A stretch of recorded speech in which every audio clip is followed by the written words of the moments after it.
The toilet.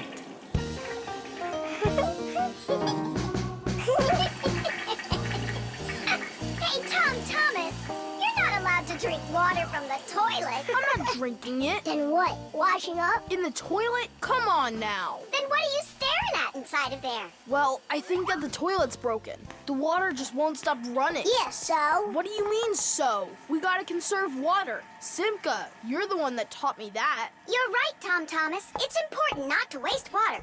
But the problem in this toilet isn't where you were looking. Then where? Here in the tank, not the bowl. Almost all toilets have tanks that are used for storing water. This water is flushed into the bowl when needed. Water flows into the tank through a water valve that has a float attached to it. As the water level in the tank rises, so does the float. And when there's enough water in the tank, the float closes off the valve and the water stops. But if the float happens to break, the water will keep running through the overflow tube into the bowl. We'll be back soon. Look at this. I can't believe how beautiful it is. Ha!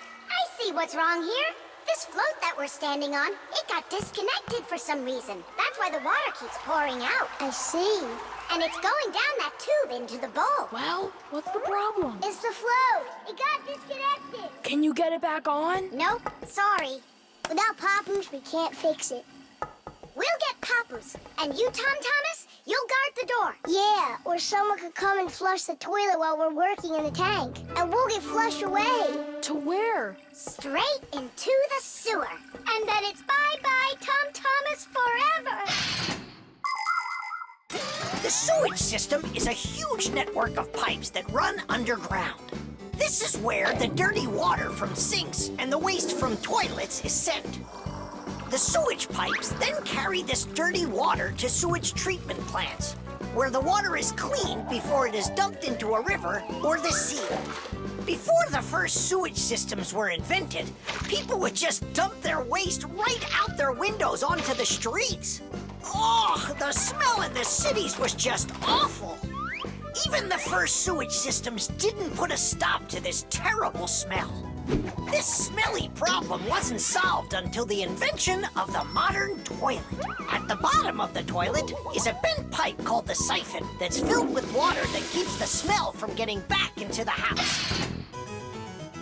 Don't ask me why, but no one goes through that door. It's a secret, Chusaka. Thomas, ready to eat? Not now, Mom. Not even a cookie? All right. Here's what I need you to do. You guard the door so no one flushes the toilet. And that goes for you, too. Oh, it's terrible how much water's getting wasted. It's a good thing you noticed it. It was Thomas who spotted it. Well, let's get to work. When your TV has broken, and your cell phone has broke, your laptop's barely working, the candles haven't struck. Don't ask us where we're going, for it's known far and wide that any kind of problem is clearer from inside. 1, 2, 3, inside will be all day and night. We fix things right. Papus, wait.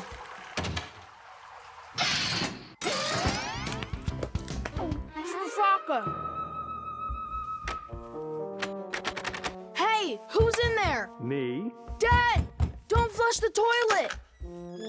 I wasn't planning on it. I was getting ready to take a shower. All right, just don't touch the toilet. What's wrong with it? It's just broken. Really? Let me check it out. No! Don't flush it!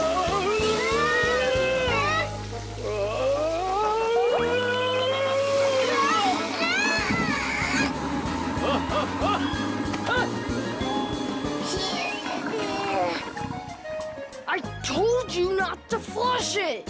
Dad, why? Ugh.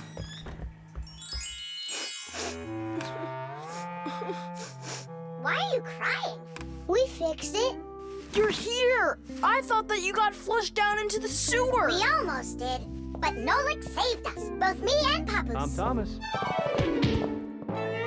What was it that made you so sad? The toilet? Uh-huh. No need to be sad. The toilet's working just fine. Really? Yeah, I had to check it. Now I need to go and check it too. Hockey. Today I'm definitely gonna beat you. You already forgot? You're just one, and we're a team, baby. Just you wait.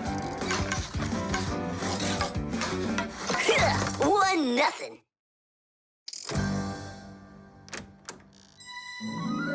Hi there. Katya? Hi, what are you doing here? Katya came to pick up something for her mom. I need a little more time. Can you wait here? Yes, of course, I'd be happy to. We can play a game. Only just not hockey. I never understood why boys are so crazy about it. I'm baffled by it too. Oh, the Fixies are here. Hi, guys. Hi there. Even though you clearly don't get hockey, I'm sorry. We're finishing this game. And after that, my dad and I are gonna go and see a real hockey game at the arena. I'm sure that a real game is just as boring. You're wrong. Hockey is an incredibly interesting game, but it isn't easy. A player needs so many different skills, like skating very fast, stopping quickly, dodging the opposing players, controlling his stick, and shooting the puck into the goal. And there's no way to do all of that without science. For instance, to calculate how hard to hit the puck or how quickly to stop. Hockey players learn all about that during their practices. They put on their protective gear and go for it. And that's not all. Hockey players also have to be brave and nimble. Otherwise, they might find themselves unable to stop and crashing into the boards or taking a puck to the head. Ow! But as the saying goes, hockey is not for cowards. Tidish!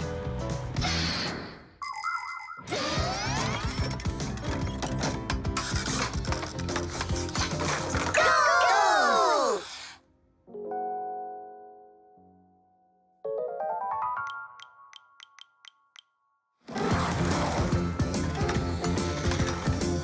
What are you waiting for? Katya, you just made me miss that. I'm sorry.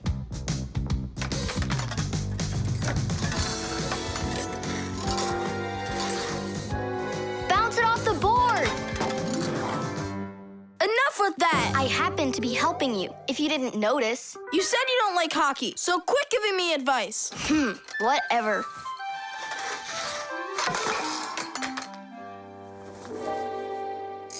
That was my second goal from that spot over there. You lucked out. Uh-huh, sure did. He'll have less luck if you keep this player back. And that one needs to pass off the boards. Get your goalie... Before she said she didn't know anything about hockey. So are we playing or not?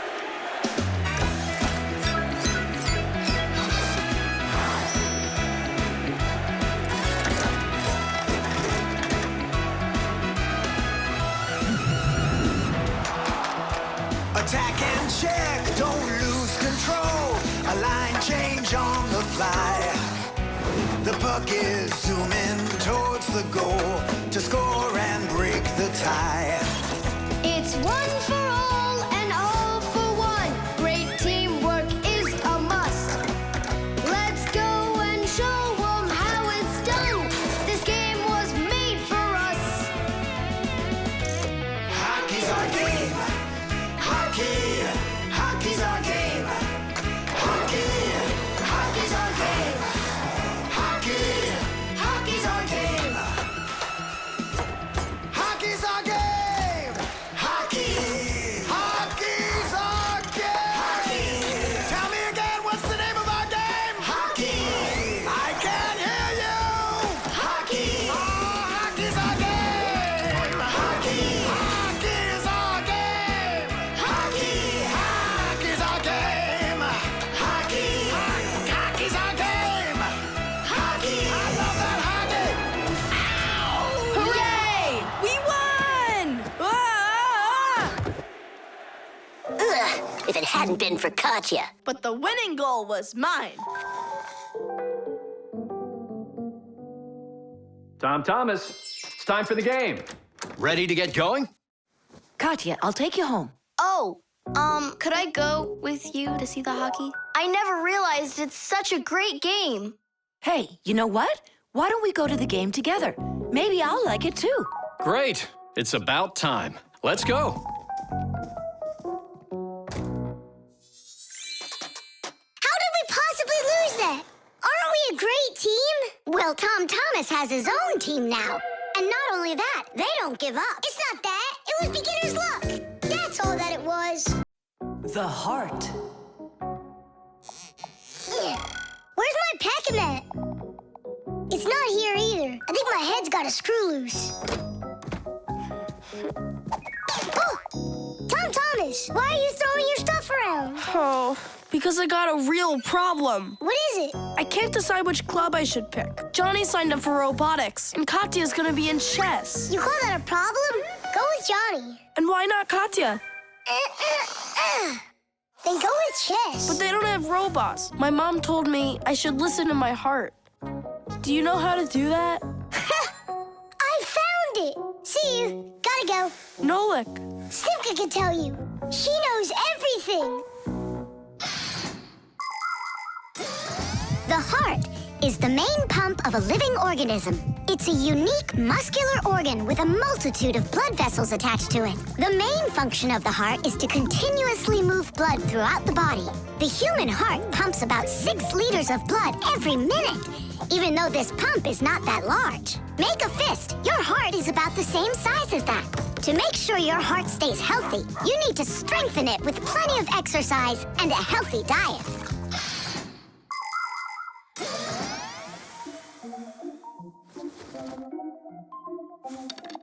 Nolik, please come help me. Why me? Tool is stronger. Huh?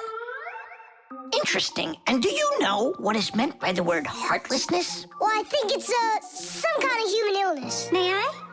Tula. Heartlessness is when a human or a fixie leaves someone who has a problem behind. Huh?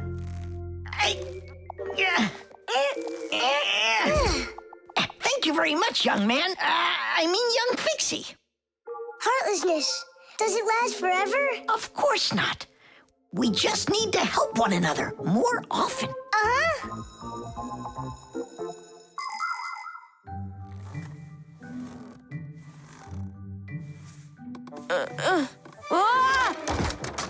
Tom Thomas, my friend. Here I am. How are you? How am I? Why do you care? Oh, by the way, I found out how you can listen to your heart.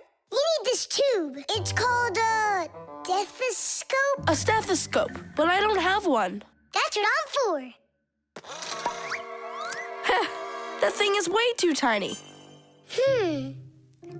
Your mom must have one. Oh, yeah.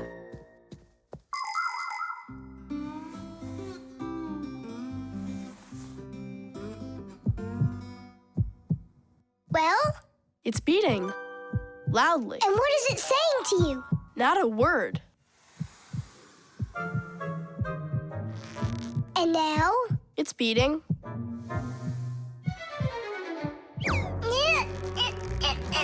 Huh? What was that?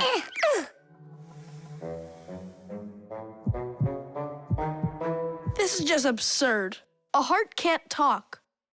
You know what? Why don't you just try again?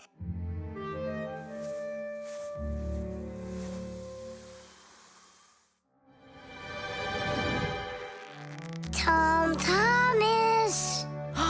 Who is that? It's your heart talking. Boom, boom. Can you hear me? Uh-huh. I believe that robotics is right for you. And what about chess? Who cares about chess? Robots are way cooler. This voice reminds me of someone. Heh, so that's what you look like, my itty-bitty heart. Well, I did it from the bottom of my heart. When a human is at rest, his heart beats between 60 and 100 times per minute. This rhythm is called the pulse rate. Place 2 fingers on your wrist or your neck. Can you hear it? Boom, boom, boom, boom. You can count the beats. When you're sleeping, your pulse slows down. But when you get excited, run, or get worried or afraid, your heart begins to beat faster and pumps the blood harder. Sometimes it feels like it's beating so fast that people say, "Oh, my heart is going to jump out of my chest." But don't be afraid, it's not going anywhere. And when people say, "Listen to your heart," they don't mean that your heart can talk. It means that you should trust yourself and listen to your feelings. And then you'll definitely find the answer you're looking for. Looks like at the end of the day, I'm heartless. I couldn't help my friend at all. Nolik, but you helped. You really did. I finally figured out which club I want to join. Robotics, like I told you? Not that. I want to learn medicine. The construction set. Tom Thomas. Huh? Why are you sitting in the dark? Because it looks better this way. Check it out. Oh, look at that. What a beautiful castle this is. It's like out of a fairy tale. No, it's from my construction set. I put it together myself. Class. Oh, let's be knights. I love that game. And so does the old dragon. Who locked the fair princess inside of the castle? I get to be the princess.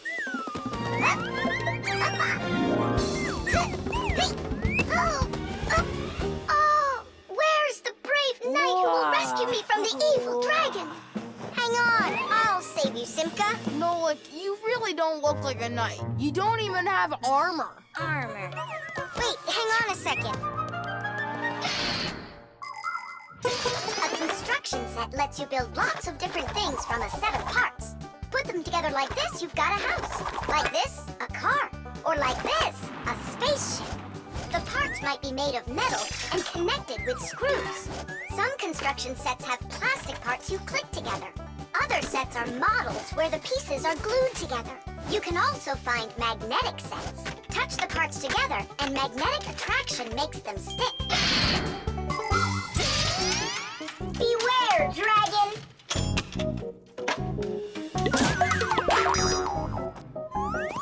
Oh, save me! Oh, help me! Where's that knight already? And where's the castle? The planet has been attacked by robots, and they have destroyed the castle. And they've kidnapped me. And are you still a princess? Of course I'm still a princess. Oh, save me, brave knight. Right. What's going on? This is a magnetic construction set, and your armor is made out of metal, so you got attracted to the magnets. Tom Thomas, it's not fair. Unattract me. Okay. Oh, rescue me! Help me! You gotta save me! Hang in there. I'll be right back. I gotta change my costume.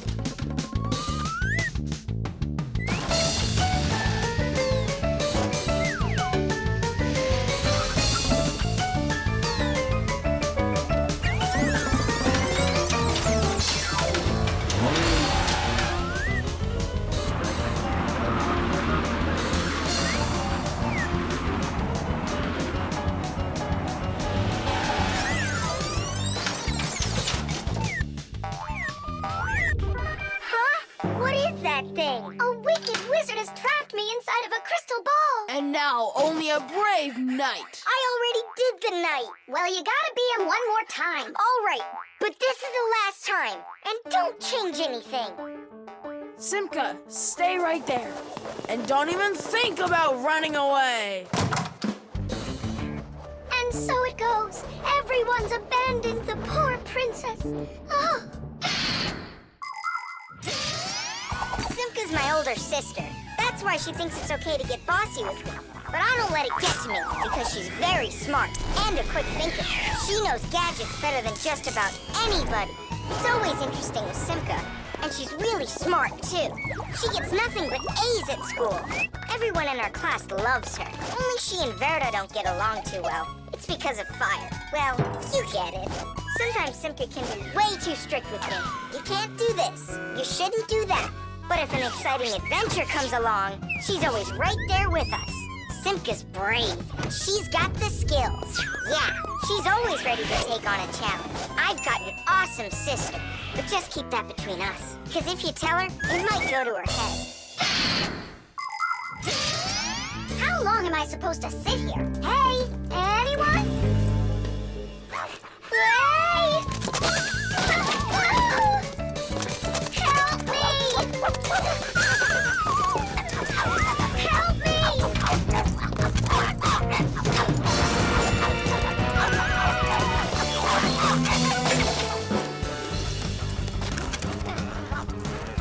Chusaka, you give that back. Leave this room. Are you okay? I can't leave you alone for a minute. Yeah, I think we're okay. Nolik got here and saved me from Chusaka for real. Just like a real live knight.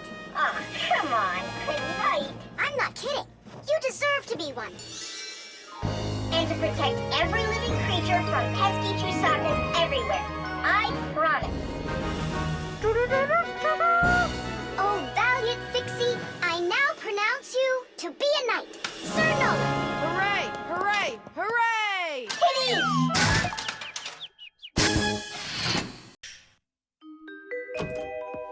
The rock. Tom Thomas is back! Hooray! So, how was your camping trip? Super! You've got to check out what I found.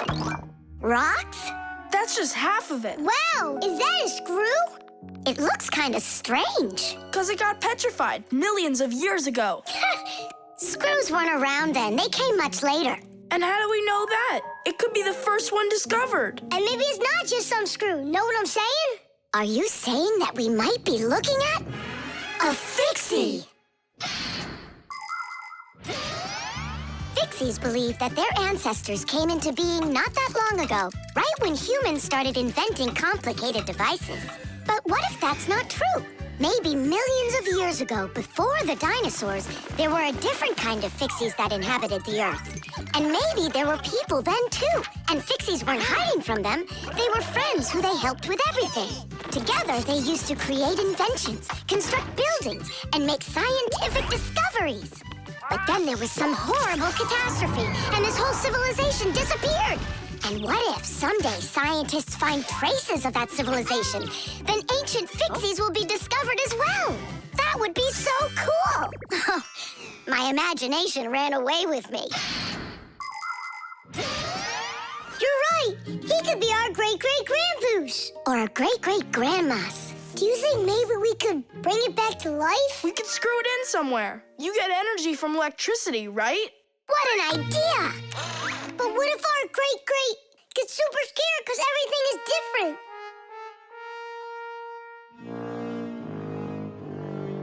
We can build him a prehistoric world to wake up to.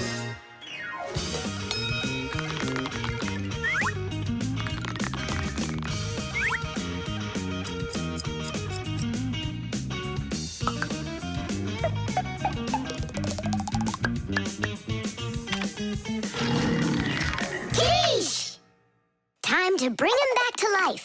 And you, Tom Thomas, disguise yourself.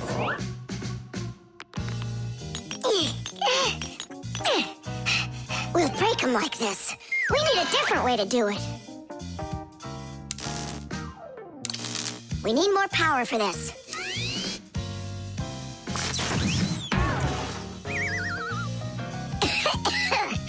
There wasn't any electricity back then. That's why shocking him won't work.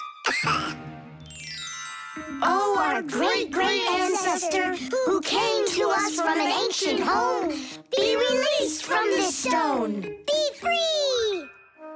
Why is it always so difficult with relatives? Wake up! Wake up! And what if...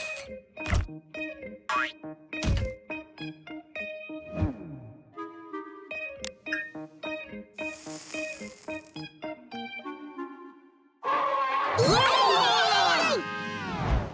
We've tried everything. This is just a waste of time. Let's sing that song about the screw. Our song. Nolik, it's never gonna work. You don't know that. We can at least give it a try. If you think a screw is nothing, take it out, but just beware. Everything will break without them with no little screws in there. Look, it's moving. It's impossible. It really did. If you think a screw is nothing, take it out, but just beware. Tom Thomas, hey. Well, how was your camping trip? Seems to me quite a success. Yeah. So, let's see what you found there. Do you know what this is? Well, it's a rock. It isn't. It's the stalk of a sea lily. You mean a flower? An animal who lives at the bottom of the sea. Its stalk makes it look like a flower, like a lily. On planet Earth, there are lots of rocks. Some of them are hiding deep below the surface, and others appear with volcanic lava. Remember those fairy tales where an evil witch would turn everything living into stone? Well, it's really happened, just without any magic. Some prehistoric plants and animals were petrified way back when, and they've remained that way ever since. Thanks to them, we can get an idea about what life was like on Earth millions of years ago. And this one's a devil's finger, the squid's ancestor. How do you know all this stuff? When I was your age, I collected fossils and rocks. Let's go. I'll show you my collection. Do you think any of our ancestors were sea lilies? Shame. Why did I let myself get so carried away? There weren't any ancient Fixies in the world. But I still believe in them. They just haven't found the right rock yet. But they'll find it. I know they will.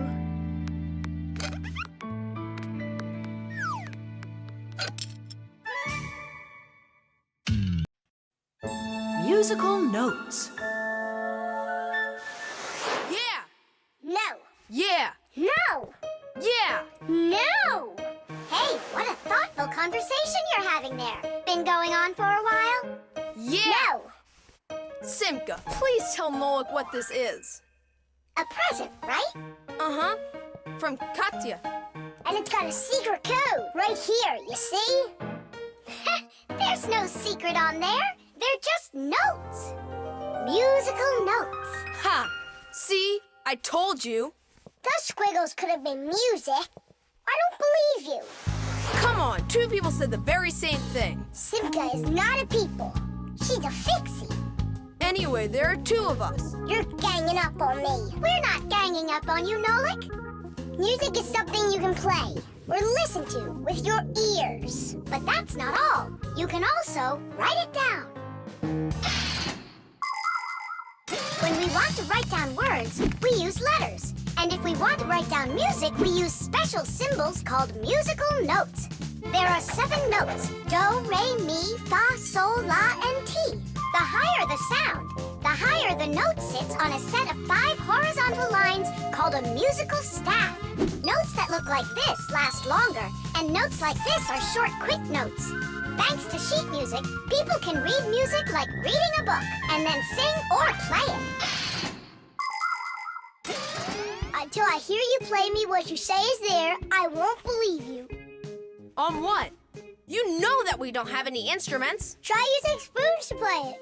You think you're being funny? Hey, stop arguing. I know how we can play this song. We can use water. Water? Let me get this straight. Are you trying to play the music, or are you trying to wash it? That's right. Pour it in there, Tom Thomas. Some more. Hear how the sound changes? Uh-huh. Stop. Now, start pouring water in this next glass until you hear the note called T. Stop. You got it. Now pour here? Yeah. We still have 1 note left. And what do I do if my mom comes home? What do I say I'm doing? That you're learning to play music while you're washing the dishes. That's it. That's the high do. Now we have all the notes we need. Do, re, mi, fa, sol, la, ti, and do.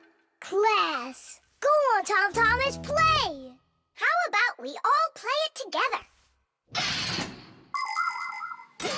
Musical sounds can be produced in a variety of different ways. Violins and cellos are played with a bow.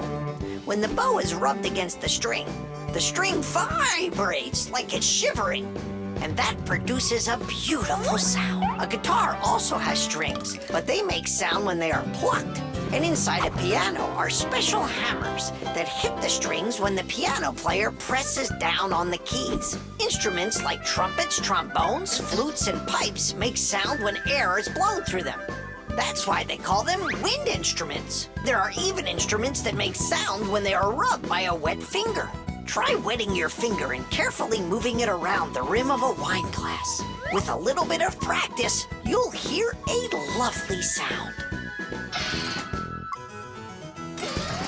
Well, are you two ready? Yeah! Great! All together now!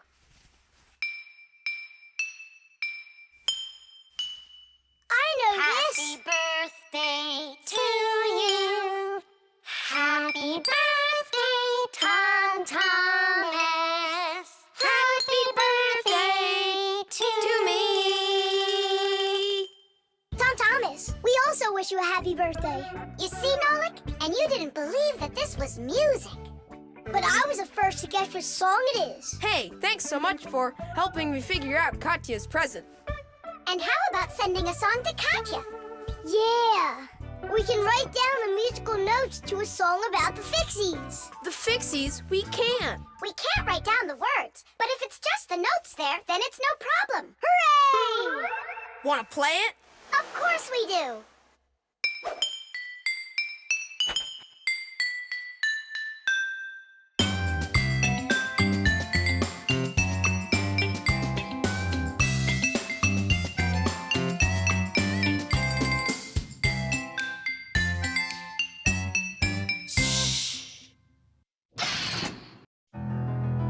Concrete.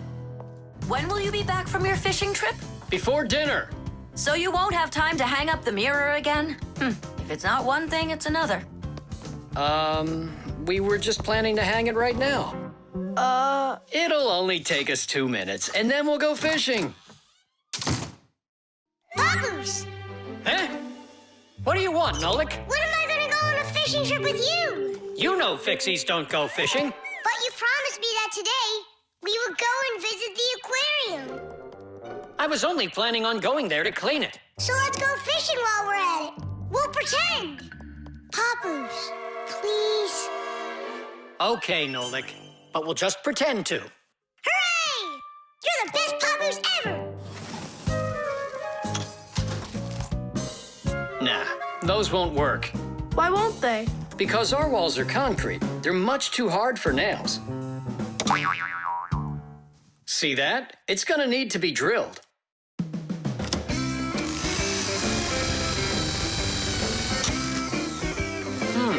I guess we'll need to use a special drill bit that's right for this wall. Concrete is a very strong building material made out of small stones, sand, cement, and water. When the concrete mixture dries, it becomes very hard, like a solid piece of rock. For building houses, bridges, and other large constructions, reinforced concrete is what people use. To reinforce the concrete, it is poured into a mold with steel bars. When you drill into a reinforced concrete wall, you have to be careful not to hit the metal bars. Papus! Shh, humans. Not big enough. It won't hold up this mirror. But it's all we've got.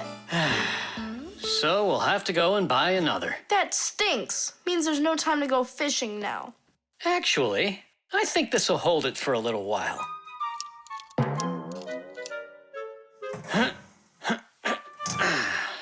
That looks great. So, ready?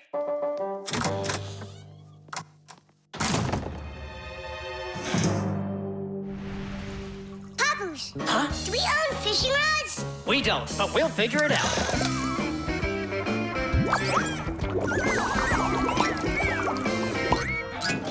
I really don't like how that mirror's hanging.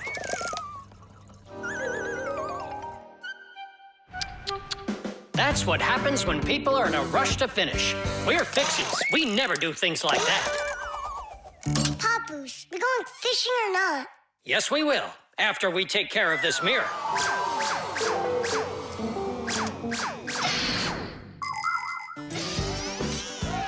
In ancient Rome, volcanoes helped make concrete. After they erupted, people would mix the volcanic ash with stones, lime, and sand. This concrete was used in many of the famous buildings constructed in that time. For instance, the Pantheon with its concrete dome. And this one is the famous Colosseum. It was also made with concrete. The Colosseum is almost 2,000 years old, but it's still standing strong. Later, when that land was conquered by other nations, people forgot about concrete and how to make it. Thank goodness that 200 years ago, they suddenly realized what a great material it is, and they reinvented concrete. It's true when they say, everything new is well forgotten old. Papus, hurry up! Haste is the mother of imperfection. It looks like I ran out of wire. Lousy timing. I've got to get to the warehouse. Warehouse? That means we're not going fishing. Nolik, a promise is a promise, and that means we go. This should hold for a little while.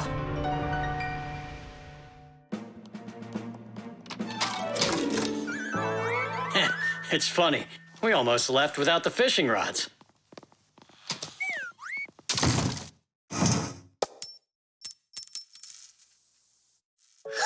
Don't panic. We did a good job of anchoring. Remember what I said? Haste is the...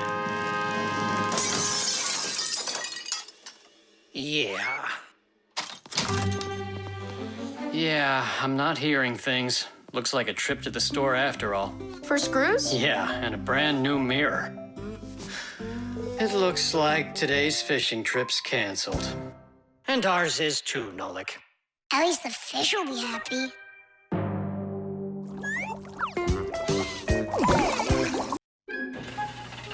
The umbrella.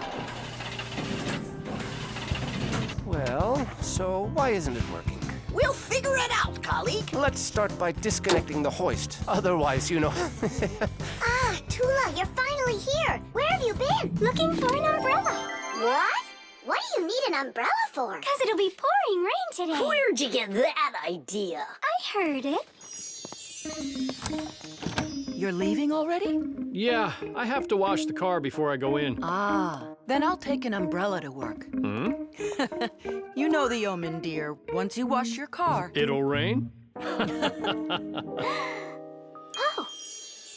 Todd Thomas's mother was just joking. you don't joke with omens. It's going to be raining for sure, but it's no big deal if you've got an umbrella. Umbrellas are an ancient invention. They're almost 3,000 years old. In China and Egypt, umbrellas were made out of leaves, feathers, and paper. Servants carried them over their kings to protect them from the hot sun. When umbrellas became fashionable in Europe, people started using them as cover from rain. The most convenient are folding umbrellas. Their design is simple. The edge of the fabric is attached to ribs. When you open an umbrella, the ribs spread out in all directions and stretch the fabric over your head. Automatic umbrellas can open very quickly. Just press the button and it pops right open, keeping your clothes dry as if there was no rain at all. An unopened umbrella can be used as a cane.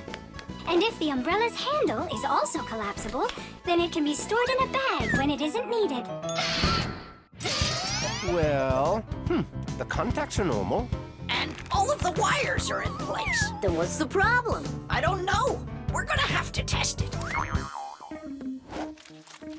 Tula, put away your umbrella. But the omen calls for rain. Ah, one omen doesn't count.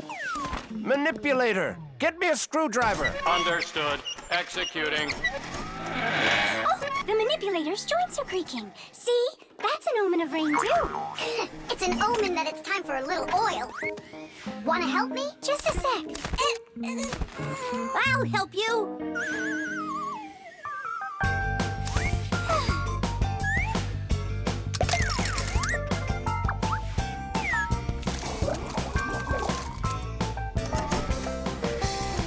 Thank you. Well, so much for that omen. It's going to rain anyhow, I know it. Just take a look at those flowers drooping. Isn't that an omen? The reason that they're drooping is because Elisa is on vacation. And my colleague forgot to water that plant. Oh, yeah. We'll finish the repair and I'll water them, I promise. Ah! This is the reason that it broke. This damaged part has to be replaced. Come on and help me. I'll get a replacement from the warehouse. Fire's flying low, isn't he? And what? When birds start flying really low to the ground. Fire isn't a bird. But he's flying low, didn't you see? Tool, give me a sledgehammer, would you? And put away the umbrella already. Look, there isn't a cloud in the sky. That's because it's morning. You have to know this, Owen. When there's no clouds in the morning, then in the afternoon, it's sure to... We're standing inside with a roof over our head. It can't rain.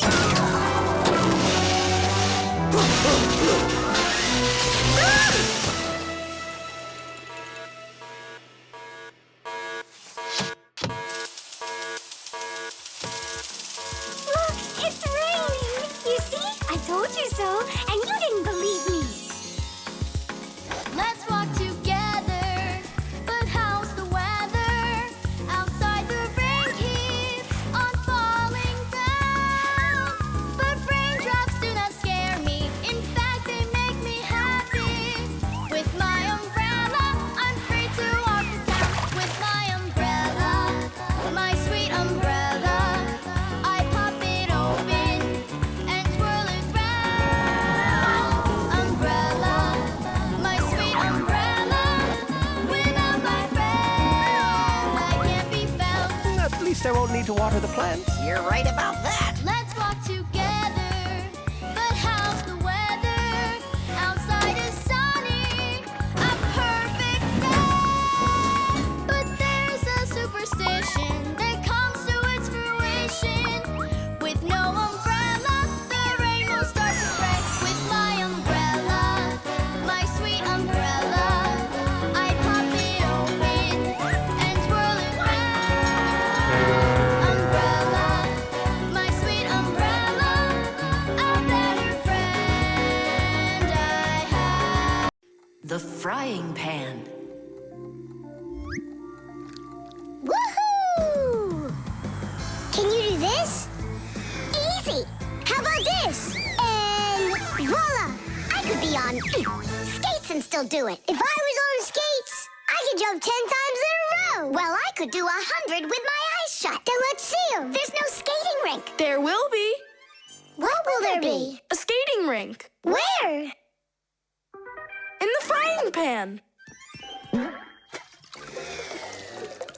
Uh-oh. All right, my bragging buddies, go get your skates. Fixies love playing sports. You might find Fixie adults working out with weights, or maybe working on a gymnastics routine.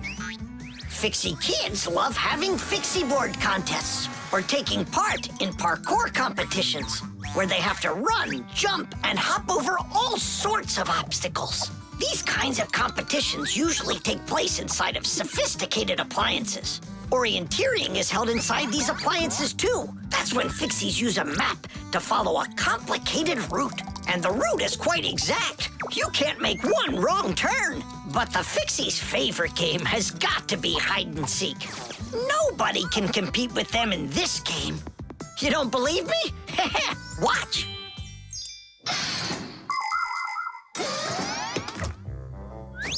The rink is frozen. So, who's first? Nolik, come on.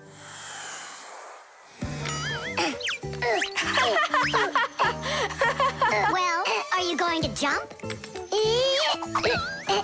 Wow, class. And that's all?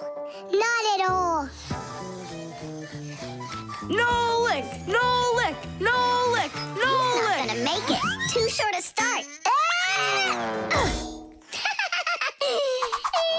I can't do anymore because I'm injured. Sure. Say no more, Mr. Braggart. Then it's your turn, Simka. Now watch and see how it's done. La la la la la la la la. Oh, wow. Nolik, you never had a chance. La la la la la la la la la la.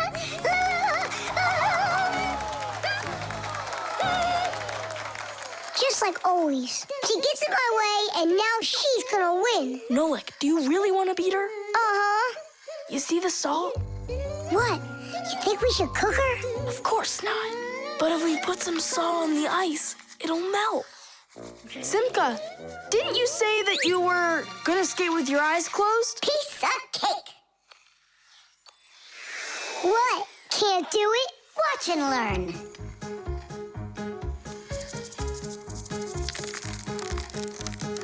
One.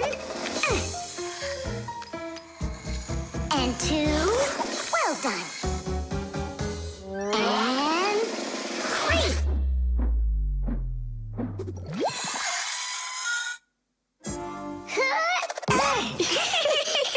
Hey, this is salt. That wasn't fair, guys. You wouldn't have done 100 jumps anyway. Let's start the contest all over again, but this time we play by the rules. Oh, look, there's a scratch in the pan. What? What a disaster! You can cook just about anything in a frying pan. Meat, fish, vegetables. In order to stop food from sticking to the pan, modern frying pans are covered with a non-stick coating like Teflon. You can cook in these pans without even using oil, and they're easy to clean. But you have to treat this kind of kitchenware very carefully. It's better not to use metal spatulas or forks that can scratch it, because you shouldn't cook food in a pan that has scratches on it. It can be really dangerous for your health. Yeah, this pan's completely shot. It's all because of your dumb bet. It's all because someone was cheating. Mom's back. Please, Simka, help me out, will ya? I'll give you any wish you want. Or 3. No, 5. 5? I can help you. If you guys jump up and down 100 times on one leg, we could do 200. Tom Thomas, what do you say we make those crepes?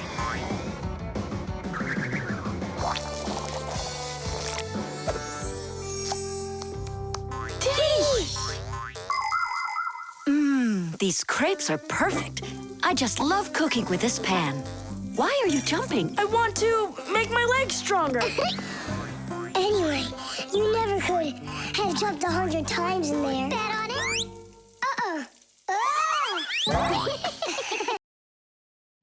The window.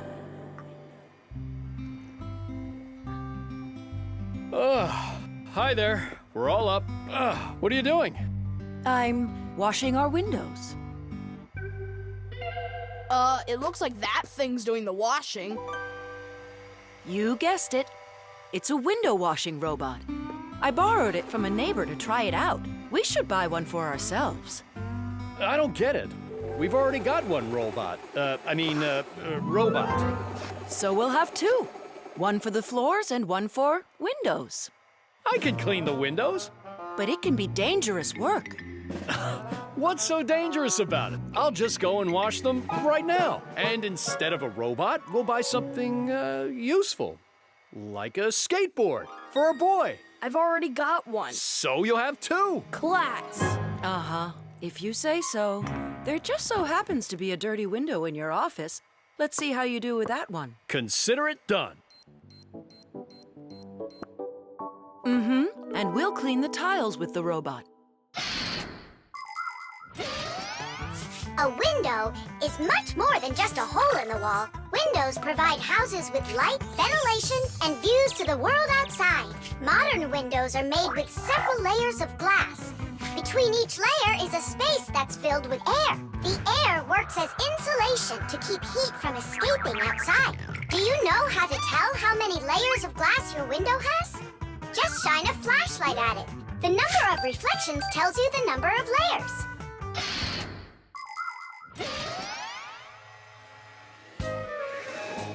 Whoa, what an amazing appliance! Let's go and take a closer look.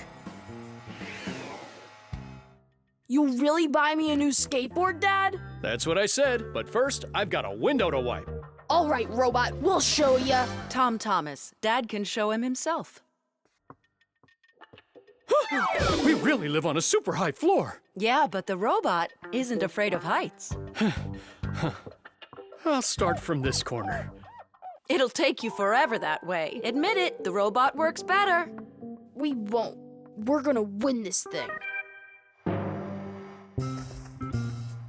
Hey, what is he doing? I'm not sure.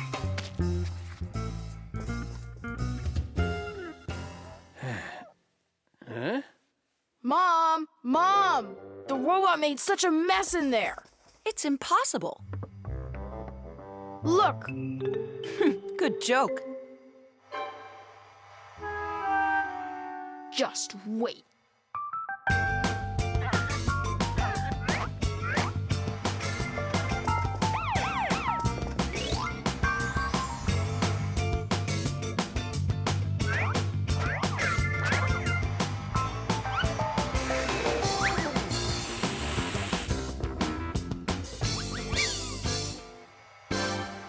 I don't get how you're cleaning it.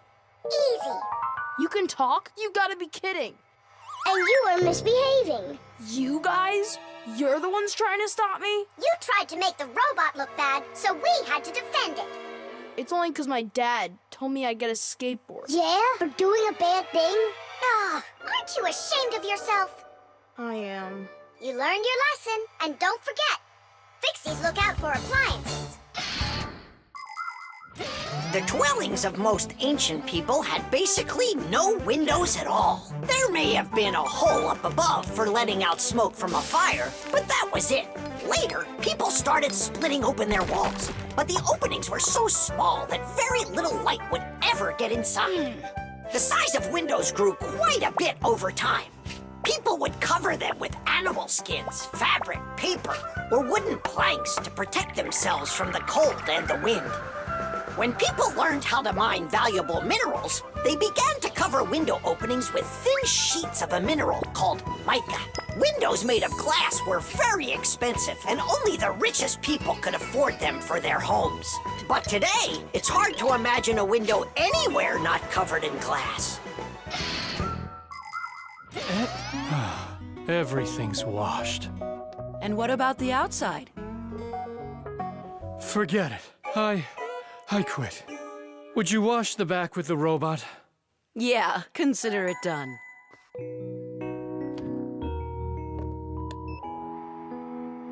Yeah, you're right. I see. It really is a great appliance.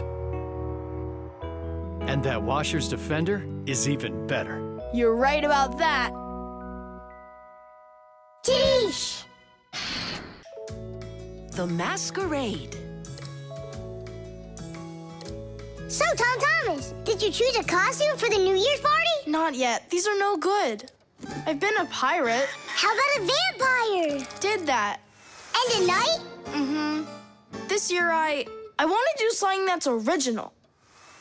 And what if... I know what! You can go dressed as me! As Nolik! Perfect! No one's ever gone as a Fixie, ever! Long, long ago, people would put on masks and dance in order to scare away evil spirits. In ancient theater, actors would change masks to play a few different roles. Everyone liked the idea of hiding their faces behind mysterious masks so much that people started organizing fun outdoor festivals called masquerades. There are countries around the world, like Brazil and Italy, that turn into one big masquerade ball during the holidays.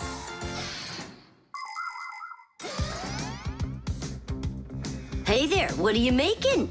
A costume for a masquerade! Can you guess who I'm going as? Yeah, but why does it have to be Nolik? 'Cause I came up with it. Fire'd be a much cooler costume. That's not true. Stop arguing. I can go dressed up as you and you. Now we're talking. Smart Fixies wear glasses. Your glasses are too small to even fit on his finger. They don't make glasses just like yours. What a cute Fixie. Splendid. Not bad. Only if I were you, I'd add a backpack to your costume. Any Fixie who's fashionable is wearing it. And maybe add my curls to it, please? If you don't, then our feelings will be hurt.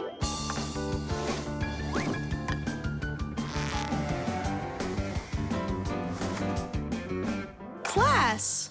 Did we cover everybody? Oh, we didn't include Simka. And where are we gonna find room for her? What can I do about it? I already gotta get going. Then let's just not tell her. See you later, Tom Thomas. Thanks, guys. Kitty!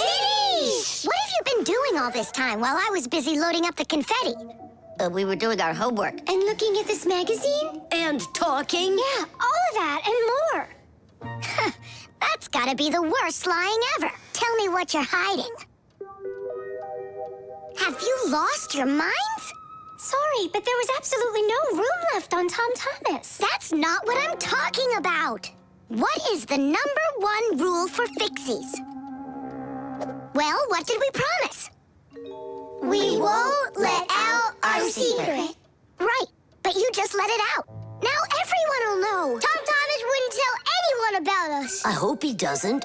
Well, maybe. Everyone will figure that he's dressed up like some nutty candy. What kind of nutty candy has a backpack on and glasses? We're in real trouble. I thought the glasses looked sharp. So what are we gonna do now? Call the professor, right? Or we should call Grandpus or Papus. Ah! Don't panic. Let's wait till Tom Thomas gets back. There are many different types of masks, and some of them are very important. Medical masks are used by both doctors and sick people to reduce the spread of illnesses. Oxygen masks help people breathe. Fencers, hockey goalies, and boxers all use masks to protect their faces from being hit. The blue glass in a welder's mask is used to protect their eyes from dangerously bright light. Sea divers wear masks for swimming underwater. Without a mask, it would be very difficult to see the beauty of the underwater world. The masks that people wear at carnivals and parties, well, they're just for having fun and putting everyone in a good mood, or as a disguise, so that no one recognizes you right away. It can be a lot of fun to fool somebody like that.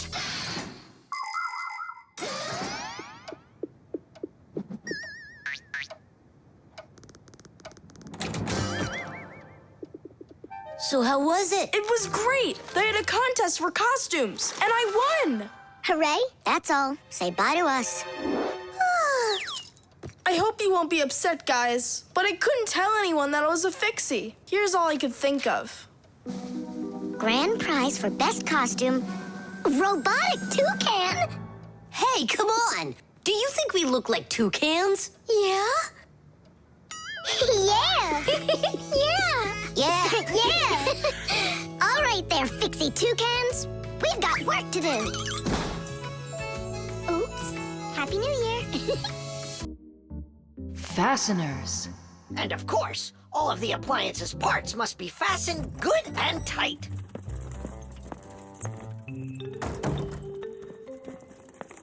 What are you doing, colleague?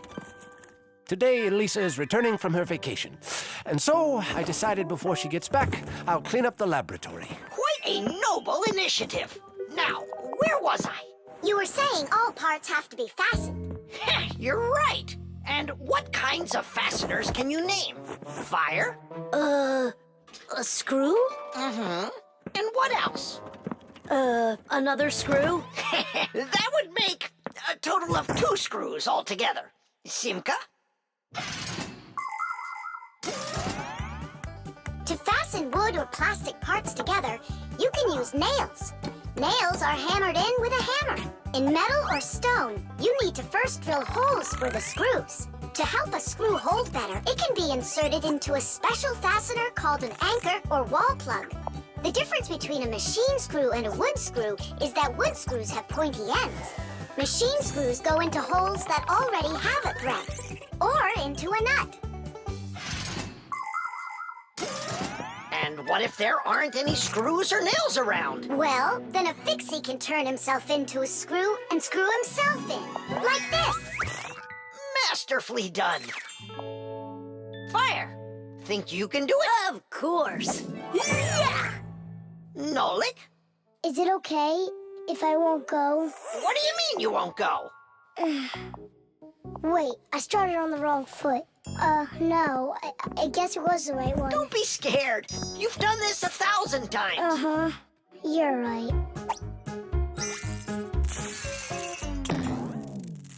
You had to make sure the appliance was turned off first. Yeah, I should have. This time it's not going to happen to you. It's all under control. Go on. I'm still scared to do it. How about you try again? And who came up with this dumb screw idea?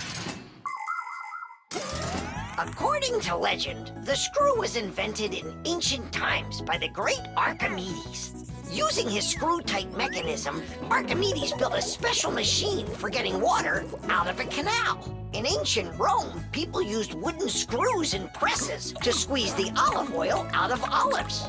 Screws were also used as parts of drills or as lifting jacks. But the use of screws as fasteners did not begin until the 15th century. Soon thereafter, screws became so popular that today it's almost impossible to find an appliance made without one. And if one of these little screws should fall out, we Fixies will come to the rescue. Because we don't just turn into screws when we need to hide from humans. We're always ready to do it when help is needed. Nolik, let's try it together. Don't be scared. We're here with you. Ready? And... Nolik, watch me, son. I haven't screwed myself in over 100 years, but I'm not scared. Did you see that? It's a piece of cake. Grandpa's? I'm stuck. It's all my fault. There's no need to worry. Professor Eugenius, can you help us unscrew Grandpa's? I'll be right with you. It got a bit rusty. It's probably old age. I know what will help. A drop of oil.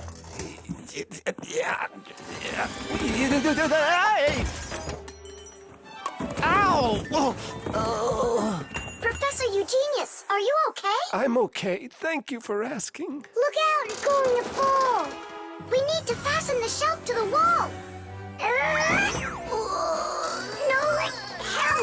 We can't do this without you. Simka, I'm scared too. Nolik, save me!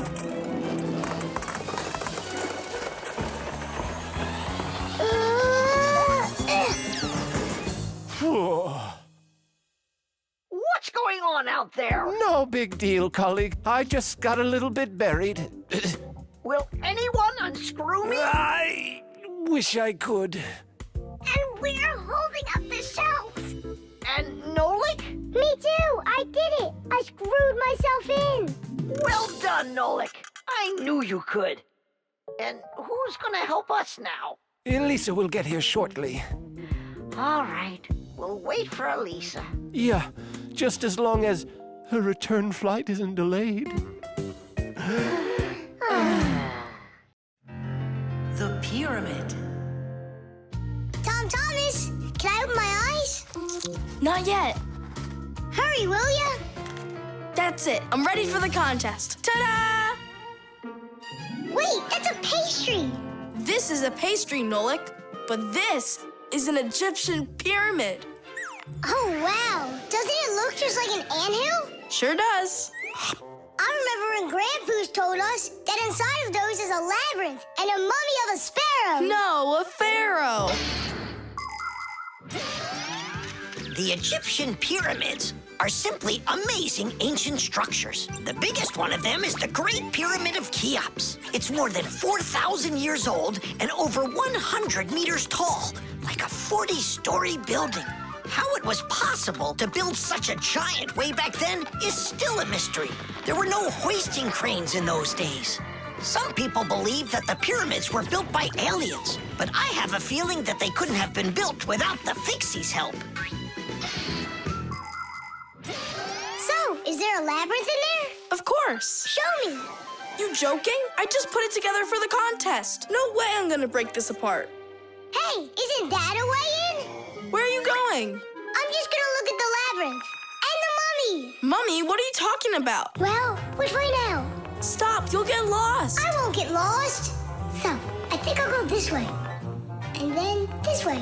Come back, Nolik. I was already here. And I was here. Oh. I dig it get lost. You were right. What? Hey there. Do you know where Nolik is? In there. He went mummy hunting, and he got lost. Mummy, whoa. A real one? Class. Don't! Nolik, yoo-hoo. Are you in here? No! Then where? Who knows? Who builds labyrinths like this anyway? Hey, nobody asked you to go in my labyrinth. Who you talking to in there? Digit, Fire and Nolik are inside, and I need to go to school now. Nolik! Fire! Well, I, for one, have never gotten lost in a labyrinth because I know the rule for getting out. You need to always keep your hand on the wall. I can find them for you. Where are you guys? Over here!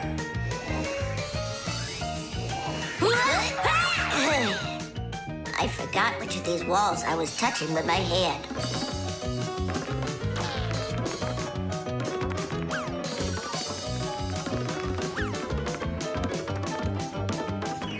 Did you find him? No, and I got myself completely lost in here. Thomas, you've got school today, don't you? Yeah, I do. Only I got a pyramid full of Fixies. It's like an anthill. Mm-hmm. The first one wanted to go mummy hunting. The second one went looking for the first one. And the third for both. We're lost in here! And I've got school to get to. Wait, maybe you could just try to shake them out. Good idea. I was joking. You have string? Watch. This way you don't get lost.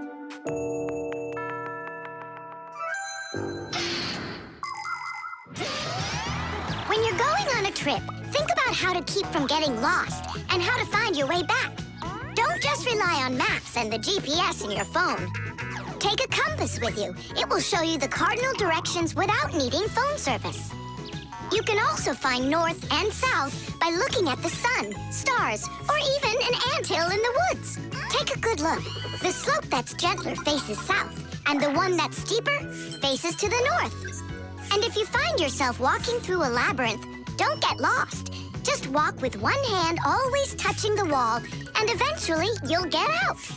Another way to get through a labyrinth is to tie a rope at the entrance and unreel it along the way. Then you can follow its path back out.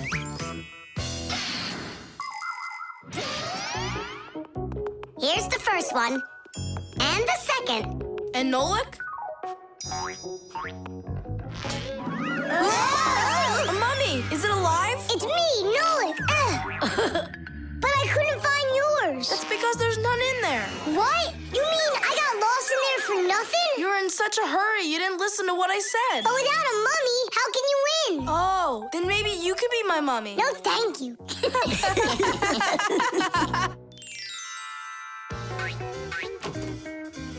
Well, did you win a prize? Uh-huh. My pyramid won. And here's a special extra prize for being the only one of us who knew how to get out of the labyrinth. Again? Another box of those pastries? That's fine with me. I really love them. They're awesome. I wish Fixies ate food. What a shame. Then I'll give some to your mummy.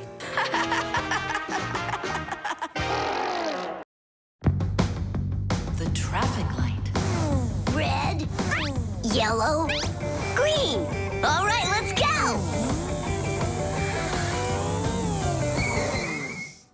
Thomas, why did we stop? There's a crosswalk.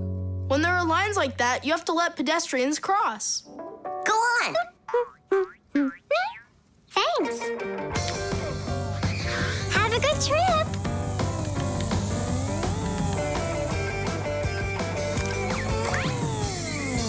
Why do we stop now? There's no crosswalk. But that's a crossing gate, Fire. You have to let the train pass.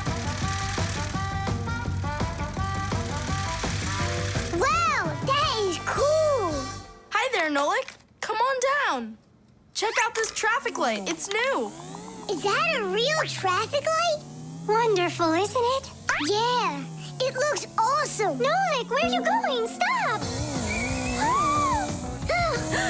Stop the car! Oh! Oof.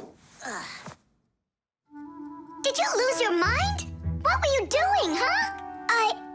I wanted to see what a cool traffic light it is. What? And my dad just got this for me today. Now look at it. You were supposed to let me cross. You ran into the street when the light was red. A traffic light is a street lamp that sends multicolored signals to vehicles and pedestrians so they don't get in each other's way when they're on the road. When the light is red, it means stop. You must stay where you are. A yellow light tells drivers, caution, prepare to stop. You are only allowed to start crossing the street after the traffic light changes to the color green. And even then, it's important to remember, look both ways before crossing. Got it? You can only cross on green, Nolik. Even really little kids know that. But the light was green. No, it was red. No, green. It was red. It was green, I swear. Maybe you're colorblind or something. Yeah, possibly. What does it mean if you're colorblind? It means you can't tell colors apart. So you don't know which one's red and which one's green. That's what I am. Right. You never mixed up colors before this. Okay. What color is that nightstand over there? It's red. And the plane up there? Oh, that's green. How about me, huh? What color am I? Greenish, bluish, brownish, gray. With polka dots. I'm what? It's true. He's colorblind. Poor kid. Told ya. Wasn't my fault. All right, we'll sort it out at home. And what are we gonna do with the traffic light? We can fix it, and we'll fix your car, too. All right, what color's the car? Purple? If you say so. We got work to do, so take a seat before you mix something else up. The road can be a dangerous place. There are so many cars and pedestrians on it, and all of them are in a rush to get where they're going. But be careful. Even if a driver notices a pedestrian on the road and brakes, it can still take quite some distance before the car comes to a complete stop. To avoid disaster, have respect for one another. If you need to cross the street, go to the nearest traffic light, crosswalk, or sign with a pedestrian on it. While you're still on the sidewalk, look to your left and then to your right, and see how far away any cars, motorcycles, or bicycles are. If they're close, then just stay where you are. If the driver is responsible and polite, he will stop for you if he sees you from a distance. If you want to make yourself more visible when it's dark, attach safety reflectors to your clothes, and then it will be safe for everyone on the road.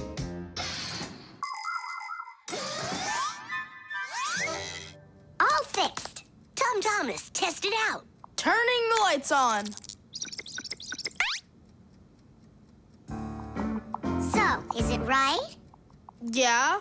Take your places.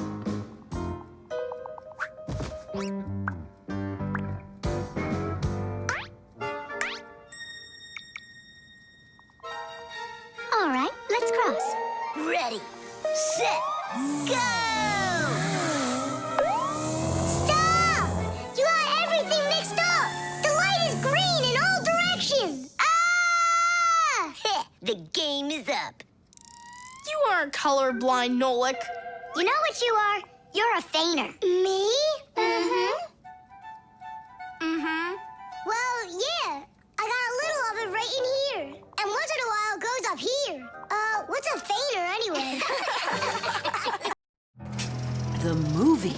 He fakes left, he shoots. Ha! Class! And can you do it backwards? Yeah, sure.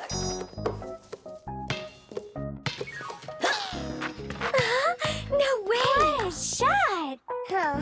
I wish Simka could see this. Why don't we make a movie for Simka about fire? We can use my Fixie tub. It's got a camera. How come it's only for Simka? We'll make it for all of us. That's a great idea. I'll shoot the ball at the basket, and Nolik will do the filming. And what do we do? You can be whatever you want, like cheerleaders or the coaches. Yeah, a cheerleader. Help me in. Motion pictures, or movies, appeared more than 100 years ago after the invention of celluloid film. A movie is made up of a series of still photographs called frames. When you look at the frames quickly, one after another, the picture on the screen appears to move. It's hard to believe, but the first viewers got very scared when they saw a moving train on the screen. At first, films were silent. Only later did people learn to make them with sound. And soon after that, people learned to make movies in full, beautiful color. Movies aren't shot on film anymore. They're made with digital cameras. Today, almost all phones and tablets come with digital cameras inside of them. This makes it easy for just about anybody to make their own movie and share it with their friends.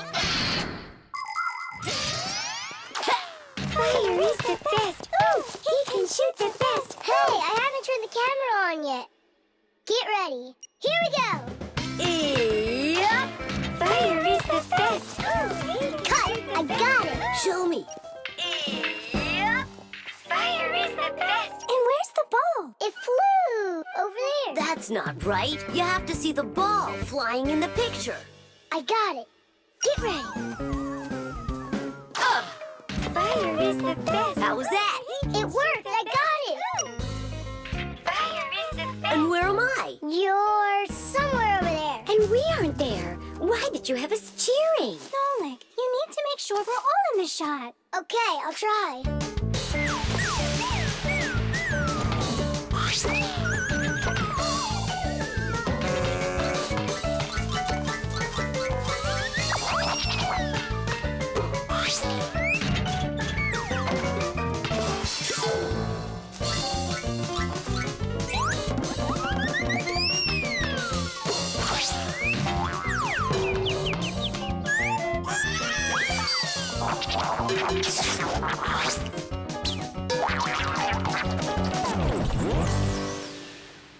How about I shoot the ball and Fire films it? No, Nolik. It's better if Fire takes the shots and you do the filming. Fire can't even hit the basket. You try to hit the basket when everybody's bothering you.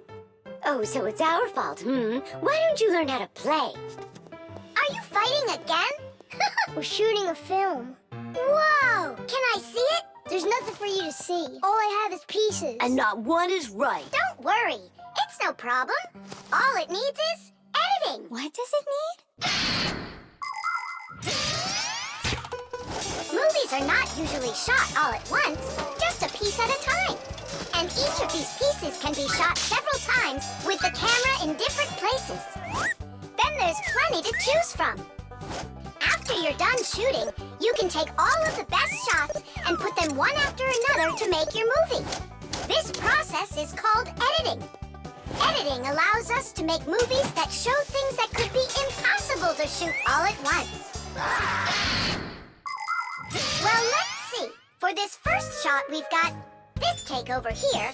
For the ball going in, we've got this one. And I like this one of me shooting. And don't forget to put in me and Tula. Of course not.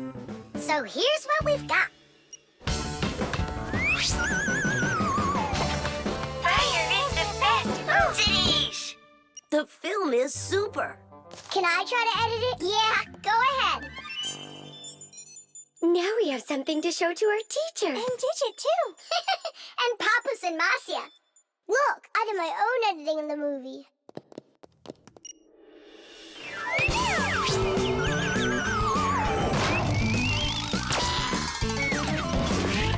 What was that? That's not true. It is so. With editing, it's just not fair, Nolik. Fire was able to put it in 100 times without any editing. You sure didn't. Hey, guys, don't fight. Do you want me to teach you all the right way to shoot hoops? Yeah! All right, here we go. And shoot! Fire is the best. Oh, he can shoot the best. Money.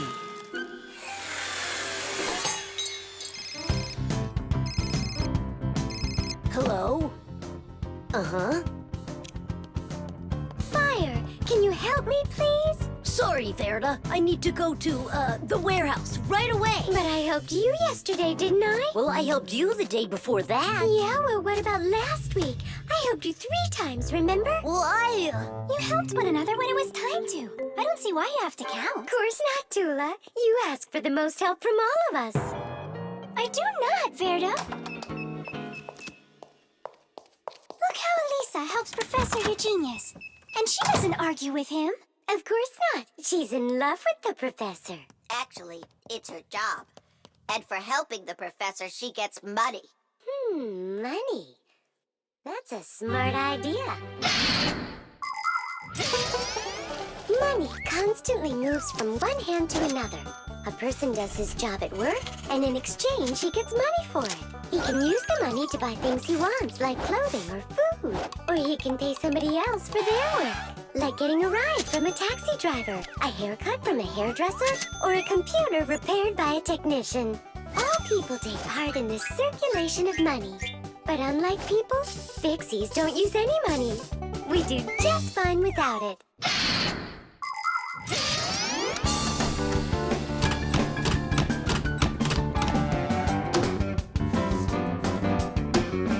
From now on, we'll do it like people do it. If you work for somebody, they give you money for it. And if you need some help, then you pay. And that'll stop the arguing. And all the false accusations. And those are for Simka and Nolik. Now it's all fair.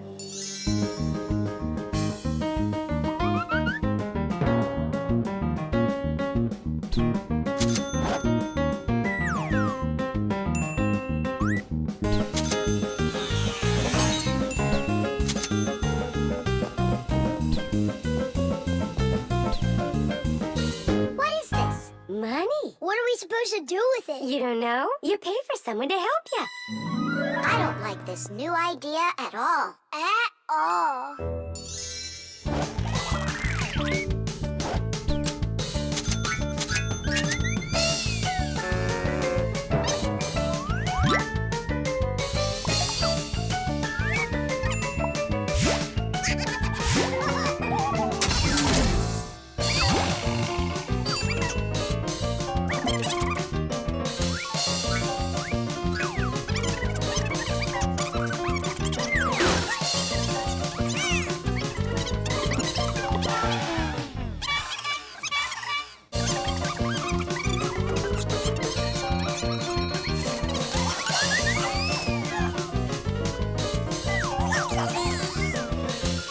Maybe we should give them our money so they'll stop arguing. I've got a cooler idea.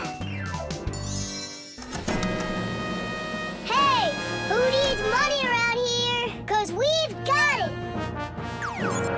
Now there's enough for everybody. Where are you? We're in here. This is all your fault, Fire. And your fault. No, it's the money. That's whose fault it is.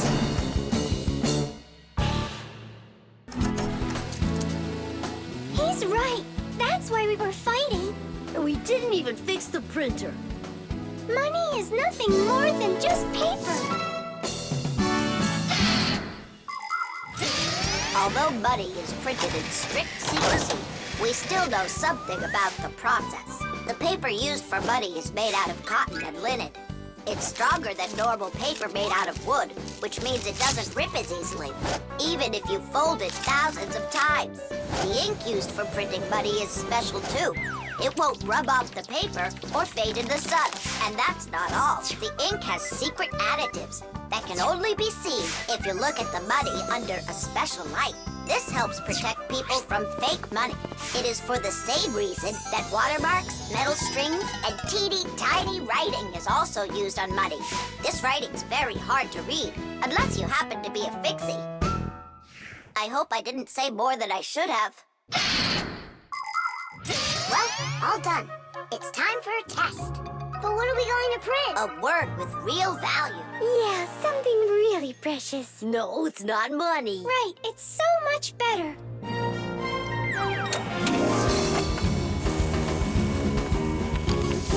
Friendship!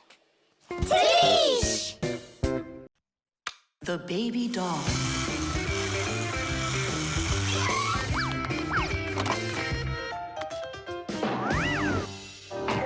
Tula, you gotta get out. We can't all fit in here.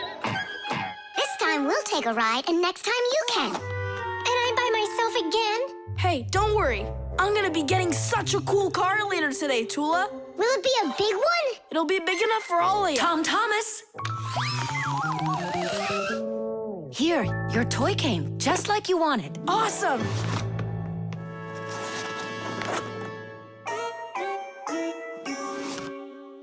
Wait, what is this? A baby doll?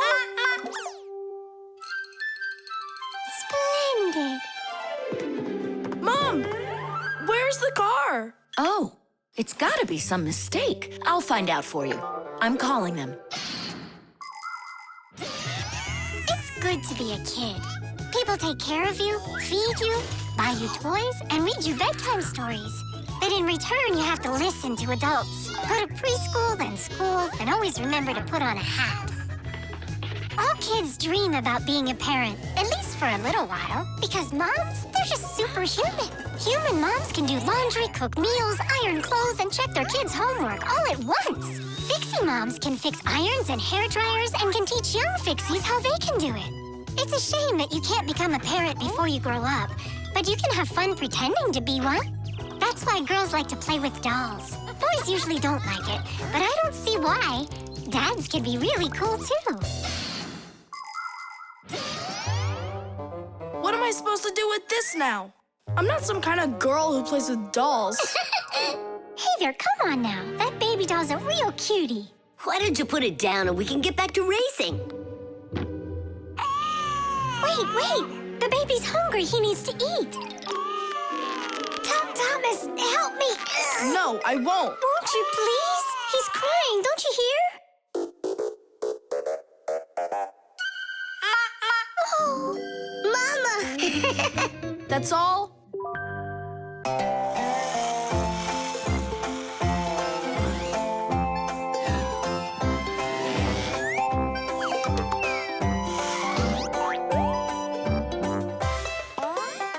Oh, I really loved him. Oh, I really loved him. Oh, I really loved him. Like my mom loves me. Every day I feed him. Storybooks I read him. Give him baths and clean him. And tuck him into sleep. Oh, oh, oh, oh. I love my dolly so, so. I love my dolly so, so. I love my dolly so. Oh, oh, oh, oh. I love my dolly so, so. I love my dolly so, so. I love my dolly so.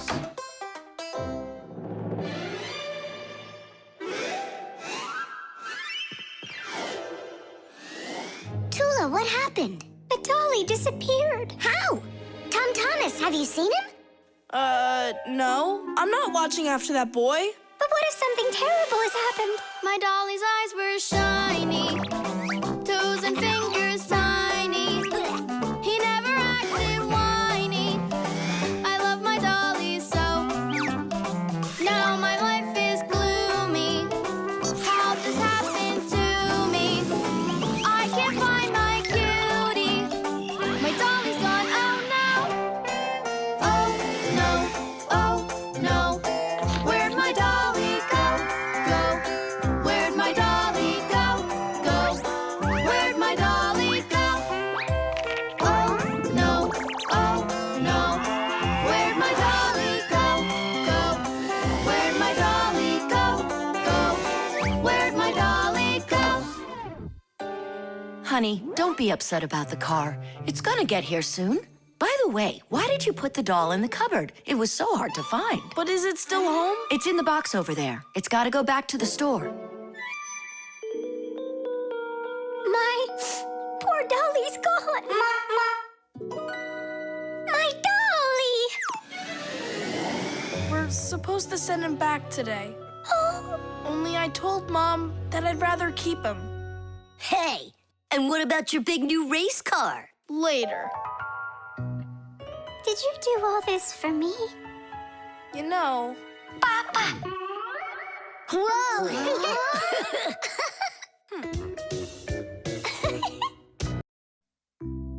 The telescope.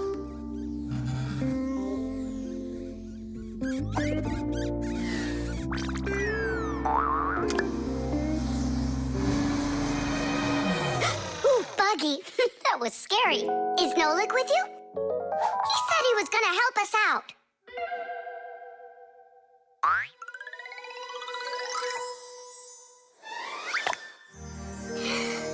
Beautiful. Whoa, just look at all those stars. It's just like magic, this telescope. Splendid.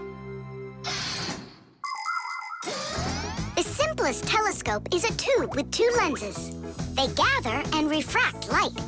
We look through a telescope at a faraway moon and see craters, mountains, and crevices on its surface as if they are very close.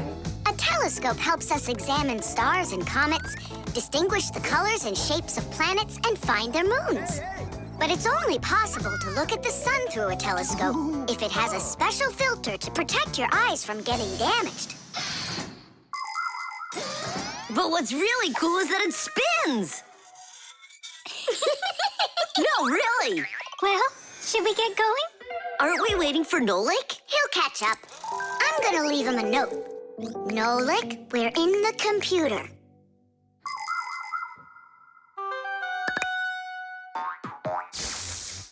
Hey! Here I am. Hello? Where is everybody?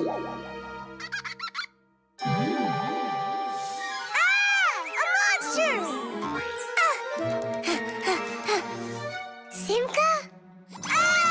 Somebody help me! A monster ate Simka! He's in the telescope! Ate? She was here a minute ago. The only thing left of her is her Fixie tail! A huge monster! Enormous! With sharp teeth and jaws like that! Mamma mia! And horns on its head? It's got everything! Ah! The monster! I know you are, but what am I? What's all the screaming about? You aren't eaten! What do you mean, eaten? By the monster that was after you! The monster attacked fire! An unfortunate left turn. Fire! Did it want to eat you? Who? The monster! It's enormous! With jaws like that! Yeah, and horns on its head. And what about tentacles? Oh, yeah. I think I know who that is. It's a Fixie eater. He's gonna eat us! But Fixie eaters, they don't exist. For real? It could be from another planet. This is our sun, and the Earth isn't the only planet revolving around it. But people couldn't even imagine that idea until the telescope was invented. Then astronomers could finally see how our solar system is organized. The closest planet to our sun is a small planet called Mercury. Then comes the planet Venus, then our Earth, then Mars, Jupiter, Saturn, Uranus, and Neptune, the furthest planet. Is it possible that life only exists on Earth? So far, not even living bacteria has been found on any of the other planets, let alone human life. But we'd like to believe that deep in space, someone is looking through a telescope, and just like us, dreaming of finding their outer space brethren.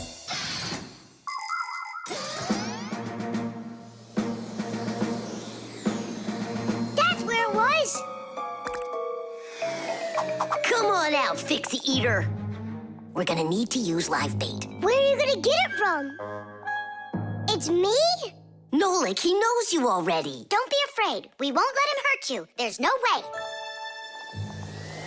Fixie eater, come out right now. Ah! I'm not afraid. I'm not afraid of you. Barely. Ah! Help me! Ah! Catching fire! I gotcha. It's Buggy. That's who you just caught. Then where's the Fixie eater? Did you see the monster? Look at those jaws. Just like the monster. Nolik, show us where you saw the Fixie eater. Up there. I saw him through the telescope. Buggy, could you please go up to that corner over there?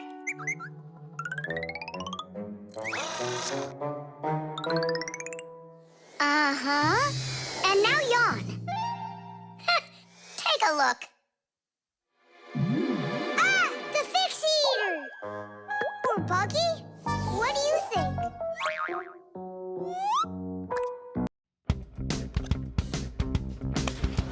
The iron. All done. Thanks for your help. Professor Eugenius! Yes, Elisa. The award ceremony's in an hour. You need to leave soon. I remember, Elisa. What are you getting an award for? It's the... it's the genius of the year. Not too modest, but fair. And well-deserved. Wow, and they're giving it to you? Well, yeah. Will they show it on TV? Why, of course. Class! And during your speech, can you say hi to me? And me, and me! And Simka. Right, say something like this. I'd like to send a big shout-out to all my Fixie friends. Oh, that's a great idea. That way everyone can know about Fixies. Professor Eugenius, didn't I see an iron in here earlier? Huh? Oh! Oh, come on, Elisa. There's no need for that. I'm not going to argue with you. You have to look just perfect. Otherwise, everybody is going to think that I don't take care of you. First, we'll let the iron warm up, and then I can iron your suit. The most essential part of an electric iron is called the heating coil. It's hidden inside the iron sole plate. When the iron is plugged into an electrical outlet, the coil gets hot and heats up the sole. People use a hot iron to remove the wrinkles from their clothing. Irons also have a water container. When the water gets hot, it turns into steam. The steam comes out through the holes in the iron sole, making it even easier to remove wrinkles. Wow, that sure is hot. All that's left to do is pour some water into it. Professor, this is water, right? Yeah, it's water. That isn't water. No, wait. It's not water. It's not water. Then what is it? Well, it's, juice. Juice? Yeah, juice. Oh no, the poor iron won't last. Phew, and it smells like crud. I broke the iron, it's awful. No, Elisa. Don't be so upset. Don't be so upset. It's the Genius of the Year ceremony, and you'll be in a wrinkled suit in front of the whole country. Oh, I won't survive. Elisa, hang in there. Be careful. Elisa. Elisa. Professor Eugenius, are you all right? Couldn't be any better. We're gonna go fix that iron for you. And while we're doing that, you go fix Elisa. That would be great. Look over there. I'll fix the contact. You and Nolik can scrape that burnt juice off the iron.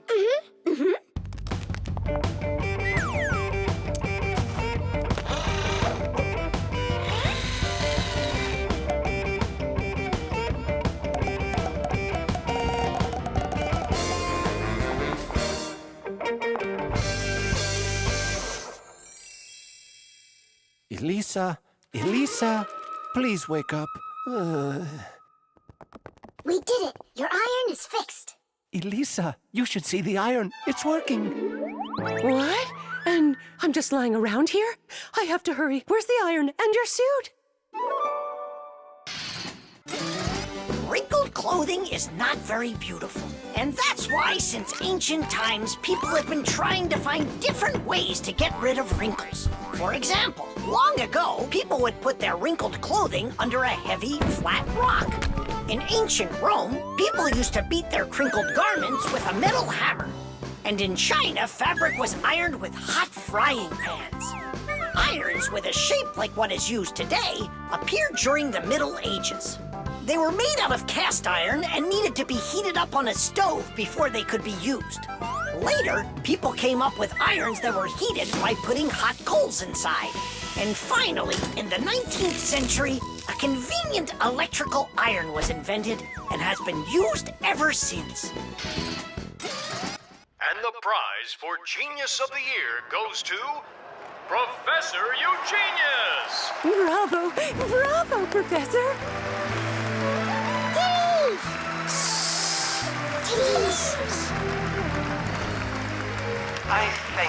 I give my sincerest thanks to you. And may I take this opportunity to send my greetings to to all the Fixies. Just give me the prize. Oh, that was quick thinking. Brilliant! He is just astounding. Perfection from head to toe. Well, practically perfect.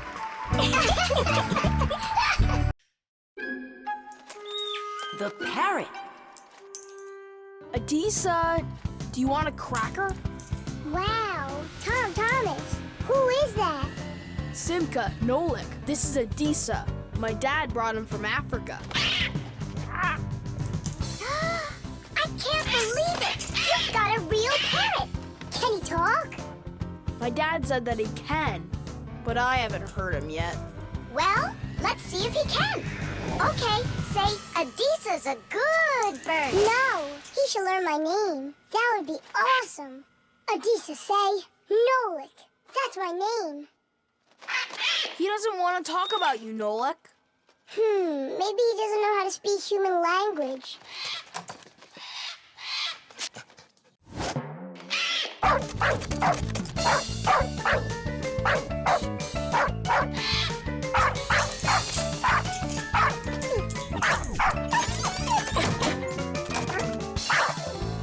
Check it out. It looks like he knows how to speak dog. No, Nolik.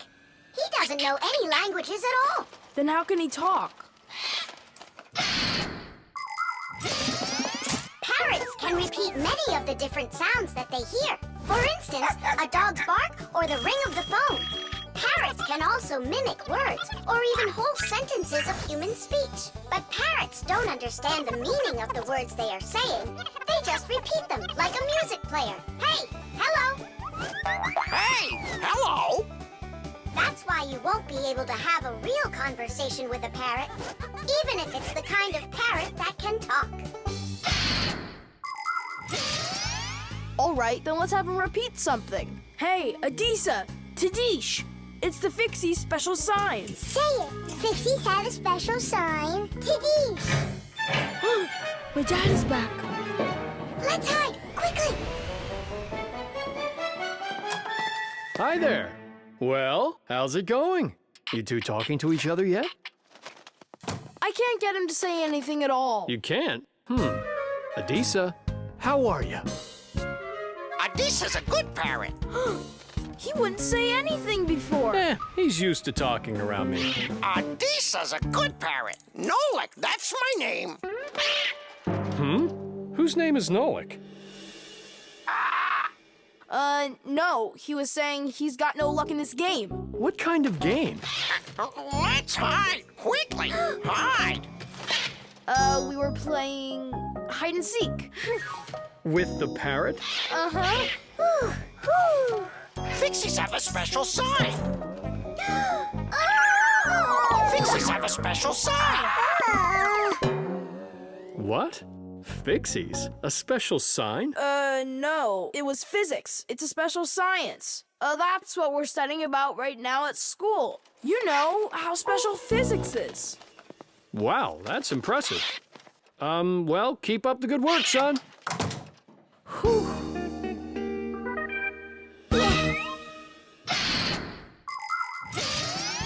The ability to repeat what humans say is not something unique to only parrots. Crows, starlings, and other animals can do it too. And besides animals, there are also machines that can repeat human speech. For instance, when you call somewhere and hear, "Leave your message after the tone," what you're hearing is a voicemail machine using a recorded voice to answer the call. Another example is the voice on trains and buses that is used to announce the stops. Those voices are usually recordings that are repeated over and over. Today, there are also artificial voices on computers, tablets, and smartphones that can read text and say it out loud. But even if a machine knows what you are saying, it can't know why you are saying it. Only people can figure that out. And Fixies, of course. Huh? Tom Thomas, you're a hero. You really wiggled your way out of that one. And Adisa, bad parrot. He almost gave up our secret. Be careful with that parrot. I get it. Adisa, listen, you. Forget everything we said. And don't ever say Nolik, okay? Yeah, nothing about the Fixies at all. Yeah, so if you meet a Fixie, please don't let their secret out. Got it? Oh, he's nodding. Looks like he understands. Let's get out of here so he'll forget about us as soon as possible.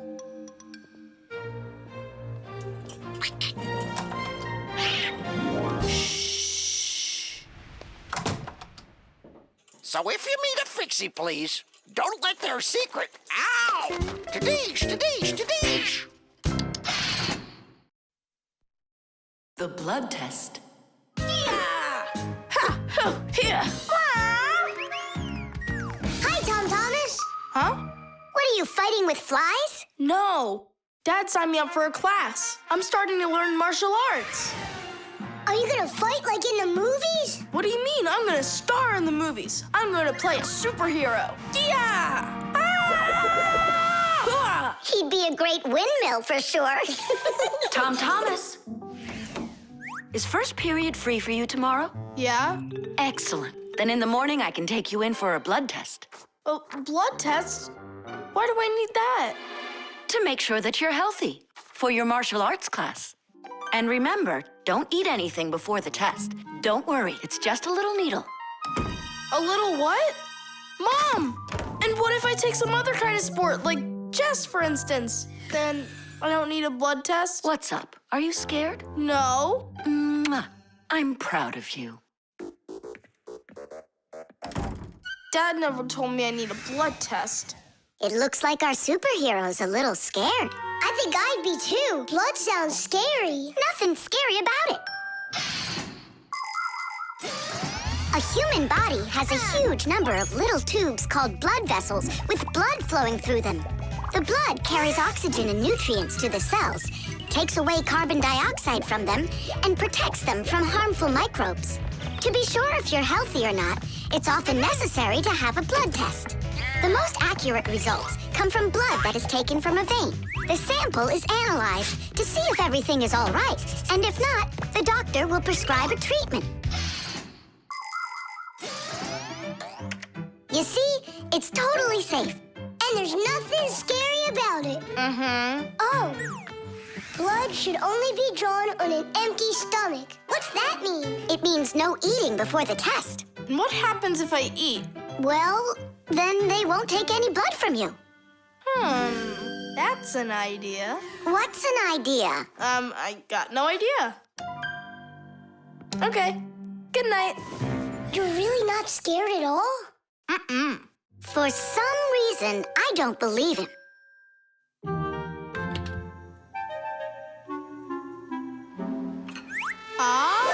Huh? Hey, what's going on? You're not allowed to eat. Give it back. Oh, my mom's coming. Oh. Tom Thomas, did you forget? You're not allowed to eat now. Do I have to have this test? Go on. Go get yourself ready.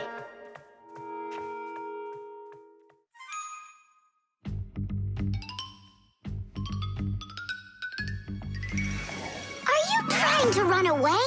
Shh. I thought you wanted to be a superhero. You're being nothing but a coward. I'm not a coward. You are. I'm not. You're acting like one. Anyhow, I'm not going there. Don't even think about it. Nolik, help! Ah! Ready to go? All right, Tom Thomas, get up. It's time.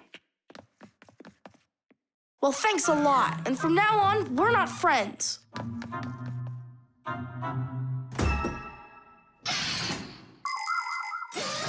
Making an accurate blood analysis is not a simple task.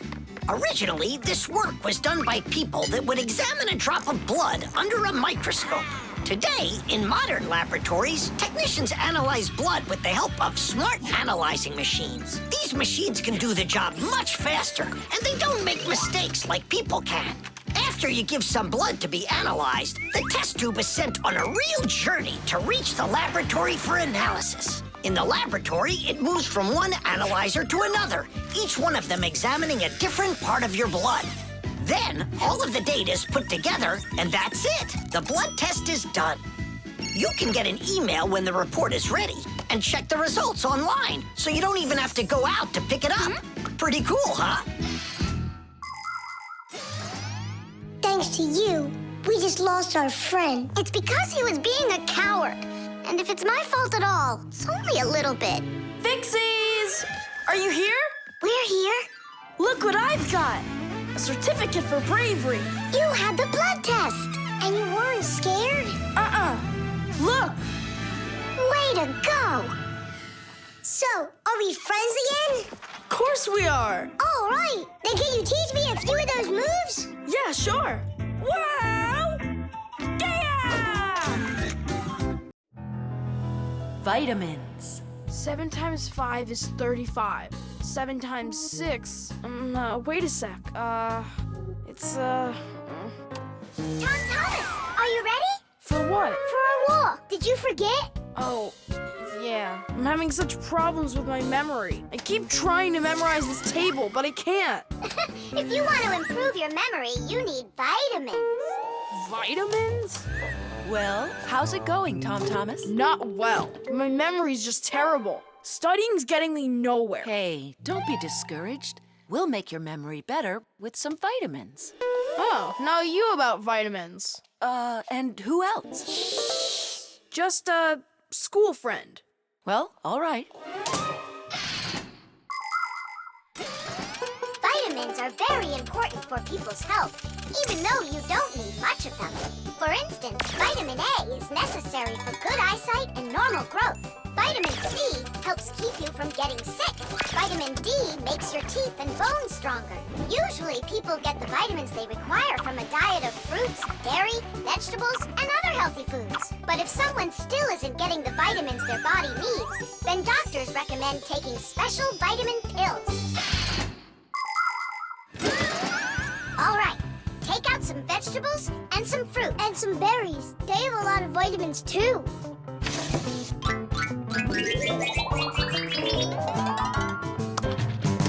Forget about it. We're strengthening your memory with vitamins. And you'll study the multiplication table at the same time. All right, then. There are 3 cherries in each pile. Tom Thomas eats 5 piles. Go on, eat. So, here's the question. How many cherries did Tom Thomas eat all together? I don't know. What'd you say? I said I don't know. Try counting those pits, then. Huh. 15. That's right. And that means that 3 times 5 equals 15. Now, try my problem. Tom Thomas ate 3 pairs of apples. That's easy. The answer's 6. I just couldn't find more apples for that one. Tom Thomas, quit slacking off. To get this problem right, you have to eat the apples. They have vitamins.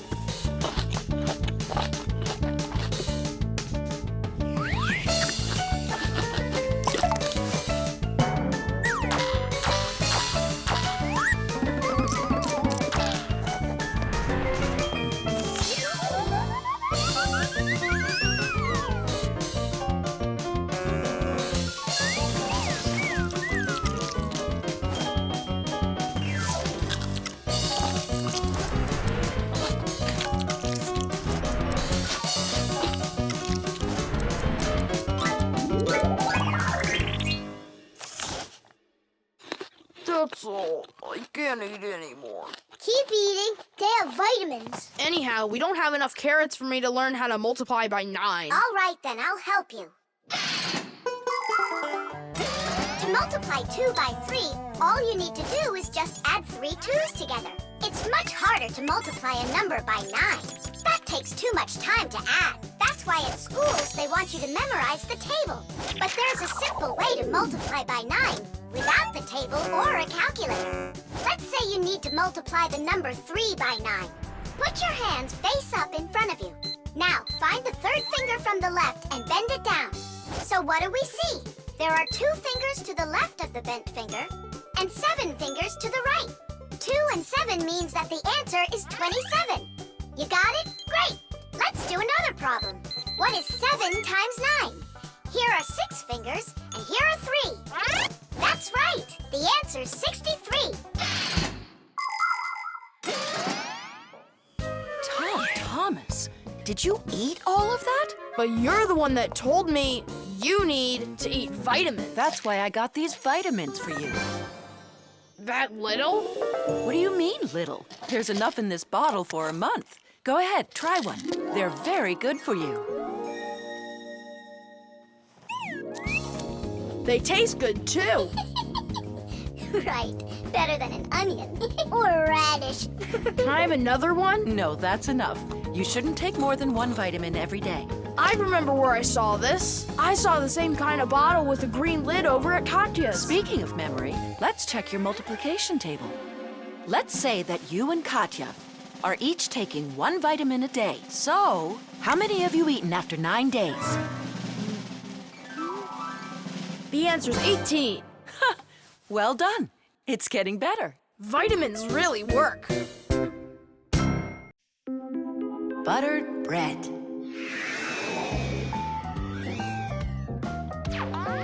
Tom Thomas, it's not right to eat when you're playing a game. I know your mom told you that. Come on, stop distracting me. Oh no, that's the game. Now that's what you call Murphy's Law, Nolik. No, that's the law of buttered bread. The law of buttered bread. There's no way that's a real law. People say that bread always lands butter side down. Scientists laugh at that, but there is a grain of truth in it. First of all, a sandwich usually falls from the low height of a table, and so it only has time to make a half turn. Second, the side of the bread with the butter is heavier, and that pulls it towards the ground. And third, people remember the bad things that happen to them. So, they believe that buttered bread always lands the wrong way. That's just goofy. I don't believe in that law. It's true, and not just for buttered bread, but any open-faced sandwich. Then let's do an experiment. We got tons of food in here. We just cover some bread with it and then throw it. All right, let's do it.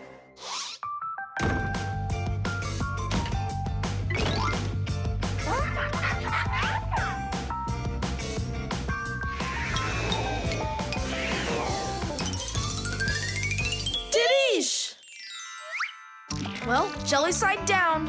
Uh-huh. And the cheese went down. And the chocolate spread's out of luck, too. The bologna didn't do any better. Do you believe me now? Not yet. Let's keep going. We should try some other methods of throwing.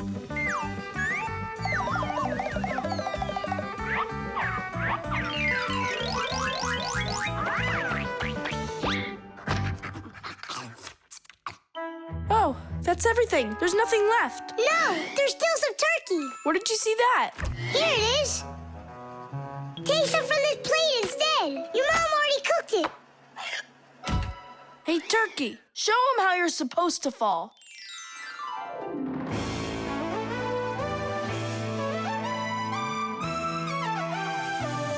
Aha! Didn't I, tell ya? You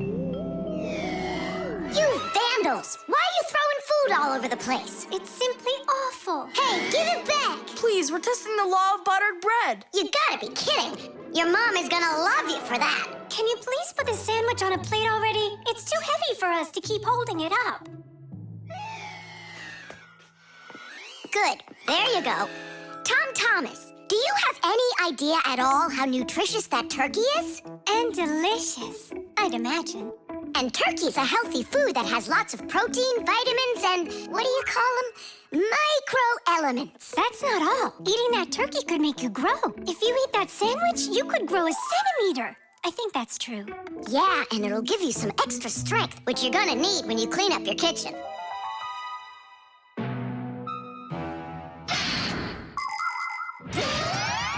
Humans eat food not only to make them strong, but also to grow and develop. Take a look at all these different foods. Do you think they have anything at all in common? Well, actually, they do. All foods contain nutrients like proteins, fats, and carbohydrates. Combining them properly is the science of nutrition. Foods with fats and carbohydrates give humans energy, while those with protein are essential for helping children grow. People love to eat food that is delicious, fresh, and assorted. Try to eat all sorts of good foods like salads and soups, cereals, potatoes, vegetables, and meats, and not just sandwiches. But when it's time for a little snack, a sandwich can be just right, and it's so easy to make.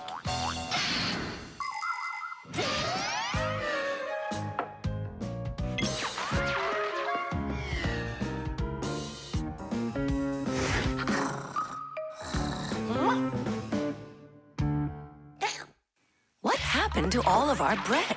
There's only one slice left. I made an experiment. A real one. I see.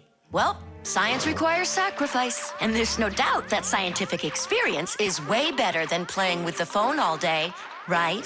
Mm-hmm. Can I have another piece of turkey? I don't know why, but I'm really hungry today.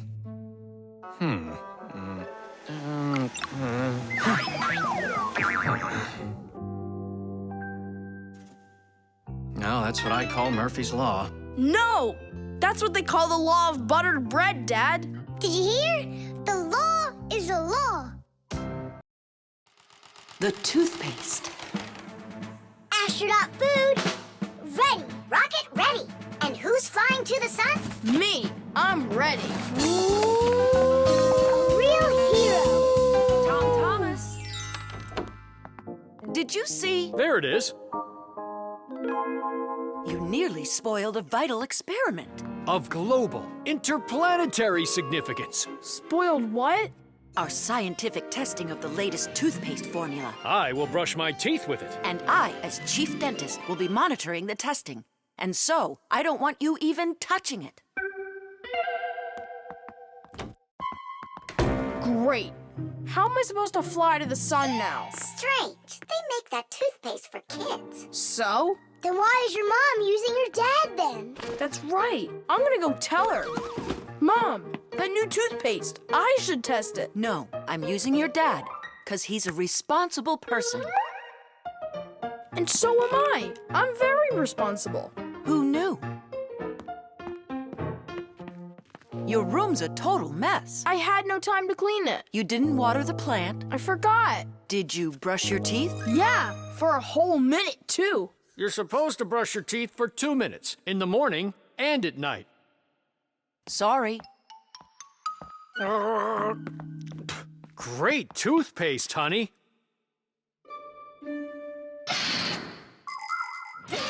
If you don't want to get a toothache, you need to take good care of your teeth by brushing them with a toothbrush and toothpaste.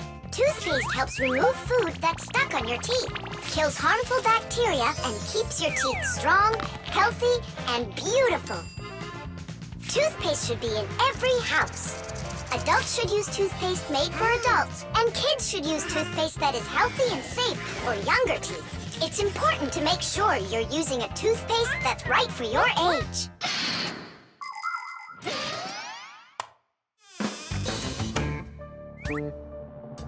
Tom Thomas, don't touch it! It's for the experiment! I'm just gonna smell it. Don't worry. Well? It smells like bubble gum. Hey! Just a peek at the collar, that's all. Come on, do you want to spoil the experiment? Now put that toothpaste right back.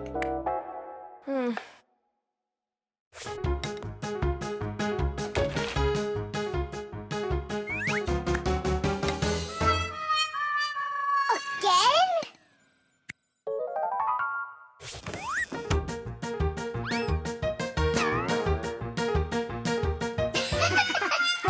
Whoops.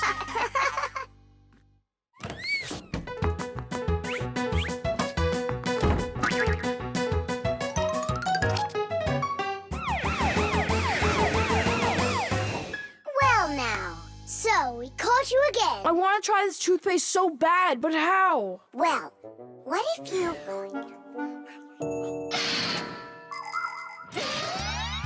Do you know how to brush your teeth correctly? Let's check. First, take your toothbrush and rinse it with water. Then squeeze on a bit of toothpaste. A small pea-sized drop is all that you'll need. Now 1, brush the outside of your front teeth up and down. 2, brush the backs of those teeth from the gums on down. 3, open your mouth real wide and brush the teeth in the back. These are the teeth that you use for chewing. Go back and forth, over and over. You should brush a full 2 minutes, no less. Now it's time to rinse out the toothpaste from your mouth and clean the brush. That's right, the brush needs to be clean too. And please, don't be lazy. If you brush your teeth 2 times a day, they'll stay in great shape for many years to come.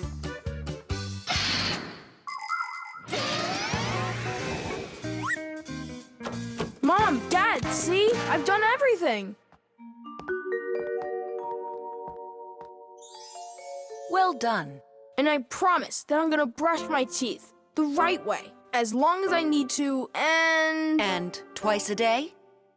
only let me be a part of your awesome experiment. Please, would ya? Well, I don't know. I think we could try it. Oh. What? Well, we also have this foam for teeth. Who's gonna test that? Me! A real hero.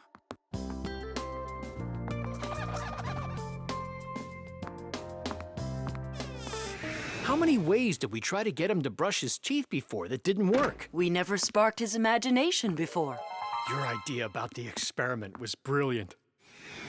Simka, do you think we should tell him?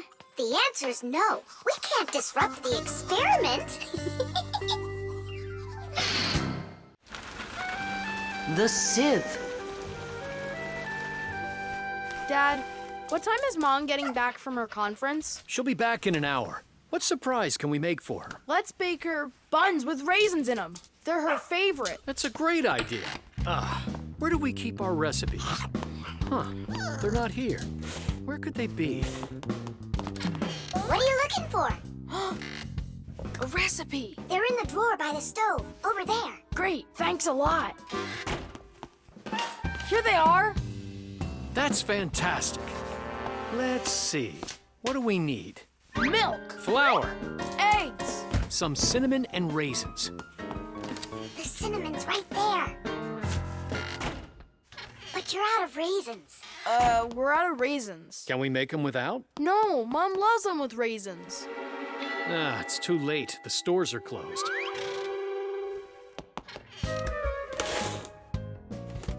Cereal! We got cereal! And so? It has raisins, look! Tom Thomas, you're a genius! Why don't you be in charge of the raisins? Tom Thomas, what does Mom use to knead dough? The mixer. How about the mixer? Not a bad idea. I don't think you have enough raisins. But you haven't made the dough yet. It'll be really quick with the mixer. All right, Dad. We'll see who finishes first. Come on, faster, faster. Don't be so clumsy.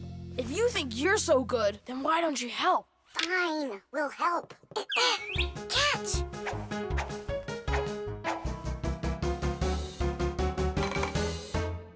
What's going on in there?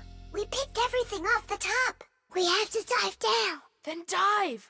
Hurry up. Dad's almost done putting the mixer together. Where are the raisins? It's dark down there. We can't see any raisins. Well, try diving again. No, this way won't work. We need a filter. In order to separate seeds from the husk, air from dust, and water from harmful particles, we use filters. The simplest kind of filter is a metal netting. These kinds of filters are installed in washing machines and dishwashers. They keep the water clean by capturing small debris and sand. As a result, machines work better and go longer without breaking. In other words, filters help separate what is wanted from what isn't. I think I know what Mom uses. Perfect. That filter's a sieve. Grab the bowl and hold the sieve over it.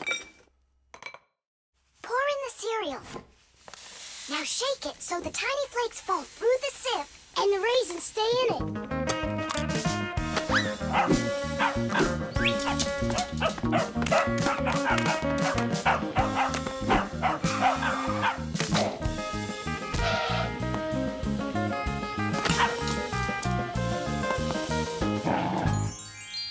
Dad's turning the mixer on. Then you need to shake faster.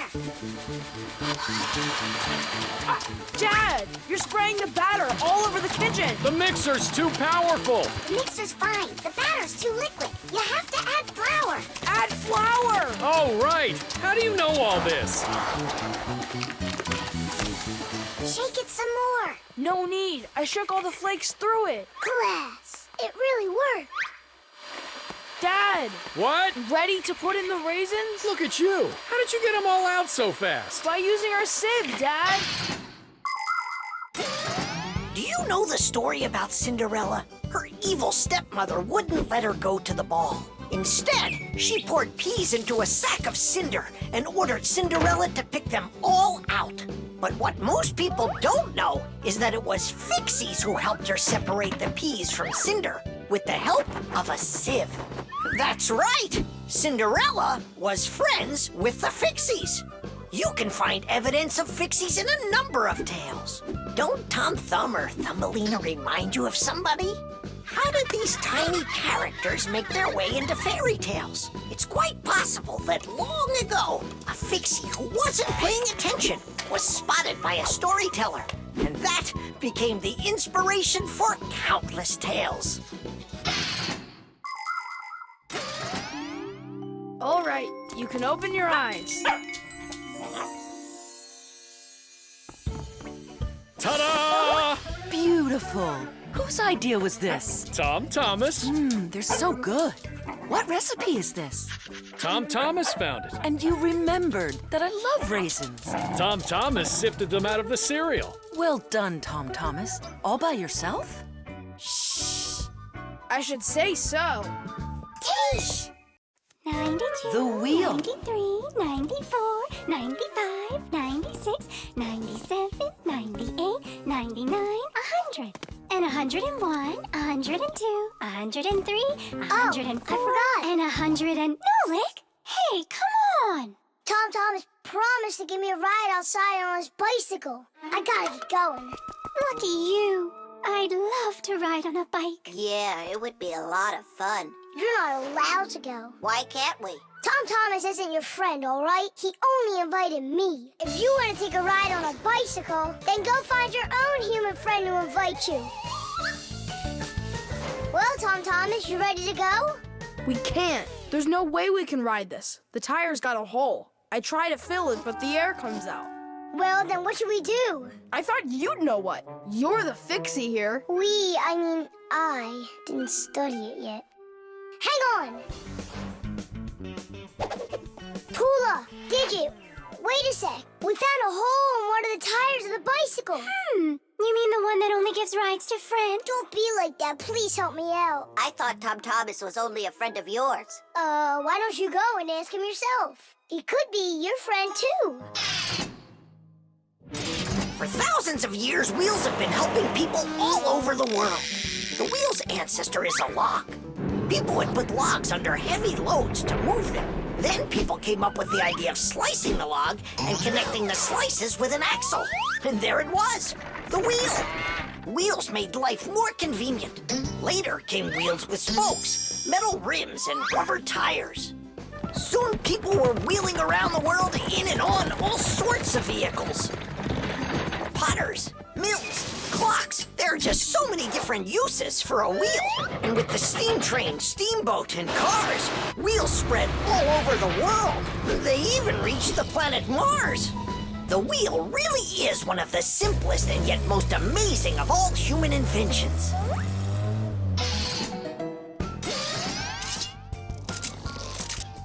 Whew, it's off. So what's next? Now you take out the inner tube. You mean this rubber thing? Yeah, that's your inner tube. There's a hole there somewhere. Pump it up, Tom Thomas. Then we can see where the air's coming out. That's not a good way to find the hole, Nolik. Why isn't it good? 'Cause the hole might be really tiny. Then how do you find it? To find it, we need water. How come? Yeah, how come? Now I get why we need water. There! See those tiny bubbles? Yeah, do you see them? That's the air from inside of the tube. That means the hole is right there. Nolik, you're a genius. Hooray! Here's the hole I found. Look! Will you let me put on the glue? In my pack-a-mat, I have just the right kind for this. The hole is right here, right where I found it. But first, we have to make sure that the rubber is dry. Looks like it's dry. Then let's put the glue on.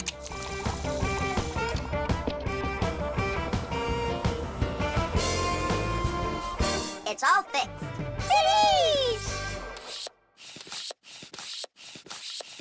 All right, it's ready to go. Hooray! Digit, Midget Tula, you coming with us? I don't know. We weren't invited. I'm sure he'll invite you. Right, Tom Thomas? Of course I will. We're friends, aren't we? Let's get going. See the wheel spinning round, through the cities and towns it is rolling. Spinning wheel, spinning round, spinning wheel, it just keeps on going. See the wheel spinning round, through the valleys and hills it is zooming. Spinning wheel, spinning round, spinning wheel, it just keeps on moving. See the wheel spinning round, on the road to the dreams we are chasing.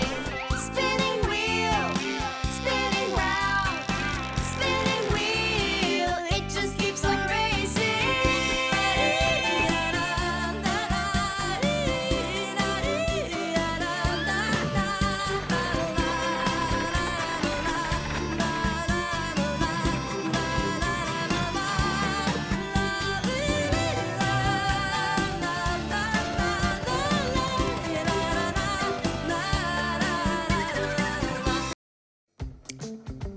Water.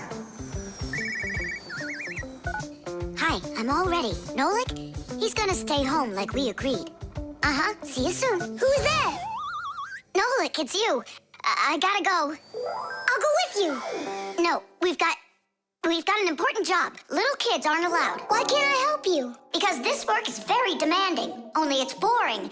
And you're impatient, so you'll bother us. Huh? But I am patientest. Patient some? I mean patient. Like totally patient. Prove it then. How?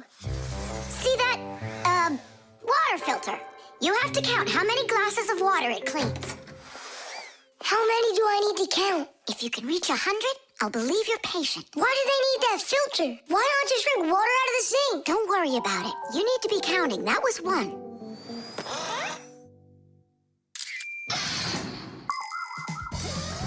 Without water, life is not possible. The human body is made up of 2/3 water, and people need to drink it all the time, but only when it's clean water. Water is transported from rivers and lakes into houses through pipes. Along the way, it gets cleaned of debris and dirt. But even so, this water might still contain toxic substances or harmful microbes. That's why people use filters to clean water for drinking. No bad stuff can get through this last line of defense.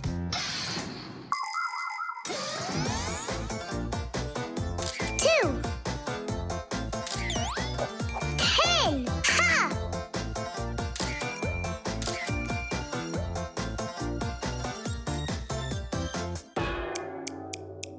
Where did they all go? They're not drinking anymore. How long do I gotta wait here? Huh. Tom Thomas, are you thirsty? Then drink some water. But I don't want water. But you gotta. Don't you know that your body is almost all water? And so? And so what if you run out of it? Then all that'll be left of you is just some skin and bones. Oh, that's what my mom is always saying, that I'm skin and bones. There you go. That's why you need to drink water. Drink some more. And some more.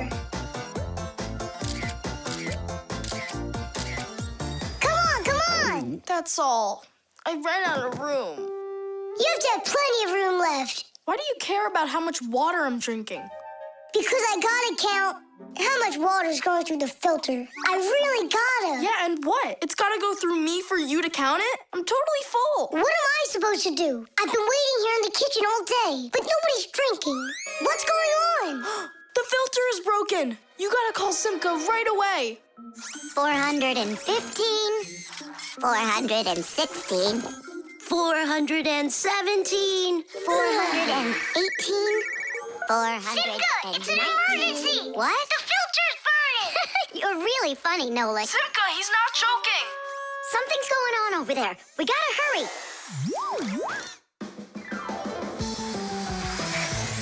Where's the emergency? Look! So, what's going on here? Great. Now we're stuck fixing the filter. It's not broken. The flashing red light is an indicator. It means it's time to replace the cartridge in the filter. Since ancient times, people have been coming up with ways to remember things or to not mix things up. Knots on ropes were used as reminders that it was time to pay back a debt or reap a harvest. People would cut notches into trees to help remember numbers. Later, people invented the abacus, calendars, and day planners. And now, things are even easier because devices can give us reminders. Alarm clocks help people get up on time. A loud oven timer can save a pie from burning. The green light of an indicator shows that a device is turned on and ready to be used. A red light shows the opposite. Today's smart appliances can tell their owners what they need to do. Without them, humans can be so absent-minded.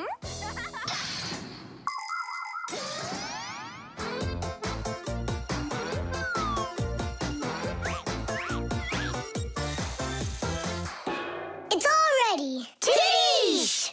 This cartridge is enough for another 2,000 glasses. 2,000? And what do I do about this? Whoa. All right, Nolik, you've done a good job there.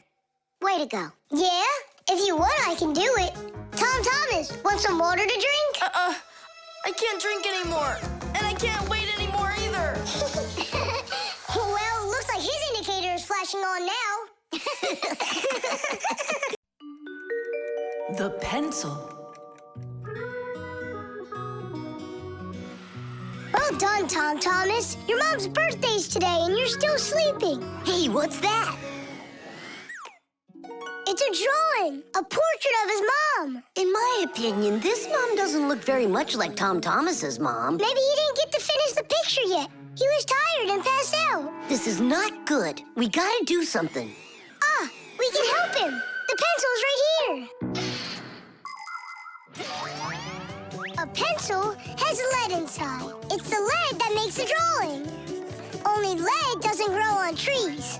It's made out of a mineral called graphite that's mined out of the Earth's crust. But how does the lead get inside a pencil? It's simple. Pencils are made with rods of lead and 2 wooden boards. Grooves are cut into the boards, and the lead's placed in them. The halves are glued together and cut into pencils. The artist's tool is ready.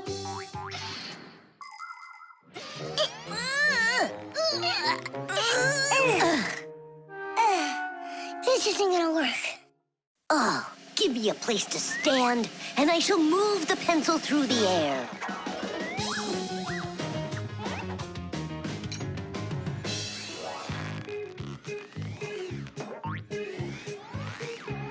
Try and get it closer to the drawing. You gotta lift it up a little. You gotta push it harder. Nolik, we're blockheads. Look, there's a pencil sharpener. A piece of lead. That's all we need. All right, let's check out how it was done by the old schoolers. By the great masters, like us. Yeah, she could use a little more hair. And a hat, too. And a bow around her neck. Beautiful. And Chewsaka's gotta be in there. Yeah, let's keep drawing.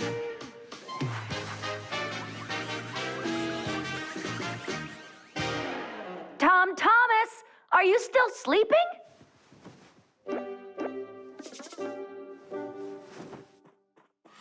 Fixies? No need to thank us. Where's my drawing? What have you done to it? If Mom sees this piece of art you created, she'll go and faint. I know it. From happiness, right? Fright's more like it. Does that look like my mom? Well then, give it to your dad. Your dad won't faint. I know it. But it's my mom's birthday, not my dad's. You gotta be kidding me.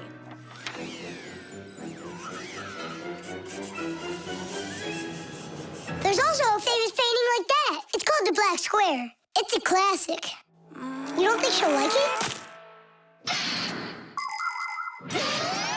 People want to remember the highlights of their lives. And so they take photos of nature, of their families, of themselves, even of the food they eat. People have been doing this even before the invention of photography, by drawing. An artist might draw the sun, a river, some apple trees, and soon he's made a landscape. And if the apples aren't on trees but on a plate next to a vase, cup, or basket, then a still life is what it's called. If a person's in the center, then it's called a portrait. And when artists make pictures of themselves, it's called a self-portrait. Of course, it's easier for us to take a quick photo of things we pass along the way. But just like the old masters, we put a piece of our souls into our drawings. And if you draw more often, you'll see it for yourself. I promise you that. Maybe you could just give her one of your older drawings. Maybe you should just erase the mess you made of this one. That could work. Erasing's gotta be easier than drawing. Whatever. There's no way you can make it worse. Hey, I think I know a way you can fix it. You can use the eraser for drawing. A portrait. Portraits don't seem to work out too well for us. But a still life drawing is a piece of cake.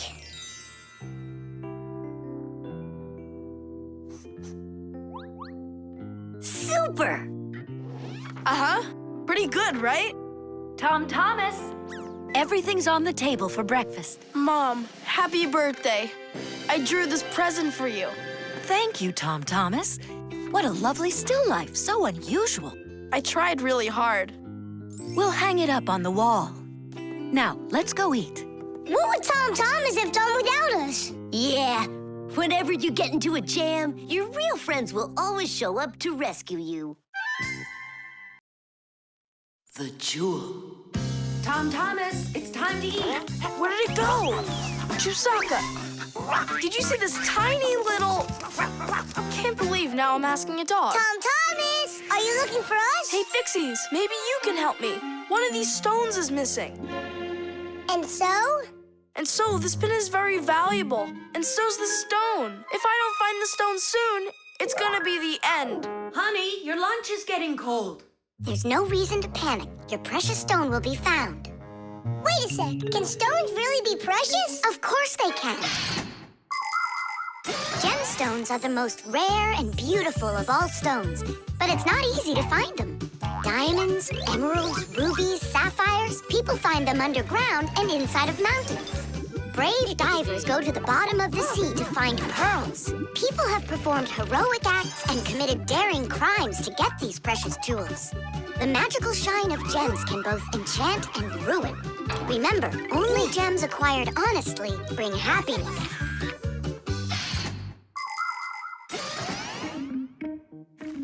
I can't find it anywhere.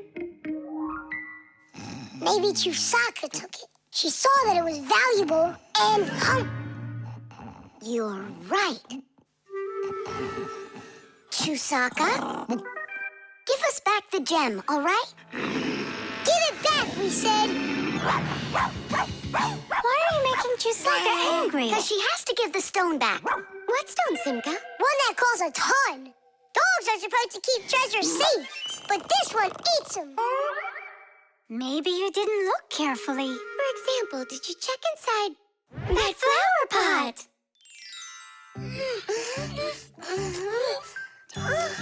This digging's just a waste. How could it end up in here? Because I know this is where we left it. Oh, is that so? All right, spit it out. Look at this! A diamond! This will look absolutely perfect on my Pac-A-Mat. But I was the one that found it. It will look perfect on mine, too. Let's bring our Pac-A-Mats and try it on them. We'll put it here for safekeeping. Well, who could have taken it? We still need to check inside of Chusaka. You gotta be joking. She'll eat you up. Where are you going, huh? Inside Chusaka to get the stone out. No, don't, please. I'm ready to do anything my friend needs me to. By any chance, are you looking for this? Where in the world did you find it?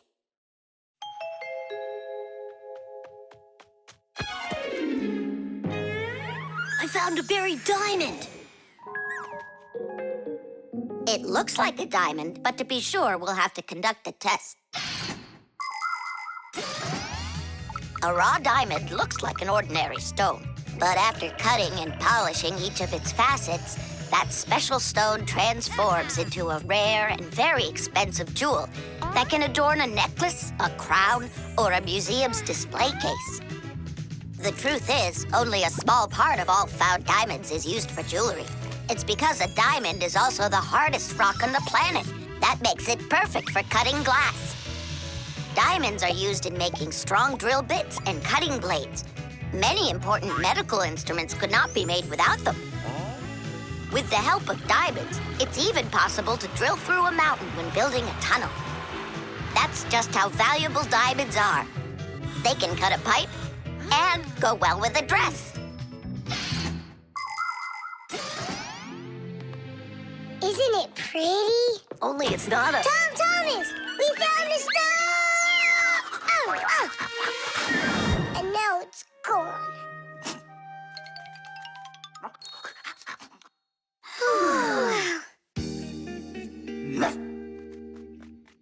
Chusaka did great! Oink, oink. Thanks so much, Fixies. I was sure my precious present was gone. And who is the present for? Katya, I think she'll like it. I've got to tell you, Tom Thomas, that's not a precious stone. You got nothing but glass there. I know. But it doesn't matter. What? I was risking my life for the sake of a piece of glass? First, it was for the sake of your friend. And second, the cost of the gift doesn't matter. It's only the thought that counts. The spray can. Uh-huh. Footprints, just like I suspected. Are those your footprints? Not ours. Then what's on your shoes? What a mess I got into. Pew! It's bug spray! Elisa! What a terrible smell. What is it? It's poison. Why do we need poison? I've had this gnawing suspicion for quite a long time that something is living in our laboratory. And so, yesterday, after it got dark, I quietly dusted the table with flour. And so... Look, don't you see? Footprints. And I want to destroy them. Destroy who? You really haven't figured it out? Cockroaches live here. A cockroach. That's what she thinks you are.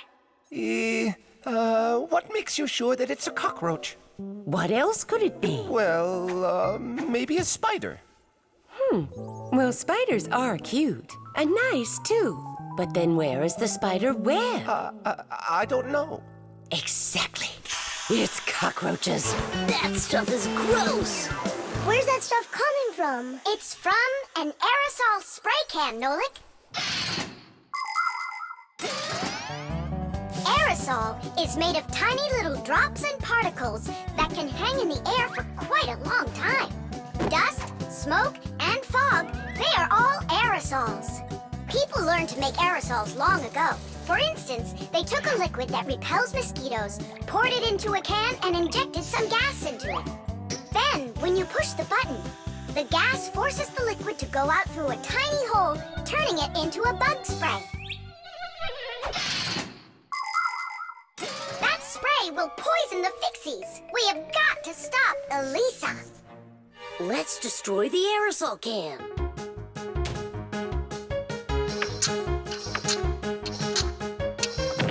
No way! We just can't do that! And what if we switch it with a can of whipped cream?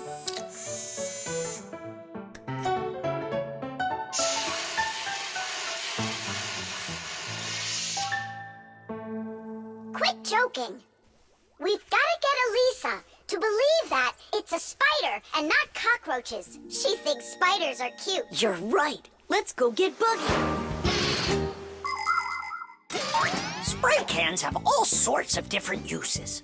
For example, they're very convenient for getting medicine into a sore throat.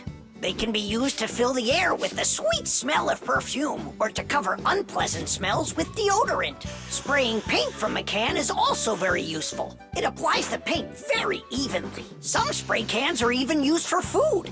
But there can also be deadly poisons inside of spray cans, like bug killer. So make sure you know which one you're using. And you must always remember how to handle spray cans properly so that nobody gets hurt. You must never open, take apart, or pierce a spray can. And spray cans should never be heated or put next to an open fire because they contain gas that can explode.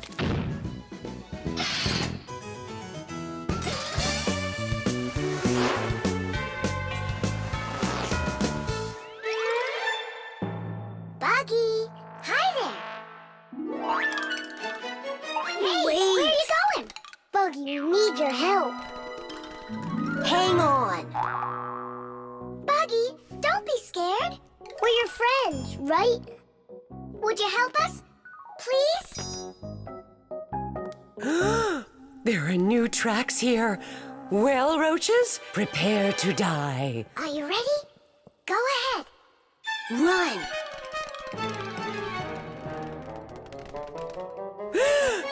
Oh, don't kill Buggy. No! You are so cute. What a sweet little spider. Can I be your friend? That worked great. I hope that's the end of her spraying that poison. My little spider, I almost poisoned you. Spider, where are you going? Aren't we friends? Yeah, that's a good idea. You're better off being our friend. Buggy, wait! She's upset. She could have been poisoned and we didn't tell her. I'm sure she'll forgive us if we go and apologize.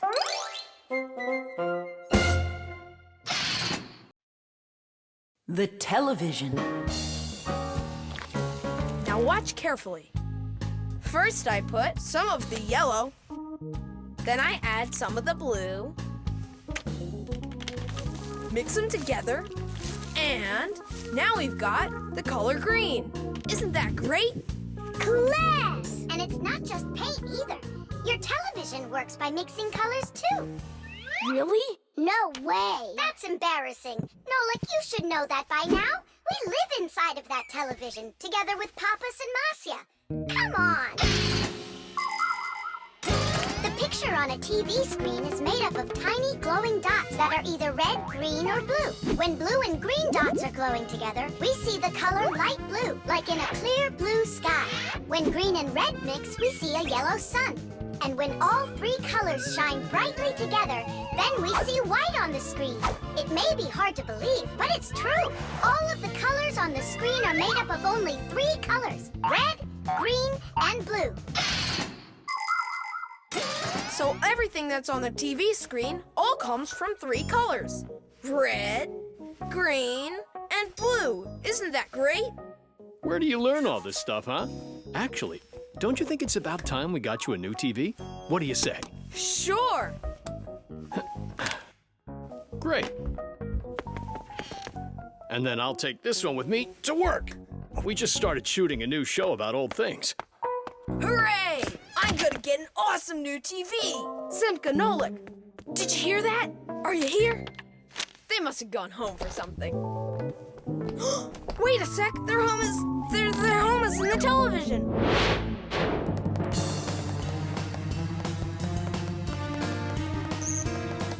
This was such a nice home for us. It's okay. We'll move into one of the other TVs here.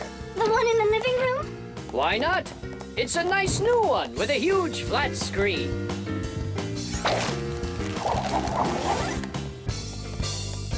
We're gonna have to leave the sofa behind. What? There's just not enough room in that TV. Then I'm not going to move there. Then Then where? Into the fridge? No, thank you. My nose is running. How about the stove? And what about us? You're the one that says that a stove is off limits for kids. Maybe the microwave will do. No, it's dangerous there. Then, in the piano. What piano? There's no piano in Tom Thomas's apartment. What a shame. A piano's the best place of all to call home. Huh? It looks like he already put us into a box. We're trapped. Good.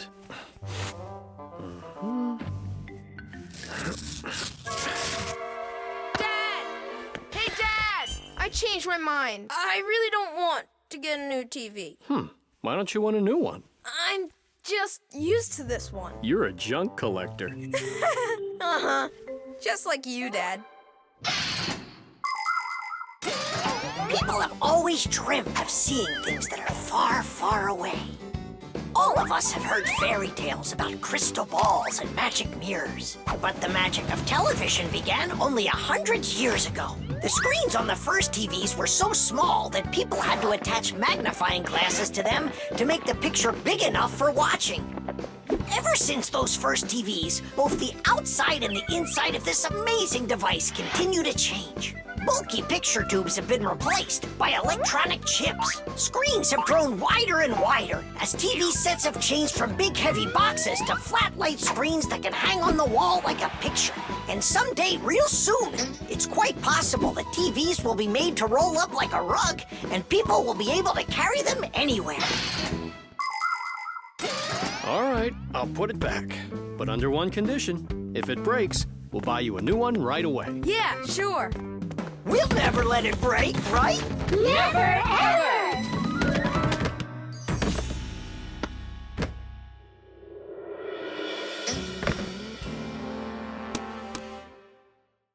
Well, that's that. The color is completely wrong, see? I guess we're going to have to throw it out after all. Wait. I know how to make it work perfectly. Watch this. 1, 2,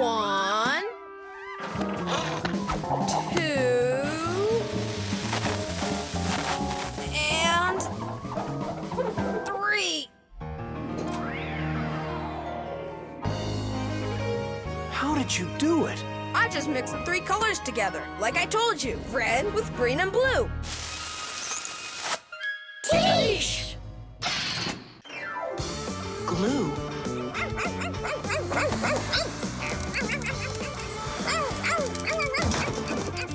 Nolik, let's split up!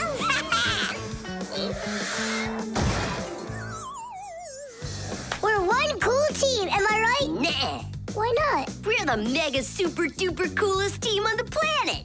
What do you say we do everything together and never ever fight with each other? All right.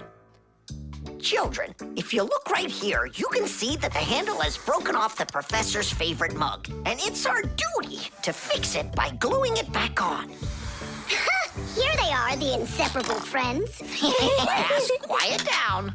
Since the two of you were late today, why don't you go fly over to the warehouse for us and get the glue? Yes, sir. Yes, sir. They crack me up. Is there any glue left in there? Nolik, try jumping on the tube a little. I. Great, there's plenty. Our super duper team has done some super excellent work. What's going on? Our hands are stuck. We gotta pull. This glue is sticky.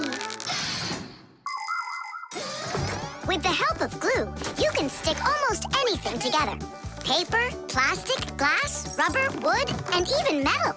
The reason that glue works is because everything, even an ordinary sheet of paper, has a rough surface. Just look at those pits and ridges. If we take 2 sheets of paper, fill those pits with glue, and press them together, the molecules of the glue will start joining with one another. After that, all that's left is for the glue to dry. Now what? How about we fly like this? Good idea. Everyone will laugh at how funny we are. Heads up, everybody! Mission complete! Well done. Take your places. And put your hands on your desk. We can't do that. We got glued together. It's all right. Come on over here. We don't want you to take our hands apart. We're sure this glue's gonna make our friendship stronger, right? You really think friendship can be measured like that? Jump!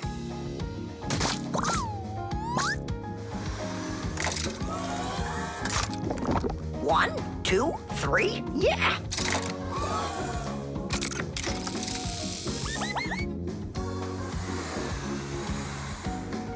Tish! Tish!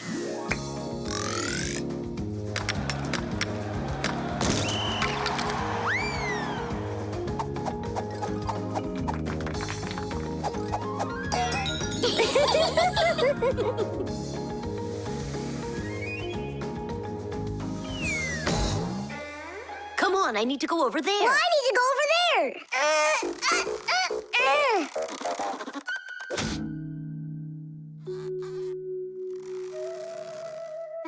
It's your fault we got into this mess. Mine? And who was the one that told me to jump? Enough! I'm done with your nonsense. From now on, you're not my friend. And you're not mine, all right?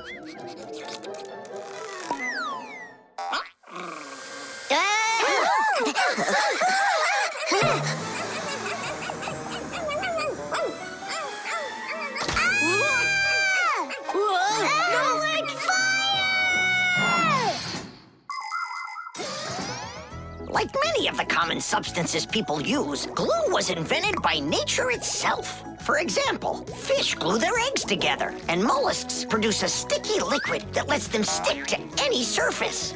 A spider smears glue on its web.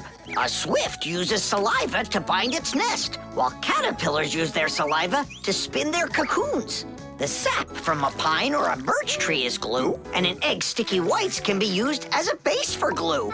But today, most of the glues that people use are made in factories. When working with glue, it's important to air out the room from harmful fumes and to follow all other safety instructions.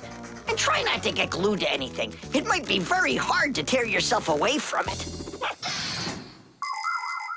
Nolik, hang on!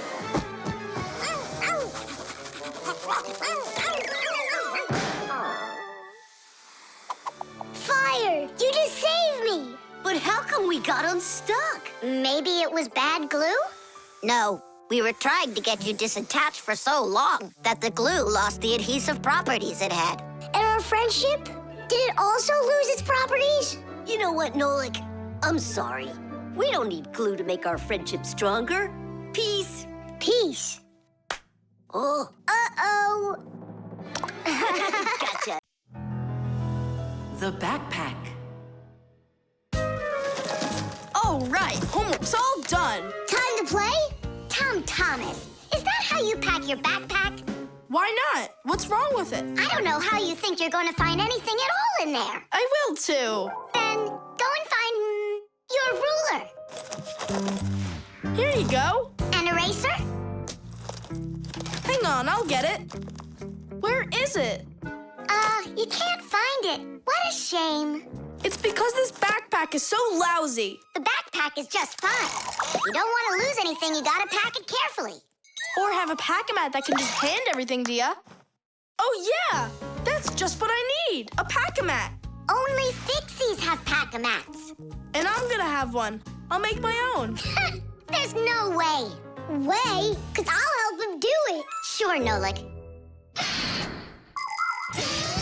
A backpack is a bag with shoulder straps attached. It was invented to make it easier to carry heavy loads for long distances, and also for freeing up the hands. Backpacks help us maintain good posture and avoid slouching by putting the load's weight onto our back muscles and our spine. And you can fit so many things into a backpack, especially if the backpack has lots of separate compartments and everything is packed nice and neatly. The first backpacks were quite heavy and uncomfortable. They were made out of wood and leather.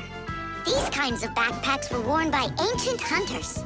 Later on, lighter backpacks appeared that were made out of canvas and became quite popular with travelers and soldiers. Today's backpacks are so light that even kids can carry them. Testing of the world's first pack-a-mat design, especially for humans, begins. Ready? Ready to go. First thing out of your backpack, pack.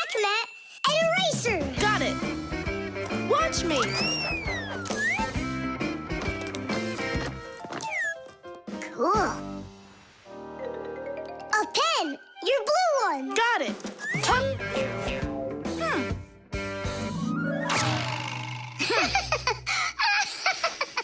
We're experiencing technical problems. We need a break. Testing of the words. I know. Just start. Take out the eraser.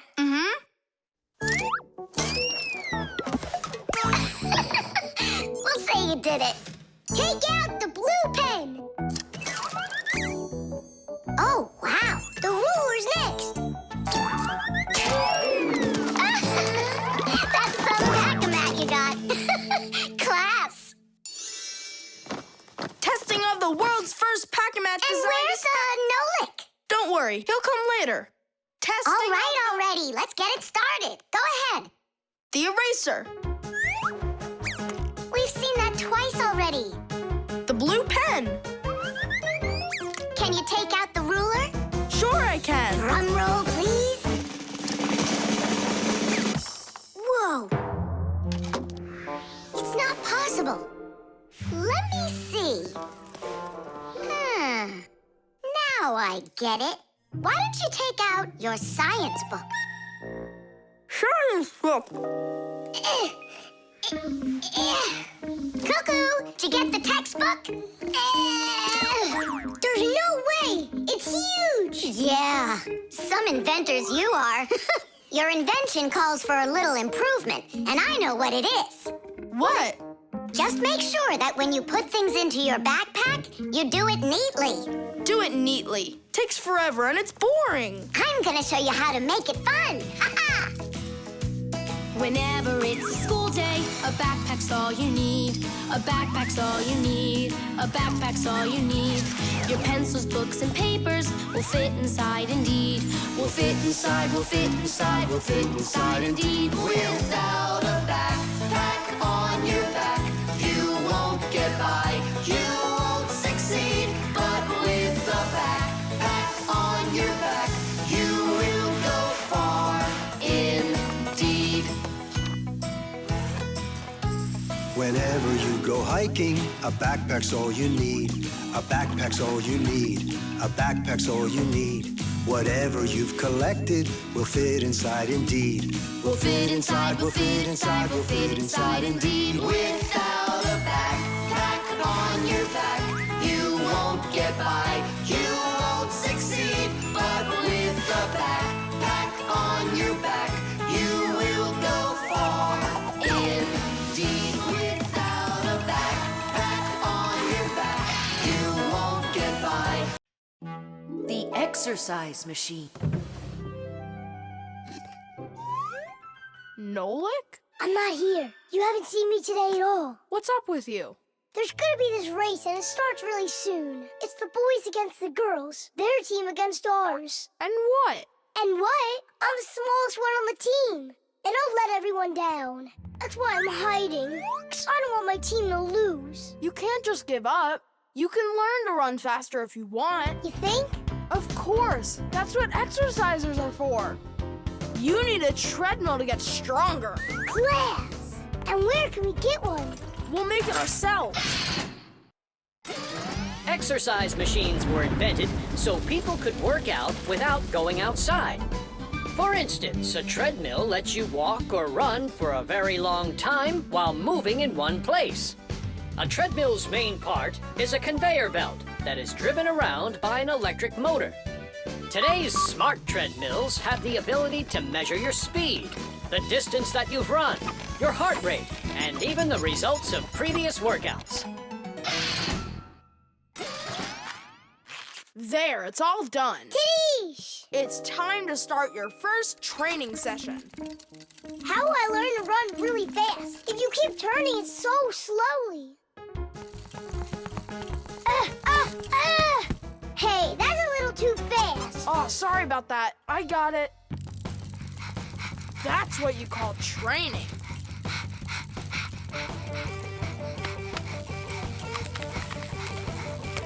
Tell Thomas. So, what do you think? Maybe I trained enough? Not yet. You need to keep going.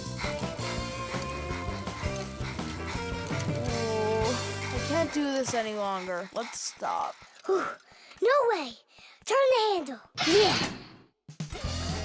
There are all sorts of exercise machines to help you improve your health. This one simulates skiing. It exercises your arms, legs, and heart.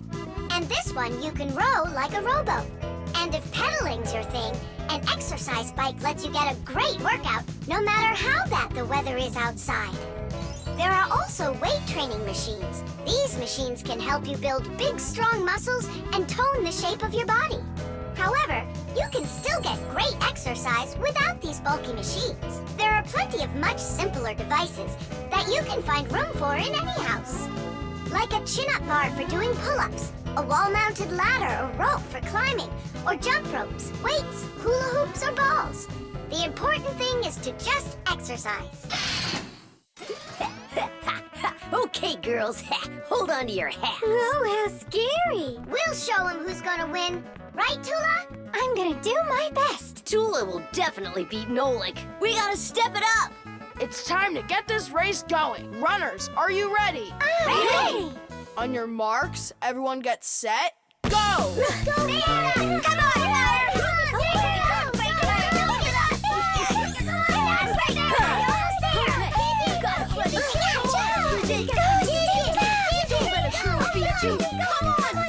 Come on, buddy.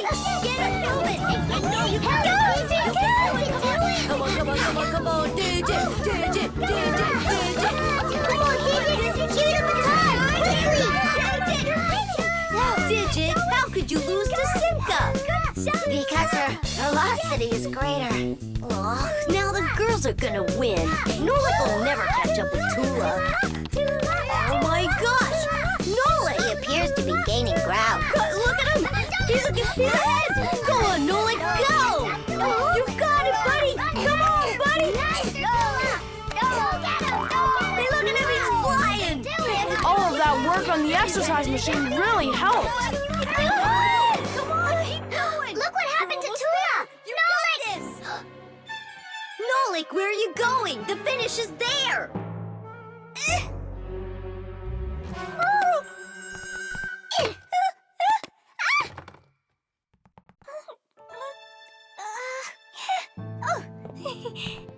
Thank you, Nolik. You're my hero. Come on, Tula! You can do it, Tula! Hooray! Hooray! So, which team won the race? We did! It's a tie. Tom Thomas, that's just not fair. It was a tie. And a very noble one. All right, you just wait for the next race. Nolik's gonna win it big time. Now it's time for you all to get up on that winner stand. Oh no, all the first places are taken. For you, we'll find one. The time machine. Oh, wow! What kind of device is that? Maybe an alarm clock? No, this is a time machine. Beep, beep, beep, beep, beep. Time machines, they don't exist. Whoa! What a shame. I learned that, studied that. Well done, Tula. What did I just bump into? What do you mean, what? Into a time machine. But I thought time machines aren't for real. Of course they are. You get in and take off for the future. Or the past. Splendid. Lots of us would love to be able to travel in a time machine. Maybe to go back in time and fix a bad grade, or to get a peek into the future. Of course it would be interesting, but time travel isn't possible, and thank goodness. Just imagine how mixed up everything could get. Someone brings back a dinosaur from the past, while someone else brings aliens from the future. No one would need to invent anything. Appliances would sit unused, and Fixies would have no work to do. It's awful. So you've got no idea of the answer. I studied this, but I don't remember. Too bad, because tomorrow we've got a hard test. Make sure you're prepared. I'm sure I'm gonna fail. You're gonna pass. You studied all of this, right? So you just need to stop worrying so much, that's all. I wish I could. Poor girl. How can we help her? Hey, I know how. This morning, Tula believed that thing over there is a real time machine. Sounds like an anti-scientific plan. Stop worrying. It's simple. We'll send you to tomorrow. You'll sit down, take the test, and come right back here. I wish I could go. It's like a dress rehearsal. The main thing's not to worry. Then what do I do? You just pull on that wire and you'll get them back. Well, time to go.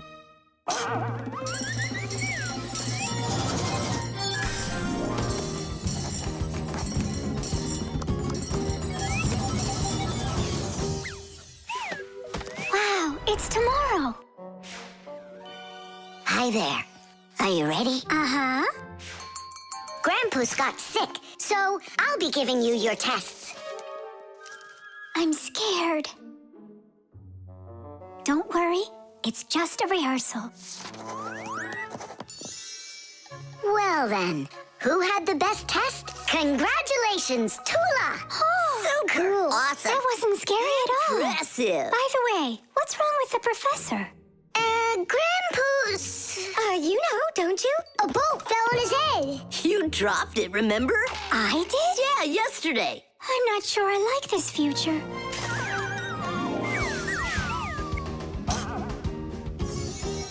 Well, how did it go there? Later. But if you meet a Fixie, please don't let their secret out. Oh! Leave this on until tomorrow. What is this? Come back! No! If I do, I could hurt you. Me? What for? Wouldn't it be incredible to travel into the future and see what you will become? Unfortunately, that's only possible in our dreams. But if you have a dream and aren't afraid of challenges and setbacks, your future can turn out just the way you imagined. Do you want to become a champion? Then you need to start your training right away. Do you dream of becoming the best programmer in the world? Then first pull up that grade in math class. Do you dream of sailing the oceans? Then you'll need to do a lot of reading because a captain has so much he needs to learn. Start creating your future right now. And we Fixies will be right there to help you, making sure the machines you need to reach your dreams will keep on working for years and years to come.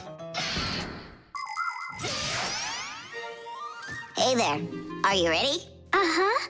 So far, everything's exactly the same. Tula, take this, please. It worked. And pass out the tests. You may begin.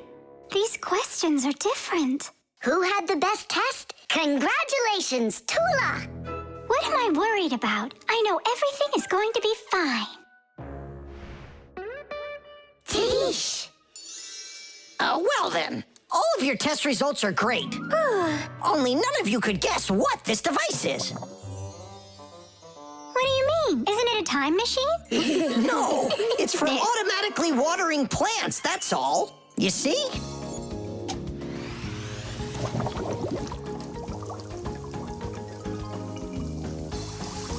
Cool, right? Wow, it's fantastic. So hang on. You guys tricked me? But you passed the test, right? Well, all right. Then I forgive you. Chocolate. Thomas, unwrap it already. In the morning, Nolik. I really want to see the toy that's inside.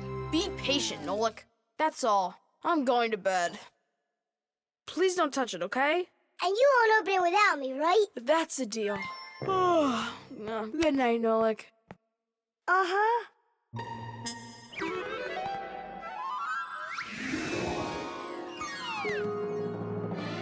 And what are you doing in here? Me? Well, I was... Oh, it's a chocolate ball with a toy inside. How interesting. Yeah, totally. Let's unwrap it and take a look. We can't. Not until Tom Thomas comes in the morning. But if we're real careful, he won't notice. A chocolate confection, Yeah. a piece of perfection. Perhaps like a gift that's shining bright. I am an affection for the chocolate confection. All that I want is to take a bite. A bite. A bite. Well, yeah. We sure sure took a look.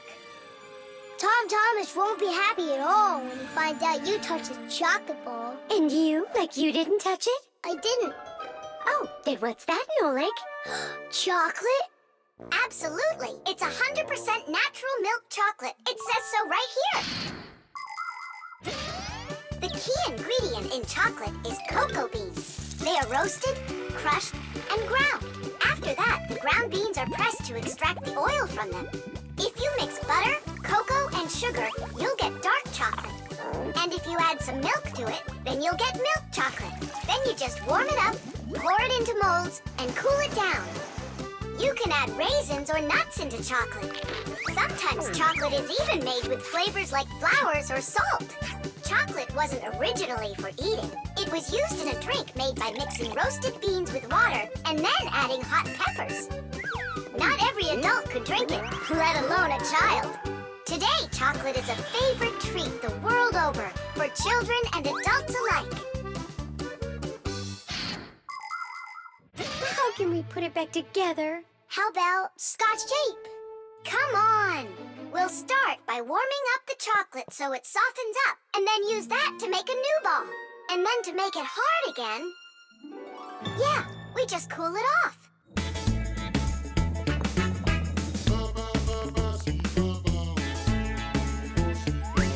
My chocolate confection has got an imperfection. Half of it's gone into thin air. But this is expected when chocolate goes unprotected. First you have got it, then it's not there.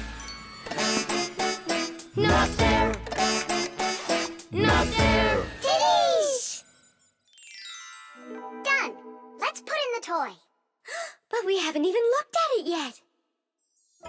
Oh, it's so pretty. Tom Thomas is gonna love it. Oh, wait! Oh, what do you think of this idea? I've got a new confection of chocolate perfection. Safe in its wrapper, shining bright. Oh, what perfection! My brand new chocolate confection. I'll try my best not to take a bite. Hi there. Oh, what's that? A chocolate ball? You're lucky. Could there be a toy inside? Mm-hmm. But I can't take off the wrapper without Nolik. You really can't do it without him? I can't. I told Nolik I wouldn't. Your chocolate is gonna be delicious. Go on, you can eat a little. If you say so, I'll eat the chocolate.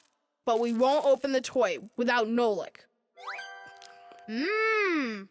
Good chocolate. Come on, don't you want to know what the toy is? We won't tell. All right, just a peek, and we'll close it right up.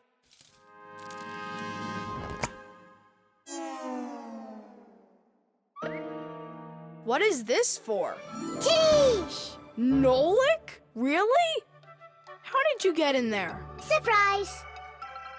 You were in the container. The container was in the chocolate ball. And the Yep. ball, that's just impossible. Ah, he went and got you two to help. We helped a little. Hang on, Nolik. You promised not to touch the chocolate till morning. And you promised not to open the toy without me, right? Oh, my perfection. My brand new chocolate confection. I'll try my best. Plastic. Chug it! Go! Chug it! Go, Tom Thomas! Faster! You can do it! Faster! Come on! Chug! Chug! You're almost there! Titties! That was one fast time. If you could just keep up your training, you could beat the record! Yes, you're right. Time to take matters into our own hands.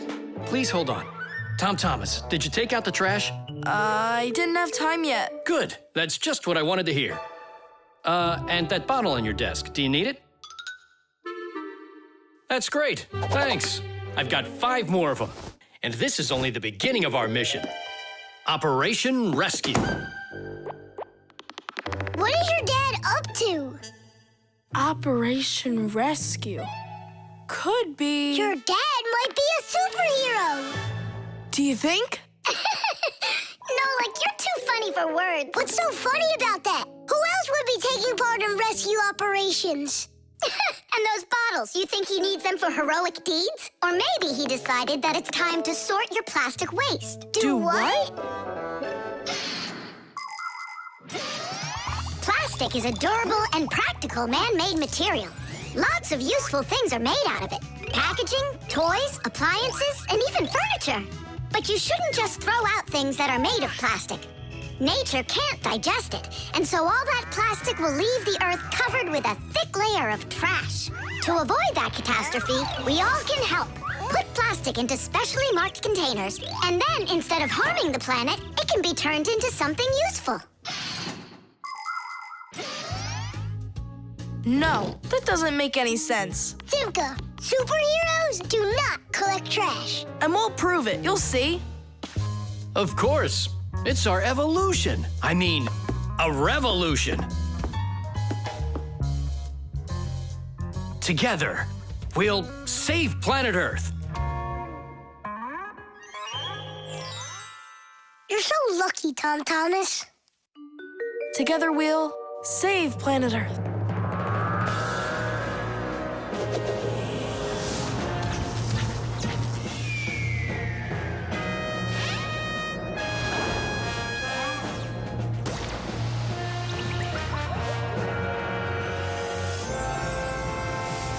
Tom Thomas, do you have any more plastic in your room here that I can take? 1 second.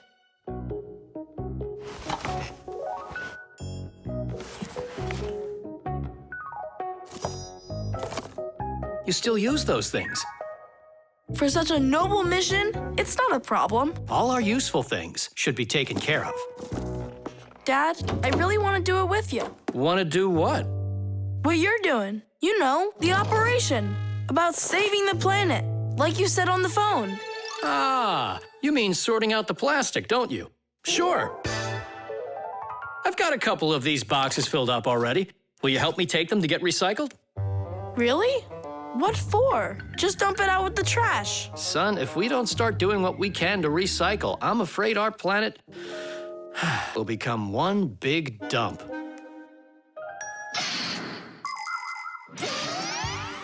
There's lots of stuff that humans just throw out that can be transformed into something totally different.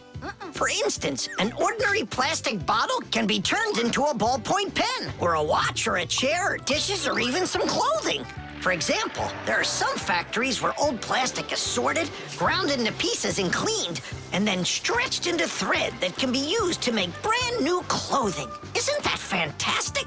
But this is only possible if people learn to collect and dispose of unneeded bottles, bags, cups, and other plastic separately from the rest of their trash. Imagine how happy nature will be when the piles and piles of plastic disappear from our woods and from our seas. Let's take care of our planet together. I thought you were trying to rescue the planet, like a superhero. Actually, we are superheroes, and we're also a bit like magicians. Really? Give me a second. See this shirt here? It's made out of recycled plastic like that. Cool, right? No joke! So, you ready? Then it's time to go. Those lucky humans, with their trash to sort, and we Fixies do all that we can to make appliances live longer. That way they don't get thrown away. And we should sort our trash as well. That's a good idea.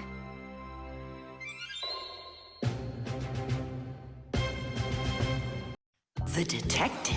All right, there that is. Wasn't it great that we got to stay after class and watch that movie together? Yeah, that film was great. That detective, what a guy. He figured out exactly who did it. Solving a crime's not easy at all. But it looks like a lot of fun. I think it would be so cool to go solve a crime. Where's my lucky screwdriver? I can't do anything without it. Here we go. This could be the crime of the century. Detective Nolik, are you ready? But we're not... There's no escaping our fate, colleague. Our time has come. In order order to become a detective or an investigator, you need to be very attentive and astute. Because detectives solve mysteries, find missing things, and detangle the most twisted cases. For instance, who ate the whole cake without permission? A real detective will notice the minor details right away. Crumbs under the sofa, a trail of paw prints across the room. By following the clues, a real detective will easily discover the thief. All right, it's time for us to figure out who stole the screwdriver. And the screwdriver, don't we need to find it?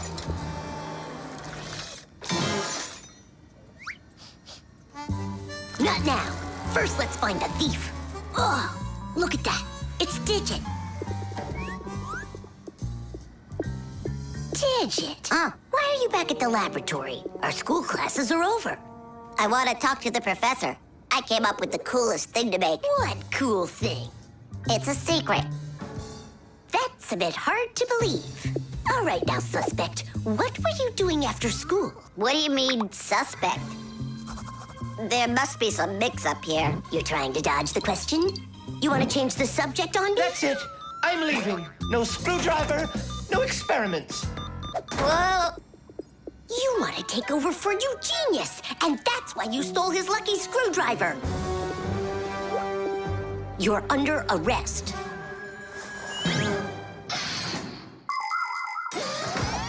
The main qualities of a detective are intelligence and logic. Logic is an ancient science that teaches people to think with reason, to help them solve problems, puzzles, and riddles. Do you want to feel what it's like to be a real detective? Then try to figure out what I'm describing to you. I'm thinking of an animal that you can meet at home or on the street. It has a tail and it's long. You have any guesses? A dog, a cat, or a mouse? There's not enough information yet. But what if I add that it meows and sleeps all day long? Then the answer is clear. A detective works the same way. He collects the facts, decides what's important, gets rid of what's not, and only then figures out the right answer. Understand? Then you're ready for another puzzle. Tell me, who doesn't belong here?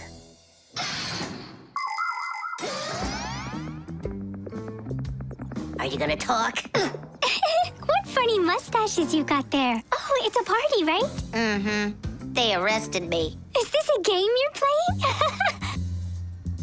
Tula, you believe that a lucky object can bring good fortune, now don't you? Well, yeah. And what? Now it's clear. You helped Digit steal Eugenius's lucky screwdriver. Yeah, because you like lucky stuff. Arrest her.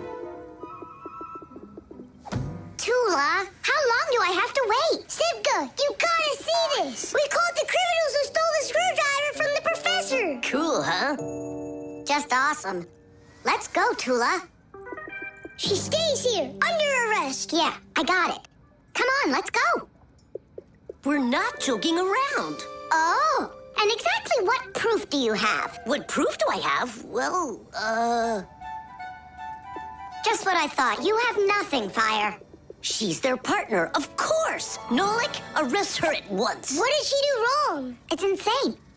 Now do what I said. I won't do it. Ah, you're with them. Stand with the crooks over there. Hey, we're partners, aren't we? Now wait a second. I'm wondering if you were the thief.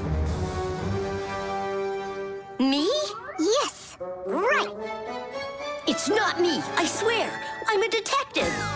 Nolik, please tell him. You put it away? In the warehouse? Oh, Elisa, I've told you 100 times. Please, don't touch my mess. Appears I was a bit off track. You'd have been better off looking for the screwdriver, detectives. That's what I told you. All right, we'll look for a new tactic to use on our next case. What do you mean on your next case? Where's my lucky soldering iron? So, Detective Nolik, shall we begin? The solar eclipse. All right, here we go. Tom Thomas! What's that for? There's a solar eclipse today. Look, and I'm gonna watch it. That's so cool. And what do you need the box for? Simka, did you forget? It's dangerous to look straight into the sun. Huh? It's so dark. long until it starts to get dark? Half an hour. We'd be happy to help you out with that, wouldn't we? Only one thing I don't get. The light will be gone? Like, gone forever? How did you come up with that? There've been plenty of eclipses before this one. In outer space, everything is in a state of constant movement. The Earth revolves around the sun, and the moon revolves around the Earth. Sometimes the moon gets in between the sun and the Earth and covers the sun. And so, for a little while, the sun no longer appears as a bright glowing sphere, but a simple black ball. This phenomenon is called a solar eclipse. But a solar eclipse can only be seen by humans and Fixies that are in its shadow while it's happening. But anything can happen. Like, what if something gets stuck? Then, would it stay dark forever? And when has that ever happened? It's happening now! Nolik, either help us out or stop bothering us. All right, look. This is the Earth, here, and the moon, there. The flashlight's our sun. You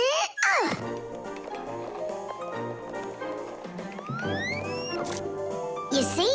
The moon's shadow falls on the Earth. And now watch. When the moon starts to go, the light comes back. Did it get stuck? Just like I said, the end is near. The end of the light. It's just that someone should be more careful with the glue. It's possible to take an ordinary box and make a special device that was invented by people long ago. It's called a camera obscura. This clever invention was used by artists as well as scientists. It was the basis for the very first photo cameras. It's quite easy to make your own camera obscura. Cut out a small square on one side of a box, cover it with aluminum foil, and poke a little hole in the center of it. Put a sheet of paper on the opposite side. The light will pass through the hole and shine through the darkness. And on that screen, you'll see the eclipse, only it will appear upside down. To see it, you'll need to look at it from above, but make sure not to let extra light in. Beautiful. And remember to be careful with those scissors. But don't you understand that it's scary in the dark? And it's impossible to live in it? Don't be a coward. You glow in the dark. But what about Tom Thomas? Is he gonna have to walk like this?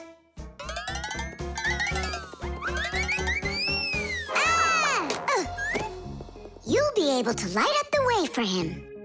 And if I run out of juice? I'll use my flashlight. And when the batteries run out? Relax, I'll find more. In the dark? No, we have to get prepared right now.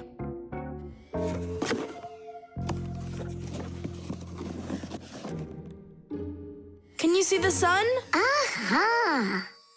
1 minute left. You ready? A minute? What? Hold on, I'm not ready yet. I'll get charged a little more. No, I need to get those batteries. 10 seconds.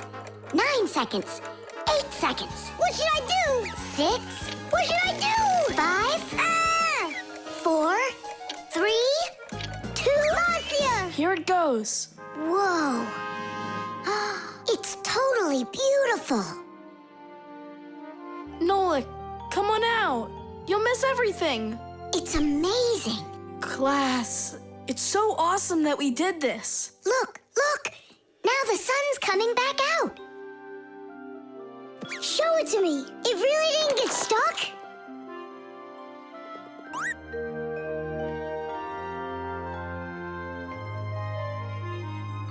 You mean the whole eclipse is done? It was cool, wasn't it? Uh-huh. Only I missed the whole thing. Well, you'll see the next one, right? If you don't get spooked again. You're not going to throw the box away, are you? I'll save it for you.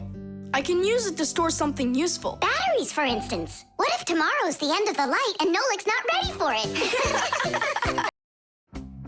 The bird feeder.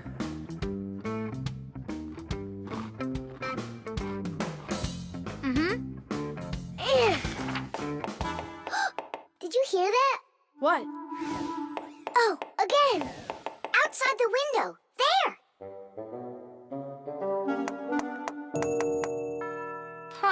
a little bird. He's beautiful. Uh-huh. Only he looks sad. Just wait till he sees what I'm gonna do. I guess he doesn't think you're funny. That's because he's cold out there. He wants to eat, that's all. Maybe we should make a feeder for the poor bird. Do you know how to make a bird feeder? No, but we both know someone who knows everything. In the winter, it's not easy for birds to find food under the snow. Luckily, many people come to the rescue. They build little houses for the birds, designed to hold food. The name for these houses are naturally bird feeders. Bird feeders can be made out of wood, plastic, or even something as simple as a milk or juice carton. Building a bird feeder by hand isn't hard to do at all. But building it is only one part of the work. What's most important is remembering to keep it filled with food. Well, shall we start?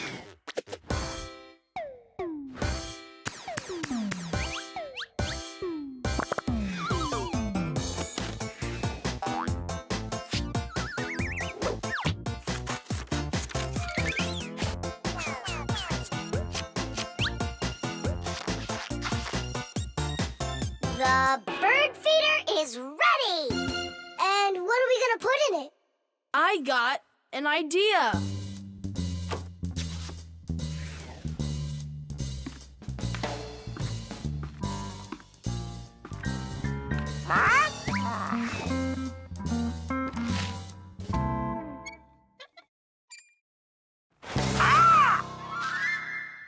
Adisa, I need some of your food for a little bird. You aren't greedy. Greedy! Greedy! Greedy! I didn't know Adisa is greedy. Adisa's greedy! You need to learn how to share. Adisa's greedy! What, like there's not enough food? Not enough food! Not enough food! Not enough food! Not enough! Wow! Now there's 2 of them out there. Eat! There's enough food for everybody! Poor Adisa! Poor Adisa! Let's bring them in here. We can open a restaurant for birds. Little bird! Why did you scare the little birds away? That feeder's for them. Get it? Just fly away. Shoo! He's bullying our friends. Hey, you leave! Leave!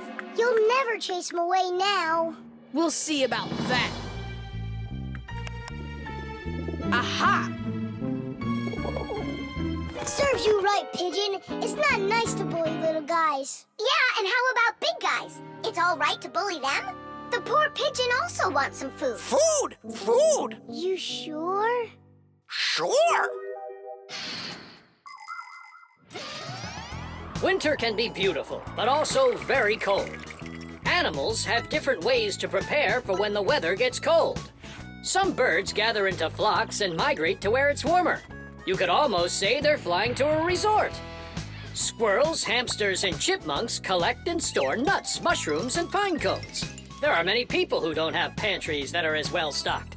Badgers and bears eat a lot of extra food in the fall, and then go to sleep in their dens and burrows for the whole winter. Fish also sleep in the winter, only they're at the bottom of rivers and lakes.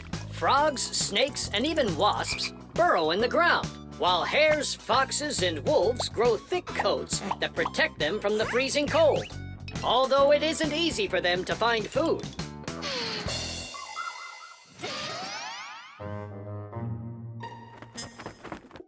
So that will be your feeder, and that new one will be for the little birds. Hey, are you taking their food again? There you go. But those little birds, they'll probably never come back here. Look, Nolik! They came back!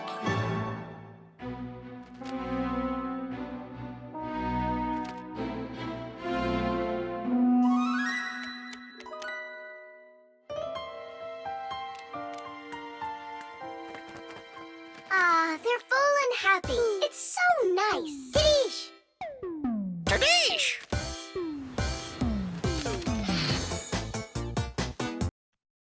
The helicopter. It's very important, and I need your advice. Sorry I'm late. Oh, girls, I can hardly wait to see this. Here it goes.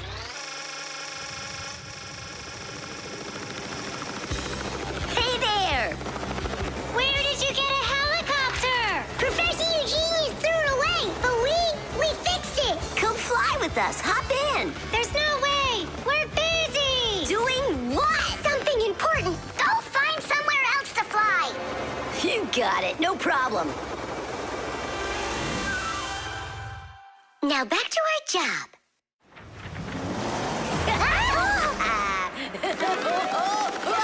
Stop it right now. You're bothering us. And you're going to fall. Land that helicopter. We can't do it. But you're flying it. Why can't you land it? Because there's the controller. Digit's our pilot. Digit, fly on.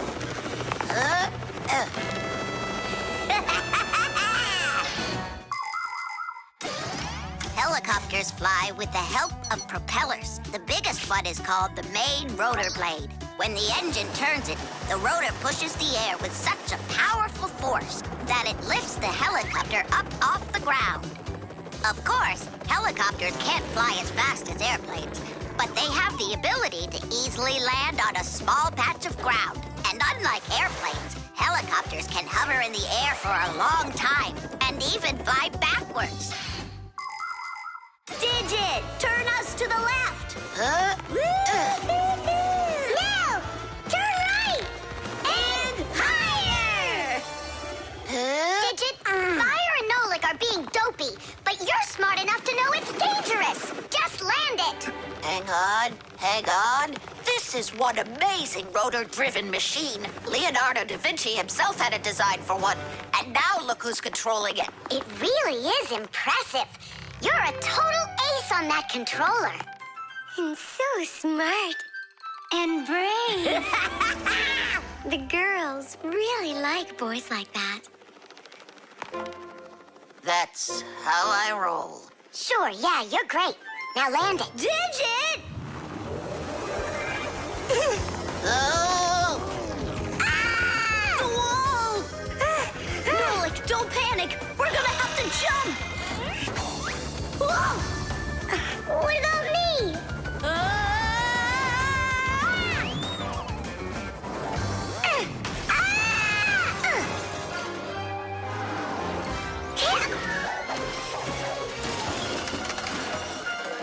Where's Fire? Here!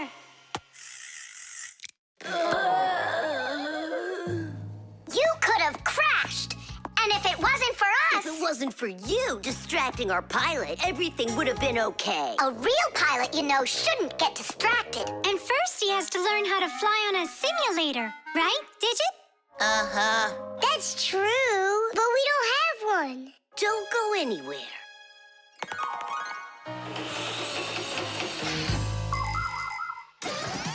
Airplanes, helicopters, trains, and even cars are complicated machines that can be a challenge to navigate. And if you don't watch what you're doing, you can easily end up having an accident. That's why future pilots, train operators, and drivers all take comprehensive training classes that include learning how to fly a plane or drive a train using simulators. This, for instance, is an exact copy of a cockpit, only without wings and with screens for windows. You pull the controller, and the cabin moves the way it would if you were actually taking off. And on the screens, the Earth is racing under the clouds. It takes your breath away. Commercial pilots are required to take part in many simulations like this before they're allowed to pilot a real airplane. Our pilot simulator is ready to go. Oh, wow! And I'll be the first one to try it. Here we go. Kids. Right, Digit? I'm only going over there just to take a look.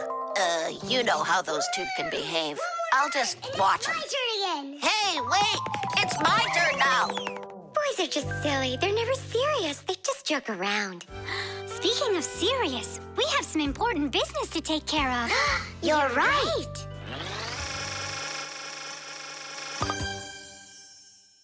I should put them? What about on the pack-a-mat? Oh, that's a very serious problem. Yeah, this is really important, not something silly like those boys are doing. Germs.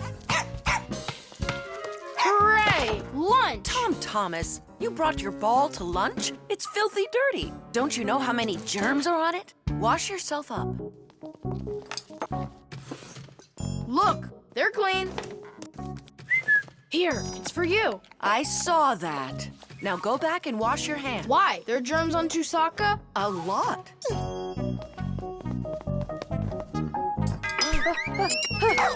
Come on, give it back.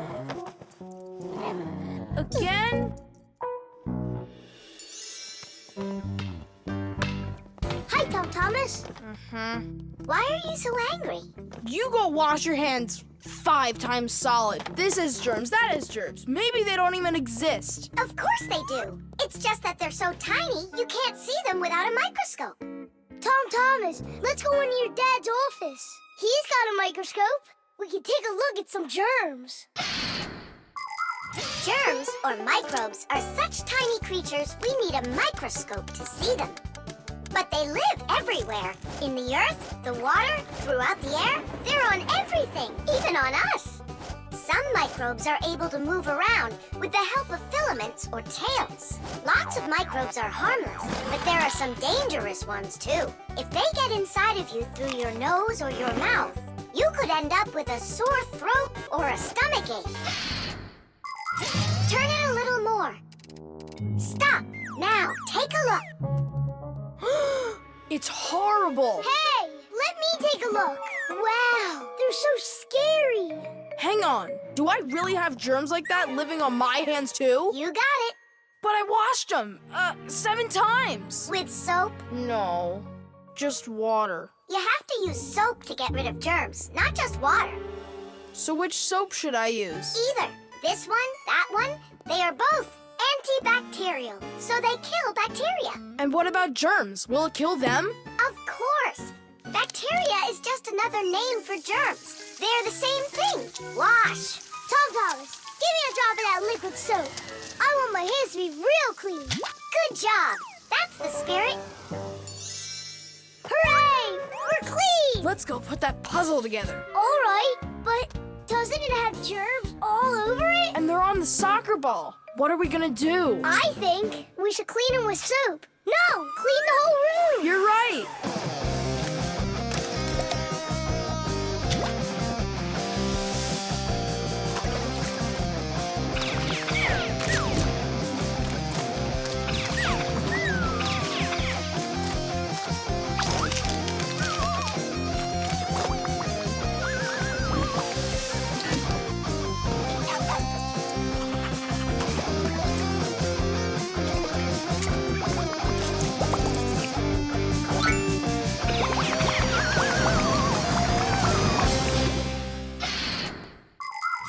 We are surrounded by millions of invisible microbes, including those that can cause an illness. But there is no need to be afraid of them if you follow these simple rules. Eat only washed fruits and veggies. Keep your home clean and wash your hands very well with soap, preferably an antibacterial one, and every day. Antibacterial soap protects you for a few hours after it's been washed off. It not only cleans your hands, but also stops germs from reproducing. There are useful microbes, too. Some bacteria can be added to milk to make yogurt and cottage cheese. Others are used for purifying water. Even inside of humans are a lot of useful bacteria that help their bodies digest food. Nolik, what do you think? Are there microbes living on the soap? I don't know. We should wash that too, just in case. Hey, what are you two doing in here? Washing the soap. With soap? So there won't be any germs on it. You've gotta be joking. Listen, getting rid of all the microbes is impossible and unnecessary. You just need to protect yourself from the bad ones. Bacteria gone. Tom Thomas, I need a minute so I can mop your room. But I already washed it. What a good boy. The table's sparkling. Just look how clean it is in here. Great job. What's going on? Nothing. You're not getting sick, are you? No. Tom Thomas, you did a great job in here, only you're taking this cleaning way too far. Understand? I've gotcha. And do you get it? Me? Get what? That the most important thing is to make sure you wash your hands with soap. Okay. To the germ fighters! Making the world safer, one less germ at a time. Beauty.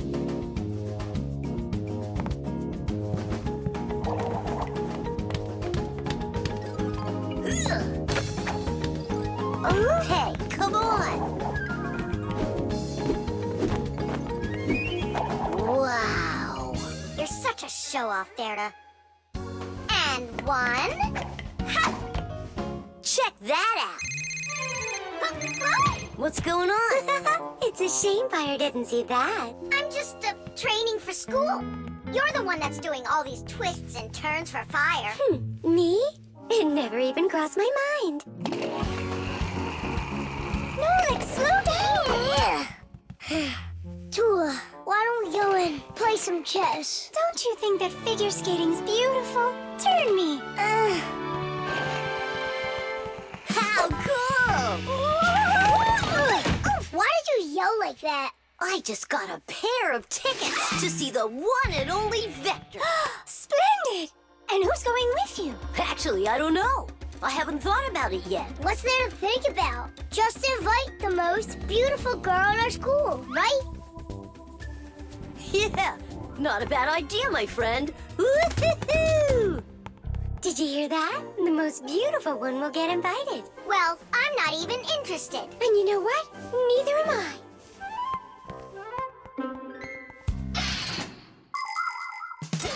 Our world is full of beauty. There seems to be no end to the beautiful plants and animals, and the gorgeous mountains, forests, and lakes. But even that's not enough for people. They create their own handmade beauty, too. Artists paint beautiful pictures. Composers write beautiful music. Architects create beautiful buildings, and fashion designers make beautiful clothes. Not even scientists stay out of it. They create beautiful ideas. These ideas can be the basis for the creation of new technologies that make people's lives better. Everyone has their own idea of what's beautiful. There are as many opinions as there are people, but everyone tries in their own way to be beautiful, both people and Fixies. Please help me, Tula. How can I become beautiful? I don't know. Go and ask Verda. Look at her. She's got it. What has she got? What's the most beautiful thing about her? Oh, well, her hairpin, her hairstyle. The green looks great on her. Green looks great. Aha. Okay, see you later. Tula. Huh? What's your opinion? Fire, do you think he likes Simka? Looks like he does. Is it because she's a redhead? Orange? Now I get it. Well, is that close to her color? Not really. It needs more green. What makes a person really beautiful? Fancy clothing? Bright nail polish? Dyed hair? Those don't make you look your best. Here's a much more reliable recipe. First, wash up and comb your hair. See? You're looking more beautiful already. Now change those dirty and wrinkly clothes for clean ones. Huh? That's even more beautiful. And finally, if you eat less sweets and get plenty of exercise, then you'll surely become a handsome boy or a gorgeous girl. Fire? What's up? Do you think you could get an autograph from Vector for me? You got it. I love his song so much. So do I. Especially that one that goes... Computer, computer, computer, you are super. I play my computer and turn it up real loud. I play it all morning, all day, and through the nighttime. But no, that's not allowed. I had no idea you were such a fanatic. You know, I'm not gonna get you his autograph. Why won't you? 'Cause you'll get it yourself. You know what I got? An extra ticket. I thought you were gonna take the most beautiful girl. All of you are beautiful, and you're the most fun to be around. Let's go. Stop! Hang on! Oh, Simka? Or is it Verda? Where are you going? What do you mean where? To the concert. Verda? No, Simka. Or vice versa. I'm so confused. Come on, Tula. Can't you recognize them? This one's Simka, that one's Verda. Let's go or we'll be late. Blondes are always the lucky ones. Yeah.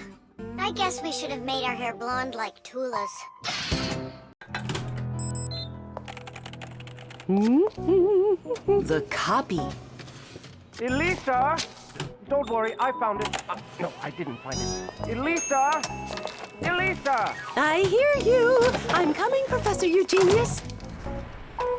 Have you seen this umbrella anywhere? Looks like the professor lost his umbrella again. More than one? Look at all these flyers. Nolik, they're all copies of one flyer. Elisa prints lots of them so she can hang them up all over town.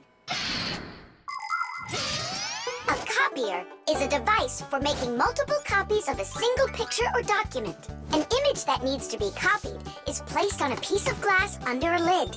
The photocopier shines a bright light on it so it can take a clear picture. Then the image is printed onto paper with the help of special ink and a rotating drum. This way, you can make identical copies over and over again from one original until the ink or the paper runs out. What happened, Professor Eugenius? My briefcase, I can't find it anywhere. Oh, you're so absent-minded. First it was the umbrella, now it's the briefcase. Oh, is that for me? I don't do it on purpose. Well, we'll find your briefcase. I'll go design a new flyer for that, and I'll print those out too. I just remembered. Remembered where you left your briefcase? Not that. This morning, I forgot to drink my tea. So we need to find your tea as well. It's so dark inside of here. Quiet! Elisa's coming out. We have to hide.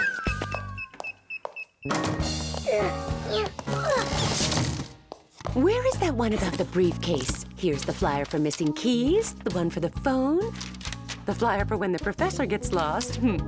Here, a missing briefcase. Excellent.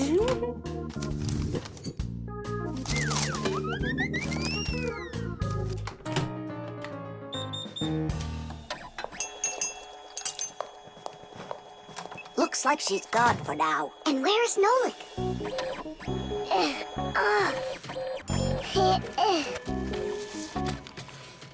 There's Nolik, in printed form. He got stuck inside the copier. We have to go and save him. Save him? We all need to be saved, Tula. If Elisa takes these flyers and hangs them up, the whole city will find out about Fixies. So what do we do then? Wait, oh, we can use those liquid erasers to paint over Nolik.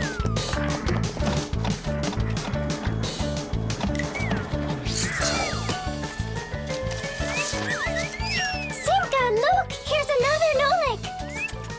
Oh, here comes another one.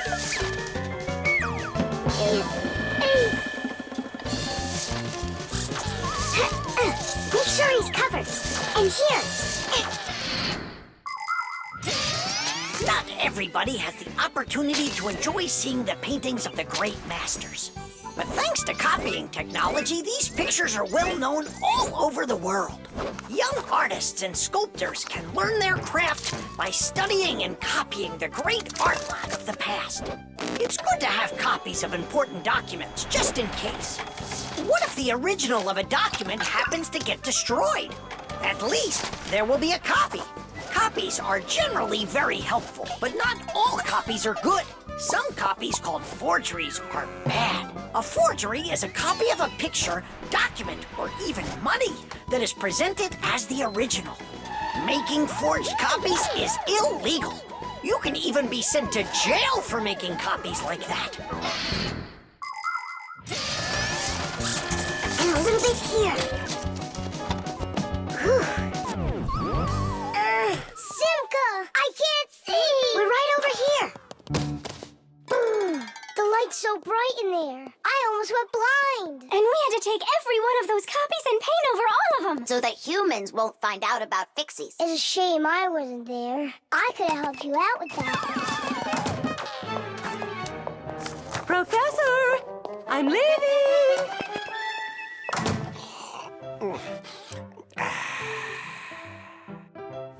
There they are. Elisa! Elisa! Elisa! She just left to hang up the flyers. Yeah? And I found the briefcase in the umbrella myself. I have to call her and tell her. Where's my phone? Have I really lost it? Don't you worry, Professor.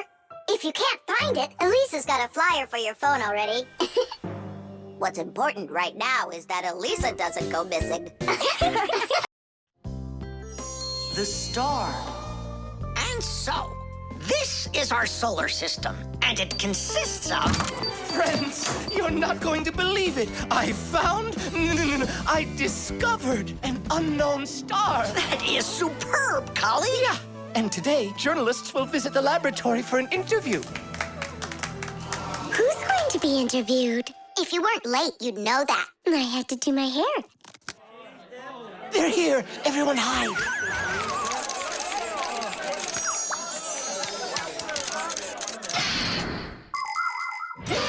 There are lots of galaxies in the universe with billions of hot glowing spheres that everybody knows as stars. Stars are each born out of huge clouds of gas and dust that are called nebulas.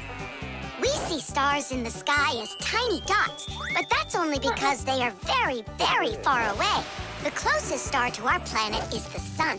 Even though the sun isn't the hugest star, it still gives us the heat and light we need to live. Professor Eugenius is a celebrity now, on a global scale. Yeah. Hey, did you see? Verda also got on the cover. No joke. Where? And I think we look pretty good together. So, who wants my autograph? We'll have to wait till after school. It's time to go. Hey, aren't you going?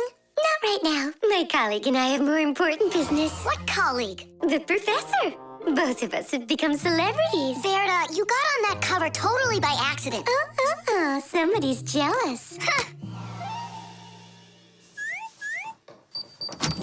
Well, we've got our new star.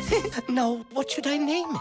Colleague, Huh? why don't you name the new star Verda? After all, it does sound pretty. Verda. Like a vertex whirling around.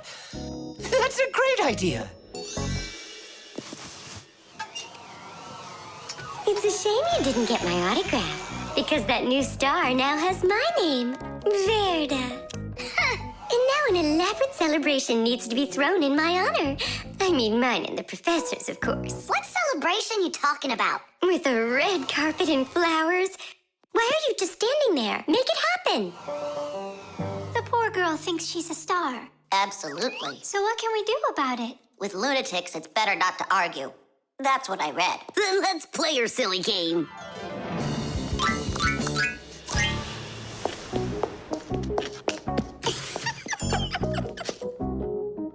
Your Majesty, your red carpet awaits. Then unroll it. And the flowers? Am I supposed to do everything myself? Of course not. Here, Your Highness, your crown. All right, now we're talking. I am a star. She's totally lost it. Mm-hmm. He's coming. Finally, my dream is reality. Hey! My little Fixie friends, it's you here. I'm so honored you gathered here to congratulate me today. Us? Yes, us, them, we all should celebrate. No, I mean you and I. Now show us what you're carrying. Of course, the certificate. It says, this star, discovered by Professor Eugenius, has been registered with the name VE03732. What? Oh, that's what we should start calling our big star from now on. What's so funny? A clear night is perfect for searching in the sky for constellations. The easiest one to find is the Great Bear or the Big Dipper, which looks like a soup ladle.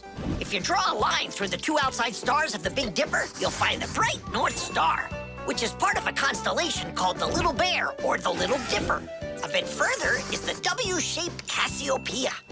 And these three stars that are next to each other are well known as the Belt of Orion. If you draw a line through them, you'll find a star named Sirius. It's part of the Greater Dog constellation, and it's the brightest star in the night sky. And on the other side of it, there is the star Aldebaran of the constellation Taurus.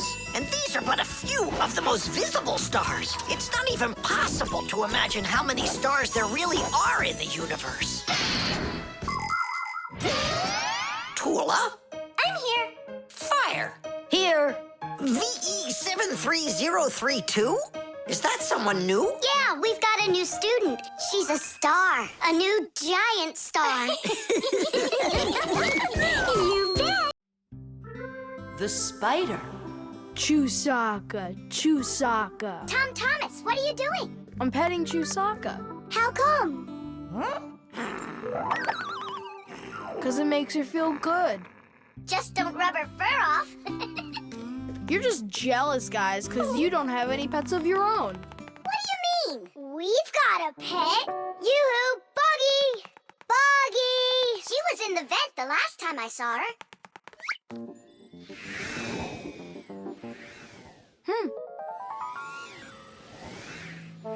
Buggy! Come on out. We need to talk. Here, this is our friend, Buggy. Wait, this insect is really your pet? Ha! What a joke. Buggy's a spider. She's not an insect at all. But isn't a spider a kind of insect? Insect is the term used for mosquitoes, flies, beetles, dragonflies, butterflies, ants, and many others. Spiders certainly look a lot like insects. They have very similar legs. But spiders aren't insects. They're arachnids. Insects have 6 legs, while spiders have 8 of them. Many insects can fly, but spiders can't. But spiders can weave spider webs. They may look beautiful, but really they are traps for hunting insects. How come your Buggy has 5 legs instead of 8 of them? I don't know. She lost them somehow. Anyhow, she can do lots of tricks. Hello, Buggy. How do you do? We know how to do that trick. Chusaka, shake. Just see that? And I bet your Buggy can't do this. Chusaka, sit. Buggy, sit. Why aren't you sitting? Lie down. Your turn. Lie down. Watch me. Like this. Lie down. She can't do that trick. Her 5th leg must be in the way. Lie down. Lie down, I told you. What kind of pet are you anyway? You can't even do a simple trick. Hey, where are you going? Wait, Buggy, don't go. Nolik, you should be ashamed of yourself. But why is she acting so stupid? Didn't you say that she was your friend? And what? Well, you shouldn't yell at your friends like that. She's right. What kind of friend are you? I'll go find her. And apologize. Buggy! Do you hear me?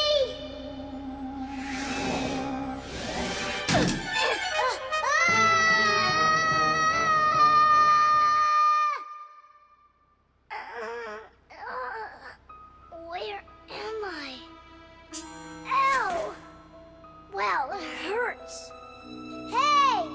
Can you hear me? Somebody help me, please. Buggy, is that you? I think I broke my leg. Could you help me out, Buggy? You don't want to help me. You're right. I don't deserve it because I've been a really bad friend. People like having pets to live with them in their homes.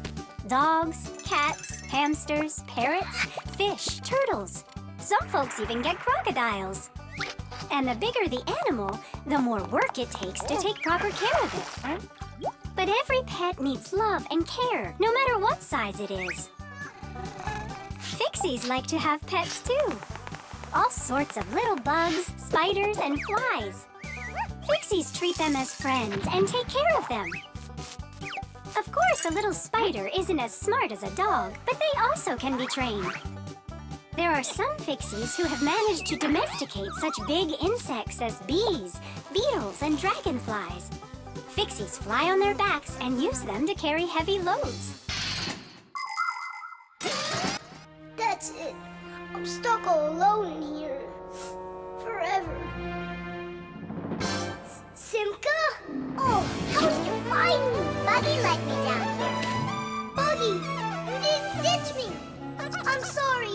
I promise I'll never ever yell at you again. Ow, my leg. Hang in there, Nolik. We'll get you out. It was so scary. You could have died down there. Yeah, I almost died. But you know what? Buggy saved me. Yeah, that's cooler than learning how to shake hands. Buggy sure is a true friend indeed. Does your leg really hurt a lot? Ah! Nah, it doesn't really hurt. I'm fine. I was just joking. The program. All right. Let's check him. Say good morning. Good morning. Lift your arm for me. Lower your arm down. It works. Excellent. Hi, Professor Eugenius. Hello, Fixies. Nice to see you today. So what is it you're inventing today? I'm improving the manipulator. Now the device has sight, hearing, and even a voice. Good morning. Oh, wow. If this thing had a brain, it would be just like a human. But it does have a brain. See how Professor Eugenius attached a computer to the mechanical arm? The computer's a brain, you mean? Well, not quite. The computer's just a piece of metal. Good morning. What makes a computer intelligent are the programs inside. Imagine that you came home from school and found a note from your mom. Change your clothes, eat lunch, clean the dishes, and do your homework. That's about what a computer program is like. It's a set of commands that a computer carries out in sequence, one after another. Programs are also called applications. There are a lot of them in computers, tablets, and phones. It's the computer programs that make these devices so smart. There we go. I have tweaked the program. Let's see. Now the manipulator, upon my command, is going to wash this dirty mug. Manipulator, a dirty mug. Now, eliminate the problem. Executing. The problem has been eliminated. I don't think it understood what you said. Let's try it again. Clean up the shards. Don't understand. Well, just sweep the floor. Don't understand. How about rid the laboratory of any foreign objects? Understood. Executing. I see 2 foreign objects. Hey! What are you doing? Hey! Stop it right now. They're not foreign objects. They're my friends. That's better. Another foreign object. I'm not foreign. Another foreign I belong object. here. Foreign. I belong here. Foreign. I belong. Foreign. Enough! Stop it! Down!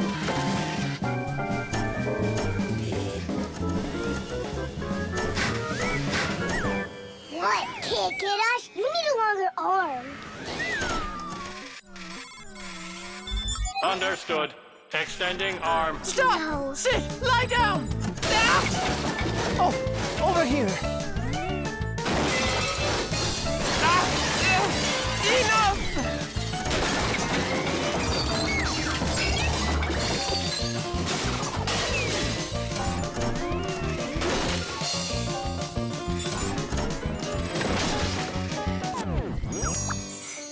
Your program doesn't seem to be working right. For sure. It must have some glitch.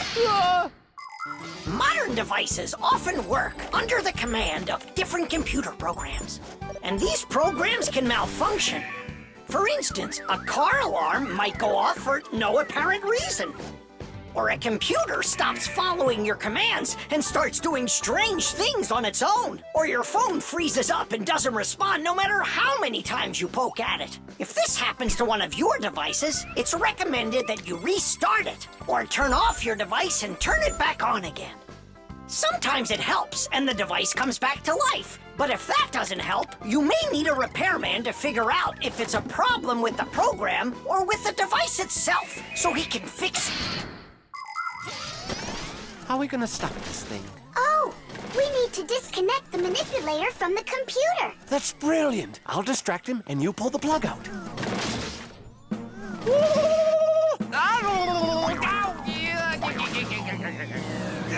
Don't, that's my sensitive spot. Yeah. Are you ready?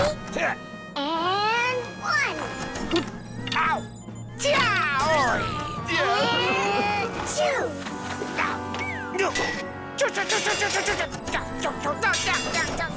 And 3.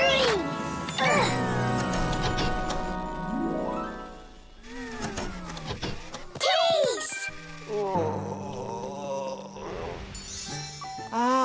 I see what's wrong.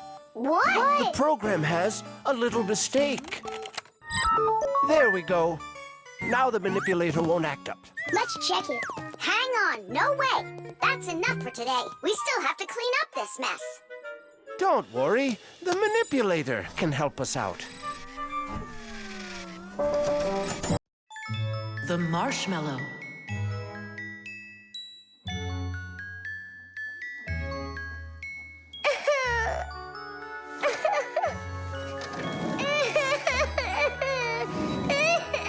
Fixies, why are you so sad? Christmas is just around the corner. Maybe it'll be a lot of fun for you, but not for us. Why's that? Marcia and Papus had a quarrel.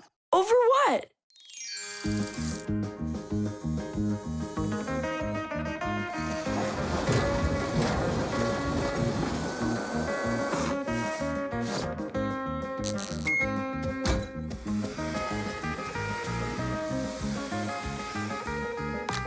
Every year, we've got to repair those string lights. Oh, yeah, it's awful. Christmas is almost here, and there's still so much work to be done.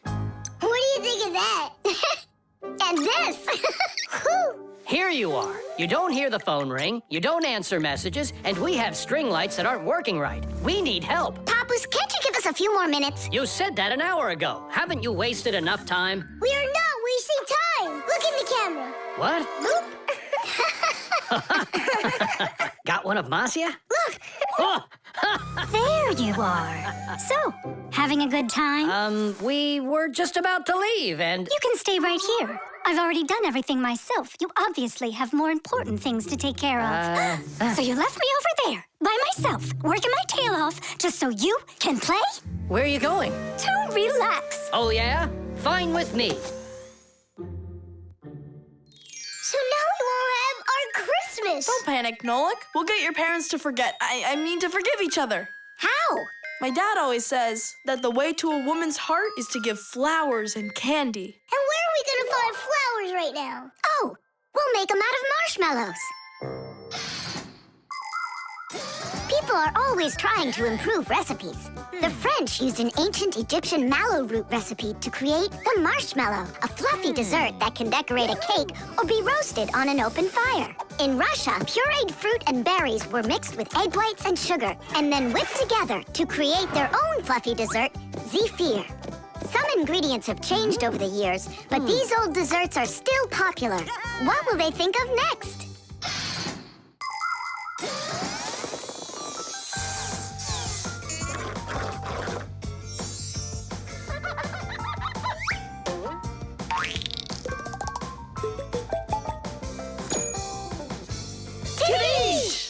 And how do we make Papus give them to Marcia? We're gonna set him up on a date.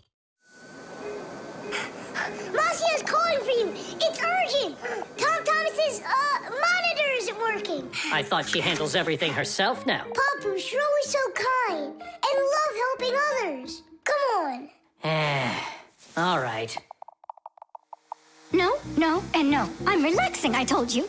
But Tom Thomas won't have time to make his mom's card if you don't go. And then she'll end up without a present. Fine, I'll go. But I'm only going for his mom's sake.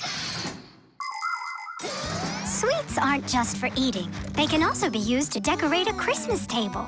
For instance, it's very easy to make this Christmas tree out of marshmallows.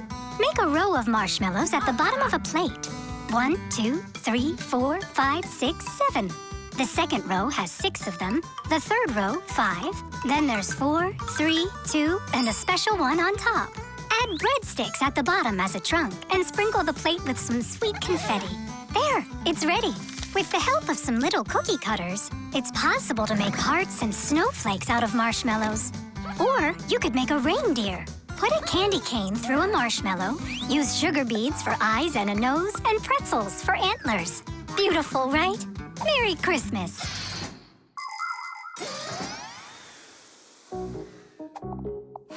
I don't get what's going on. The monitor's working.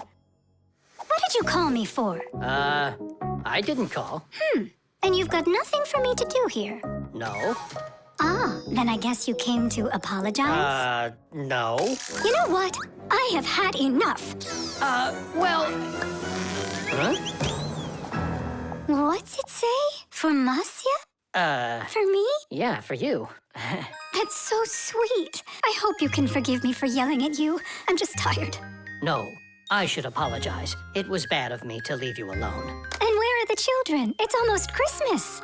There you are. Come here. Papu, Masya! Oh, my sweetie. Yeah! Hooray! Merry Christmas! The submarine. And the submarine disappeared into the ocean deep, leaving the vicious sharks high and dry. That cartoon was super. Class! Splendid. I wish we had a submarine too. What do you say we make one? But we don't know anything about building a submarine. What makes you say that? The most important thing for a submarine is to be airtight so that it's impossible for water to leak in from outside. And inside, there needs to be a reserve of air for breathing. For a submarine to go underwater, it uses special containers. When the containers are filled with water, the submarine becomes heavy and starts submerging. When it's time to take the submarine back up to the surface, the water in the containers is switched back for air and the light submarine climbs. And what are we going to make it out of? Out of, broken toys. And where are we going to sail her? In the aquarium.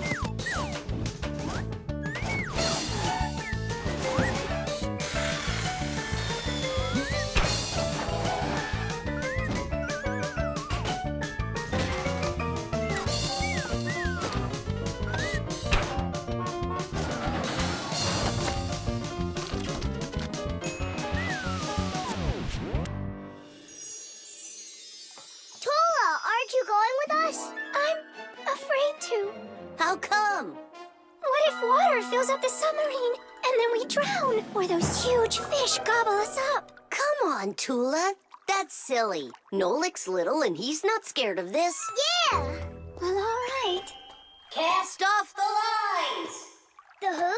Unhook the rope, it means. Ah! You should have just said that. Are you ready? Time to take her down. Hooray! We're sailing! It's just beautiful in here. There they are, the vicious sharks. Time to scare them.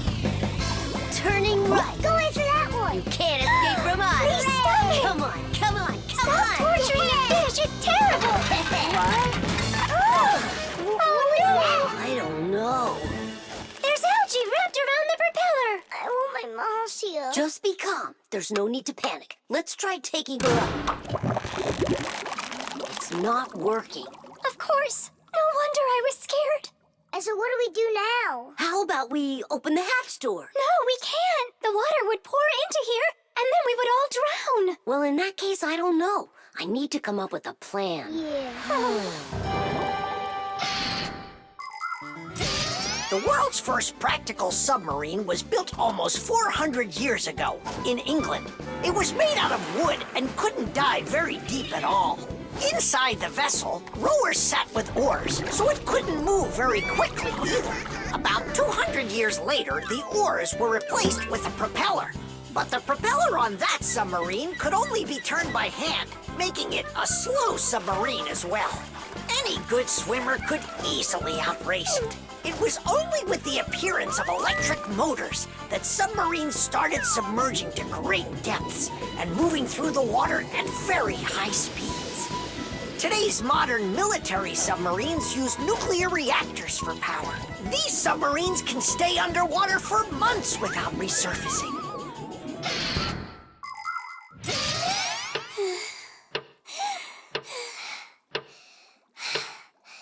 Fire, can you come up with your plan quicker? Because we're running out of air. Fire, we're gonna suffocate. No, we won't, mate. Chances are better the fish will eat us. You never should have teased them. Yeah, we're in trouble. Didn't I warn you, didn't I? And you wouldn't listen. You did everything just the opposite. Wait, it might work. Let's rewire the battery the opposite way. We should switch the plus and minus. How come? Because then the motor will start to turn the other way, forcing the algae to unwind.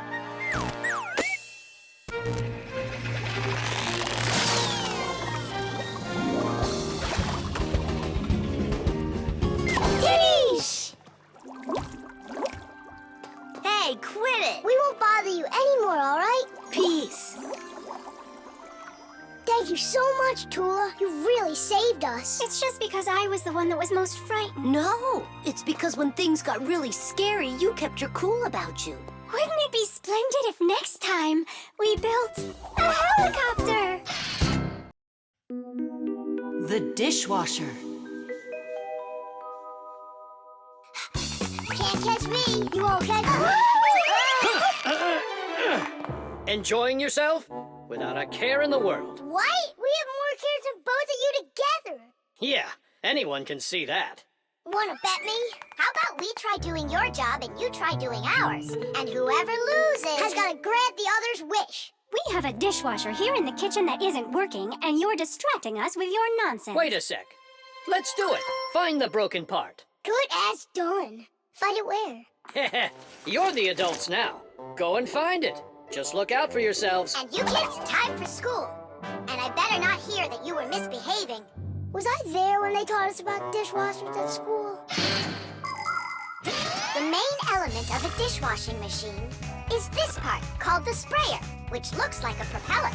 After the dishwasher's pump delivers water, it is warmed, mixed with detergent, and then pushed up with high pressure. That makes the propeller spin very quickly, so it can shoot out the water with a force strong enough to wash all of the dirt off the plates and glasses.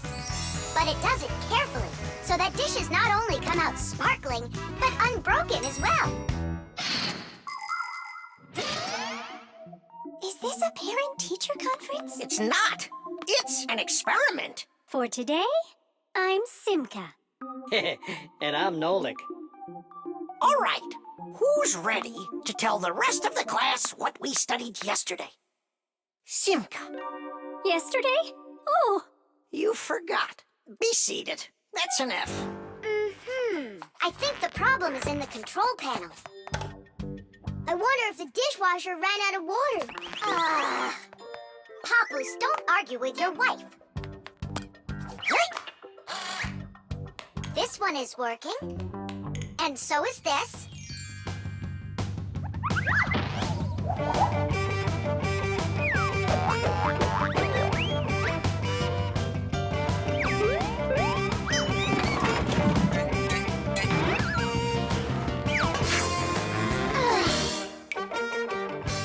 You know what? Why don't we just wash those dishes? But that would be cheating. No one will find out. The dishes will all be nice and clean, and bam, we're the winners.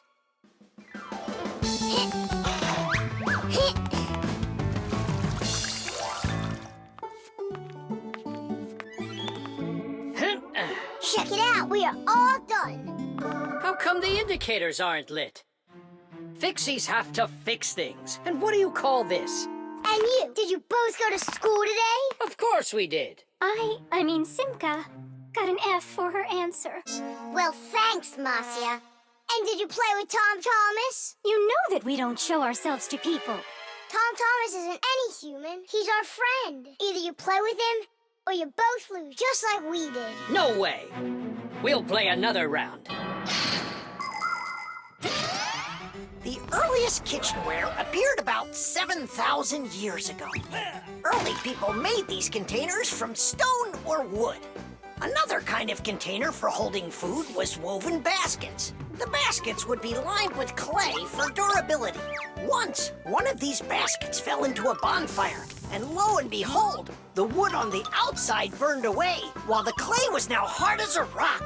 That discovery led to the invention of clay pottery that is still in use to this very day.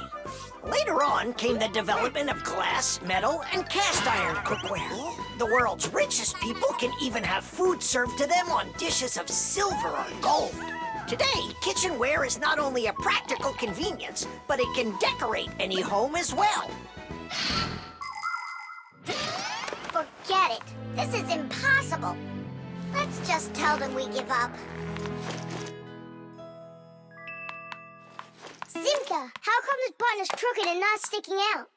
'Cause the button got jammed. Yeah! Nolik, you figured out what was wrong.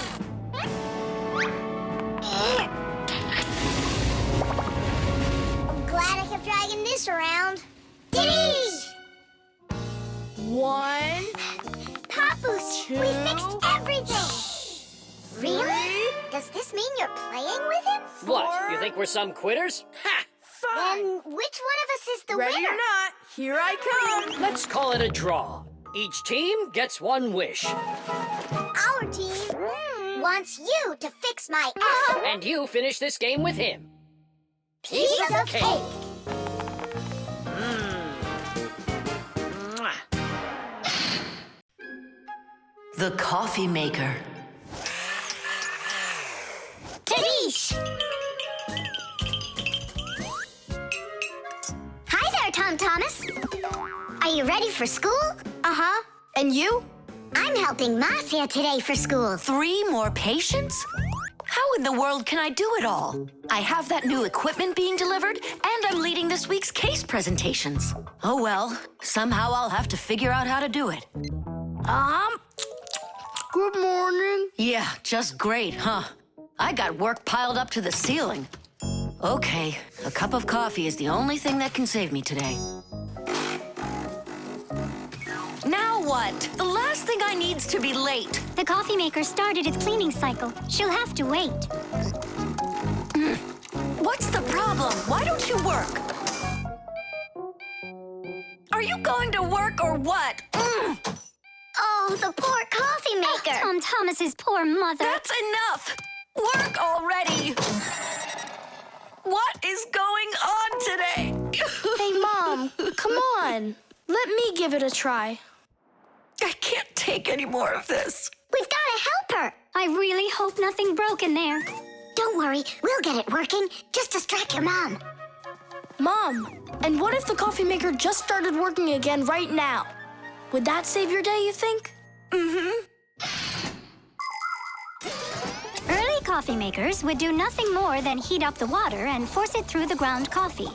Today's generation of devices are often called coffee machines. They can do so much more and even remove the mineral deposits themselves. These machines can make your coffee any strength and add milk and sugar if that's how you like it. And most conveniently, they can grind the coffee beans right before brewing. Just press the button and the fresh cup of coffee is ready. And that aroma. The main thing with any coffee maker is to be nice to it. Then you just give it some time, and it starts working by itself. That is just absurd. Restarting it is the first step. Simka, get over there and open and close that contact.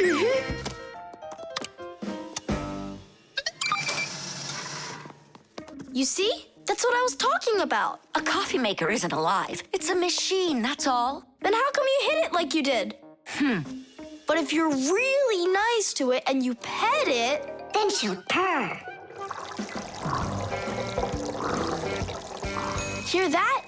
It liked that a lot. Coffee maker, blink to us when you're ready to start working. Turn on the display.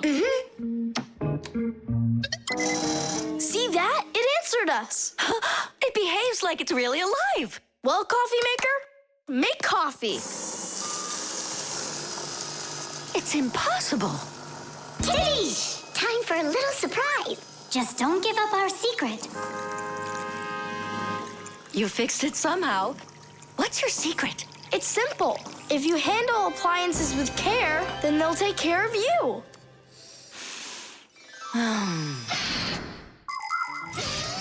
The magic taste of coffee was first appreciated in Arabia, and that's why the most well-known variety of coffee is called Arabica. Coffee trees grow throughout the world, in mountain regions where the weather is warm and humid. The branches of coffee trees get covered with coffee berries. But to make the coffee drink, we don't need the berries, just the seeds inside. After the coffee beans are roasted and then ground, hot water is added. Different cultures serve coffee differently. Some serve it hot, some cold. With sugar, with milk, with ice cream, with cinnamon, with ginger, and even with salt and pepper. They say that coffee gives people energy and helps them from feeling tired. But it's important not to drink too much.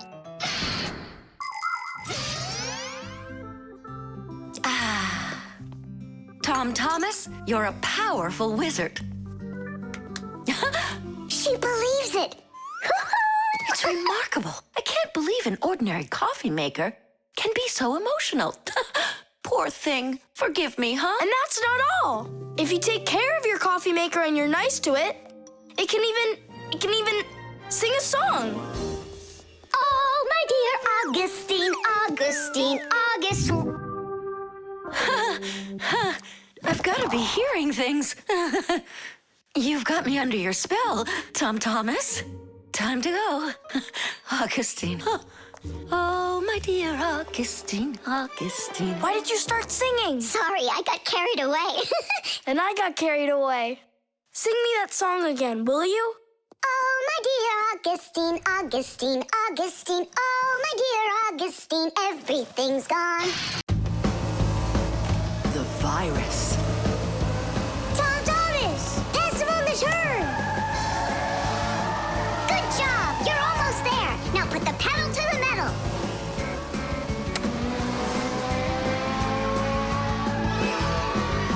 Kitty! Ha! Take that, Johnny. You lose. You want to race him again? We can. We just finished the last level. Oh, we were just getting started. Wait a second. Let's see what it says here. Congratulations. Your prize is a smartphone and a collection of brand new levels to race. All right. Class, click on it. It's not smart to just click on random buttons. There's nothing to worry about. Whoa. Hey, what's going on? Someone messed with the numbers. There you go. Didn't I warn you guys? Do you think it might have been Johnny? Johnny! Of course! He got upset that we won, so he put on the cap of invisibility. Then he snuck into the room and deleted everything from the computer. Stop! What are you talking about? A cap of invisibility. This has nothing to do with Johnny at all. Looks like you got a virus. Then we need to get Tom Thomas's mom in here. What for? Isn't it obvious? She's a doctor. She'll get rid of this virus in no time. That won't work. Quit it. A computer with a virus isn't treated like that. A doctor won't be able to help here, especially a dentist like your mother. Then who can help us? You need special software for that. Antivirus. A computer virus is a destructive computer program. It can not only delete or steal important information, but completely destroy your computer. And the scariest thing about this virus is that it spreads very quickly and can infect the other computers on the network, very much like a human illness. To find and stop these viruses, you need to use an antivirus program. Antivirus programs also protect computers against new infections. And by the way, your dad's computer uses antivirus software. And mine doesn't have it? No, you won't let anyone near your computer. You never have any time. Dad, let's do it later, okay? I've got to finish one more round. It'll only take a minute. Oh, look at that. The virus is starting to wipe out everything now. That means this computer will disappear. And this room, too. And all of us.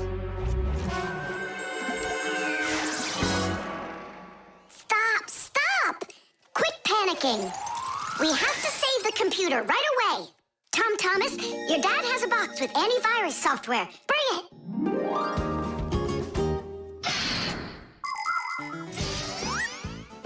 Games, music, cartoons. There are so many interesting things on the internet. But just like in the physical world, you have to follow some rules when you're online. First, you should only visit websites that you know. Sometimes a destructive virus could be hiding behind a pretty picture, and there are plenty of scammers on the internet. That's why you should never give anybody you don't know well your address, or send an SMS so you can download a free game. If you happen to get a letter or a text from a stranger, you should show it to your parents right away. Only communicate with people that you know. And don't just sit all day playing on the internet. There's still nothing better than going outside and playing with friends in the fresh air.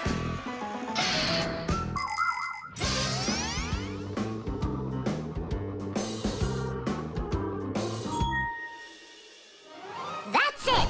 The enemy's destroyed. Well done. Let's check if everything works.